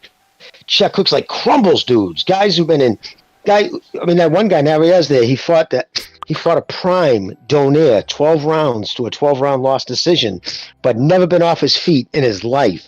And he got obliterated in 2 rounds by Inoue. That kid fucking punches like a mule. Lightning quick, great footwork. I didn't realize how hard he hit.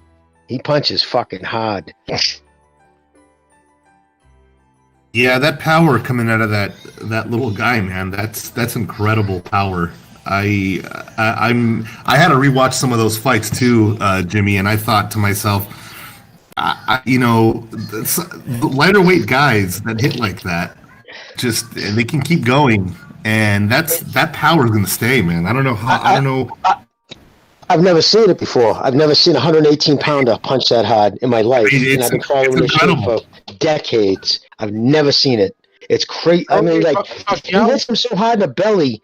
When he hits him so hard in the liver, they do that jump in the air. Oh, they jump up in the air and they drop to the ground. That one fight where the French champion, he caught him with that left hook, just folded him like a lawn chair. The kid, to his credit, got up, but then he beat him with body shots. And if you listen to it, the last 4 shots reached around his elbows. Pop, pop. You hear the guy go. He lets out one last yell and he crumbles to the ground, and the ref jumps in and waves it off. It's he's MJ if they fight. Oh yeah, he's absolutely. He's got everything too, because you saw Donaire broke his chin and he still kept coming. He's also got that crazy look. He won't beat his head either. He got a fucking tough ass chin or tough ass chin. He's got the ability to walk through your punches and take your shot just to get his in. And doesn't mean he don't got boxing skills. He got boxing skills. He got speed. He can also pierce your guard with fast punches and with power. And Donaire said that too. He's got everything well-rounded. And Donaire said, he's like, I've never been hit that hard. I've never, ever been hit that hard. That kid, it's crazy how hard he hits. And Donaire can hit. And Donaire caught him flush. Remember, he rocked him in the 7th round in their first fight at the WW World Boxing Series when he broke his eye socket. So he was rocked. Like for a split second, he came back. So he can take a shot from a big puncher. He showed that he's willing to fight injured. I'm just very impressed with that Japanese kid. I don't know if you guys have heard of this other guy on YouTube. I think it's Boxing IQ or something. I heard Donito Donaire and his wife being interviewed on that show. It was really great. Yeah, Julius's show. Julius is a good guy. He puts on a good product, man. He comes on here now and then. His commentary is great. It's pretty much on the money. I really appreciate it, and he covers a lot of women's boxing too. He's a real admirer and non-biased fan of the sport. Yeah, no, I like Julius. I think he does good work, man. Really appreciate his channel. You guys heard, but Inoue said he's willing to go up to featherweight 130. That's like his limit, so he can become like a 6th division champion. I think he'll carry that power. He'll definitely carry that power with him, and I'm really interested to see how that goes. He could. That would be a big ask though, because that's 126 to 130. He'd be fighting big guys. I'm not saying he couldn't do it. Yeah, but Jimmy, that's a big ask. Pacquiao did it. Right? Pacquiao managed to bring his power, some of his power to 147, and I see that explosiveness in Inoue that could rock some featherweights. Yeah, the important thing that when he goes up in weight, that he carries the speed, because the speed is gonna generate the power. Yes, when Pacquiao speed is power. Pacquiao had the foot speed though. I mean, I don't know if Inoue's got that. Right. Yeah, well, ultimately, it's got to be your hands too, because you punch with your hands. Yeah, you get the foot speed to cut the distance, but the speed to generate the power, that's what I mean. Because Gonzalo, if you get muscle tight, and let's say you hit you're heavy-handed, but you swing your punch half as fast as you used to, you're not going to generate the momentum to hit as hard in the higher weights, because you're adding that weight. You gotta still retain speed. Gonzalo, it wasn't also like Pacquiao, the way he surprised his opponents that knocked them down. Like if you look at the Mosley knockdown when he fought Pacquiao surprised him because he got the distance pretty quickly, right? Oh yeah, that's true what Pete says. I mean, the ambush in and out, surprise your opponent when you think you're saying he's out, he's in, he's out. Yeah, that's what did it. But I'm thinking, okay, as far as like generating the power. When it comes to Inoue, I get that part too. It's just if you throw a punch half as fast, if you swing a baseball bat half as fast, obviously you're not going to hit the ball half as far. Or you know what I mean? Mm-hmm. Yeah, so when you become bigger, you become a little slower. If you can retain the speed to still knock the ball out of the park, in other words, Yeah, he'll still hit hard. Pacquiao has like strong calves, strong legs, so he's got a badass footwork for that in and out. So he has the legs to back it up, and I don't see Inoue with the same legs. But I mean, Inoue is another type of fighter. Don't get me wrong. He's different. Yeah. Yeah, he's That's different. Unique But to Pacquiao. Yeah, 126. How would it go? I mean, how do you think it would go? He would have to go about it to move up and just to kind of feel it out. Would he just have to go up slowly, feel it out, just have a couple of competitions with some C-level guys to see how he can carry that power? Or? What's his height? Well, they would know when he's doing his training during training camps because he probably walks around 140, 145. So during training camp, there's times he's hitting the bag at 130. At super featherweight, or 126 is featherweight, so junior lightweight, but that's where he wants to go. But even at 126, they know because what you're looking for. Anything, well, I don't care what fighter it is, unless it's a heavyweight. This is how you judge your class. You go as light as you possibly can go. But the minute your power starts affecting your power, that's when you know you've reached your limit. You don't go any lighter, because that's what you want to do. You want to fight as light as you possibly can, because then you're fighting smaller guys where your power is still the strongest. So it all depends. I'm sure he'll still crack at 126, but because of his frame, he could be fighting guys who walk around at 160. On fight night, you know what I mean? Yeah, some guys do it. Some guys, fucking big guys, go down to 130. But what's Inoue's height, though? Where does he fight now? I'm just asking. 118. He just walked away from 118. He is unified, became the 4-belt champ, being first time ever 118 and first Japanese fighter. Now. Yeah, Ring Magazine. I was wrong earlier. Undisputed champion.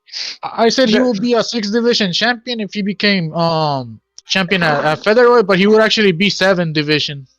Because I skipped 126 by accident. Hey guys, Inoue is 5'5". Pacquiao's like 5'7", 5'6". Don't brag. Yeah, but he has the power to back it up. Pacquiao's 5'5", bro. Yeah, but Inoue he's not 5'6". 5'7". Inoue doesn't have that Pacquiao frame. I stood next to him, bro. I stood next to him. So what? So you think they're giving it? They're taking away inches off him when they put his stats up?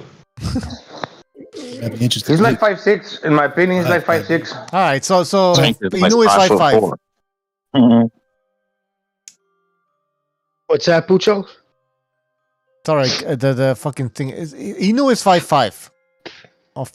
Oh shit. The thing with him, I think he would figure out as he goes along. Like when you hit somebody, if you rock him, like in the ring, you would get that split second to know that dude's buzzed. His head is shooken up. If I land once, I can land twice. He would have to adjust like that, reinvent himself just a little bit. Because if he's still catching the opponent's attention where their bell are rung, and you got that split second to land that second punch, that's how you go about it. I heard him. He can't get his brains together. Let me hit him again. And then just keep poking the giant. The bigger you are, it's kind of harder to make, put damage on your opponent, but you can still ring their bell.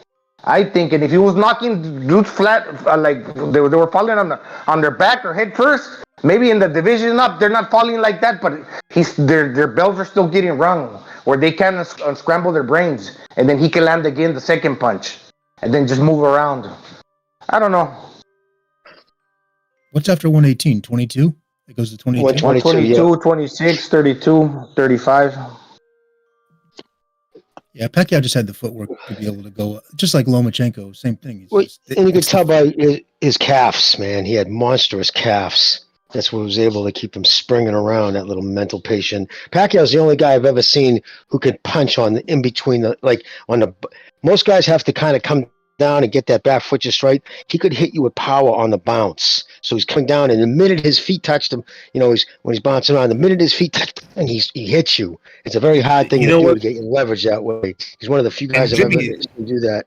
Yes, Jimmy. This one thing I wanted to point out too is I noticed that on that and this guy doesn't have as much of a bounce, but his gait is similar to Pacquiao's, where he could hit in between in between these resets, and that's Bivol.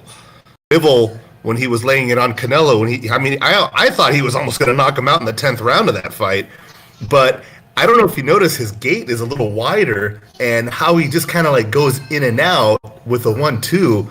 It was something. Bivol has more smooth. of a fencer. Yeah, he has a fencer's gait. It's kind of a fencer's gait. And if you ever see fencing, and I'm talking world level fencing, it's all the foot, it's all the feet. They bounce in and out with their feet. It's what's most important, fencing, and that's what he has.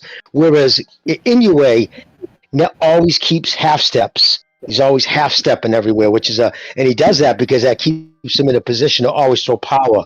Half steps, and his right foot is always up on he's always on the toe, on the back, and he half steps that way to be able to catch you. That's a good observation. Yeah, Bivol has like a side stance, like kind of like a Taekwondo guy. If you ask me, like a martial artist, and moves in a and martial out. artist in a way, but it does remind me a little bit of Pacquiao and how he just come in and out like that, and he can just throw punches between. That's the momentum he generates with the in and out. Every time you move in, you're creating velocity with you're putting basically your body behind your hand. So you're throwing all that weight along with your fist, and it's generating power. I try to do that at the gym, and I wish I had the young hips, but I don't have the young hips or knees to do that anymore. But man, that's beautiful. I love seeing that.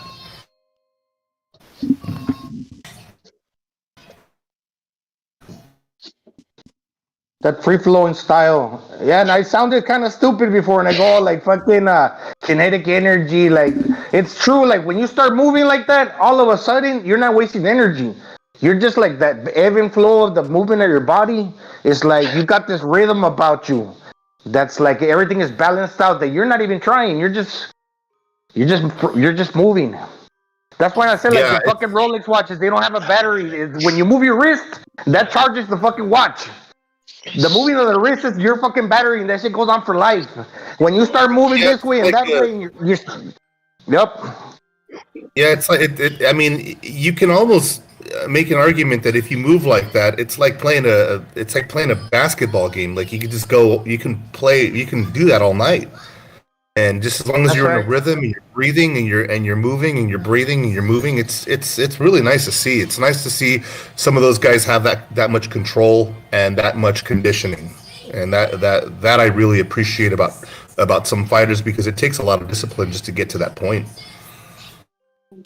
Yeah, it's like that's a good point. Like when you're playing basketball, you're enjoying it. You're not like huffing and puffing, and like that's good because it shows that maybe Bivol's in control of his distances to where he's kind of like he knows that the opponent's not gonna be like necessarily there to hit him back. That he's in control of the distance, that he can kind of relax, knowing that he's not so concerned with the other dude's offense, because the dude's never gonna be able to get him. So he's kind of knows that he's the master of that, and it gives him that freedom. It's one thing, even in sparring, that is hard to just wrap your head around. Sometimes is that you want to approach it and have fun with it. It's not about beating the shit out of somebody, or it's about just having fun and being able to go some rounds and not get so gassed out. It's a nice thing to see. I think I appreciate fighters that can do that and have maintained their shape in the off time when they're not having a fight. It's like guys that just works for Bivol because he has a good high guard. He has a good guard. Otherwise, you'll get caught coming in with that in and out. So props for Bivol for his fucking style. But yeah, let's see if Canelo gets him in the rematch. Let's see how it goes. Yeah, I don't know if that's gonna happen, man. But I don't think that's gonna happen. He can be aggressive too. Yeah, make no mistake. One of those in and outs, he touches you with the heavy punch, because like we said, that momentum, he's gonna fucking lay it on. Like he's gonna get aggressive. Now, aggressive to the point where I would like to see him like go for broke more against Canelo. Possibly, man. Canelo was looking tired. He could have done a little more to excite the fans, but that's Bivol. He's somewhat excited. That's the only way he could have lost, is to jump in there. How do you think How would you beat Bivol? Was that? How would you beat Bivol if you had a fighter gonna fight him? How would you beat him? How would I beat Bivol, man? That would just be a lot of you gotta have a really strong tank. You gotta really you have to have a really strong gas tank, and get crafty and creative with your punches. There were moments in the fight where there were certain punches that were getting in there, and that was the uppercut.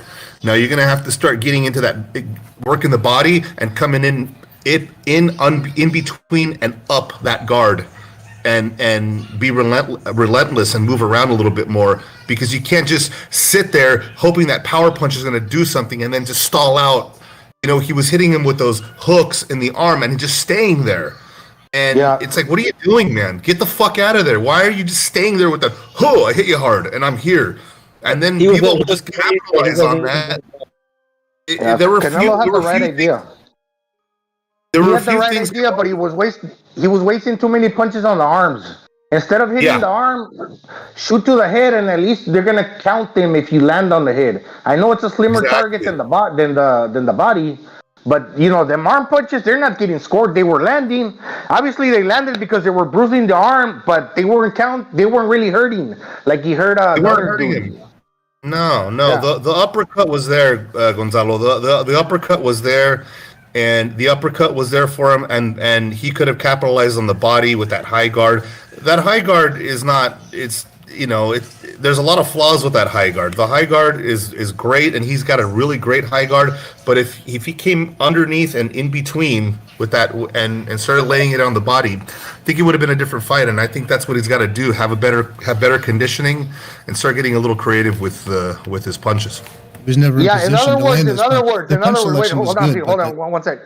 In other words, they were landing on the arm, but they weren't hurting. If they land on the head, they might not hurt either, but at least for sure they will be scored. And if he got 5 rounds out of 7 already, he just needed to win 1 more round to tie, and 2 to win. Land those punches on the head, because at least if they don't hurt, they will score if you land. Yeah, I agree.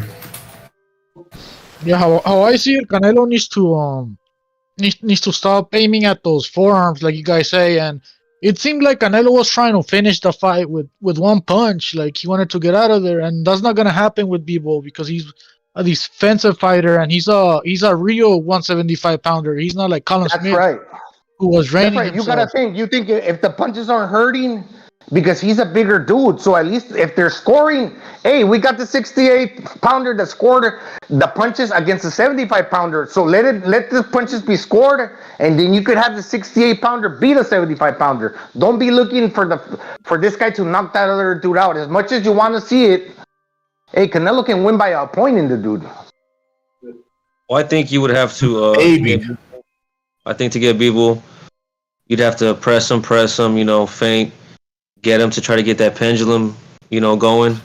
His little bouncing in and out. Try to catch him like Marquez caught Pacquiao. Like feint, get him to react. Try to have him catch him coming in. Push him to the ropes, go to the body. And then he has a high guard. I would tell my dude, you got to try to get around those gloves. Try to smack him in the ears with some hooks. See if you can knock off his equilibrium. But, I don't know what much else past that, Yeah, pretty much that. The problem with Canelo is he gassed out, bro. He gassed out, and his pendulum rhythm, like press him. I don't know if that was the vegan diet or his trainer, his strength and conditioning trainer didn't do a good job, whatever. But he already fired the strength and conditioning coach, and he's already done with the vegan diet. Oh, fuck that vegan diet, man! Fuck that vegan diet. Yeah, he couldn't. That's why he couldn't dislocate his biceps, bro. He was eating too many greens, not enough red meat. But yeah, besides that, let me just jump in. Everything we said, I don't know what else. There was a difference when he fought Kovalev. Basically, you know what he didn't do? He basically just didn't cut weight. So he basically just walked around. He walked into the fight, just kind of like not exercising so hard, like or maybe eating a little better. Maybe eating a little better. With the other fight versus freaking Dimitri Bivol, he actually lifted weights. So that was like a negative in my opinion, because when you add all that fucking muscle, your fucking muscles get tight, man. You can't release your arms quickly. He was looking chubby compared to his other fights. You get me? Look at Benavidez, dude. Look at Andy Ruiz. They're fucking fat, and that muscle don't bog them down. They got all that weight. They can snap their arms quick. because they're not tied down by the fucking muscle. They don't have to cock back the shoulders to throw a punch. You have to be, your arms got to be relaxed. Really relaxed to Canelo's a throw punches. little dude, man. Canelo's a little fucking dude. That's too much. He should not be at 175. I think 168 is too much for him too. I haven't seen him.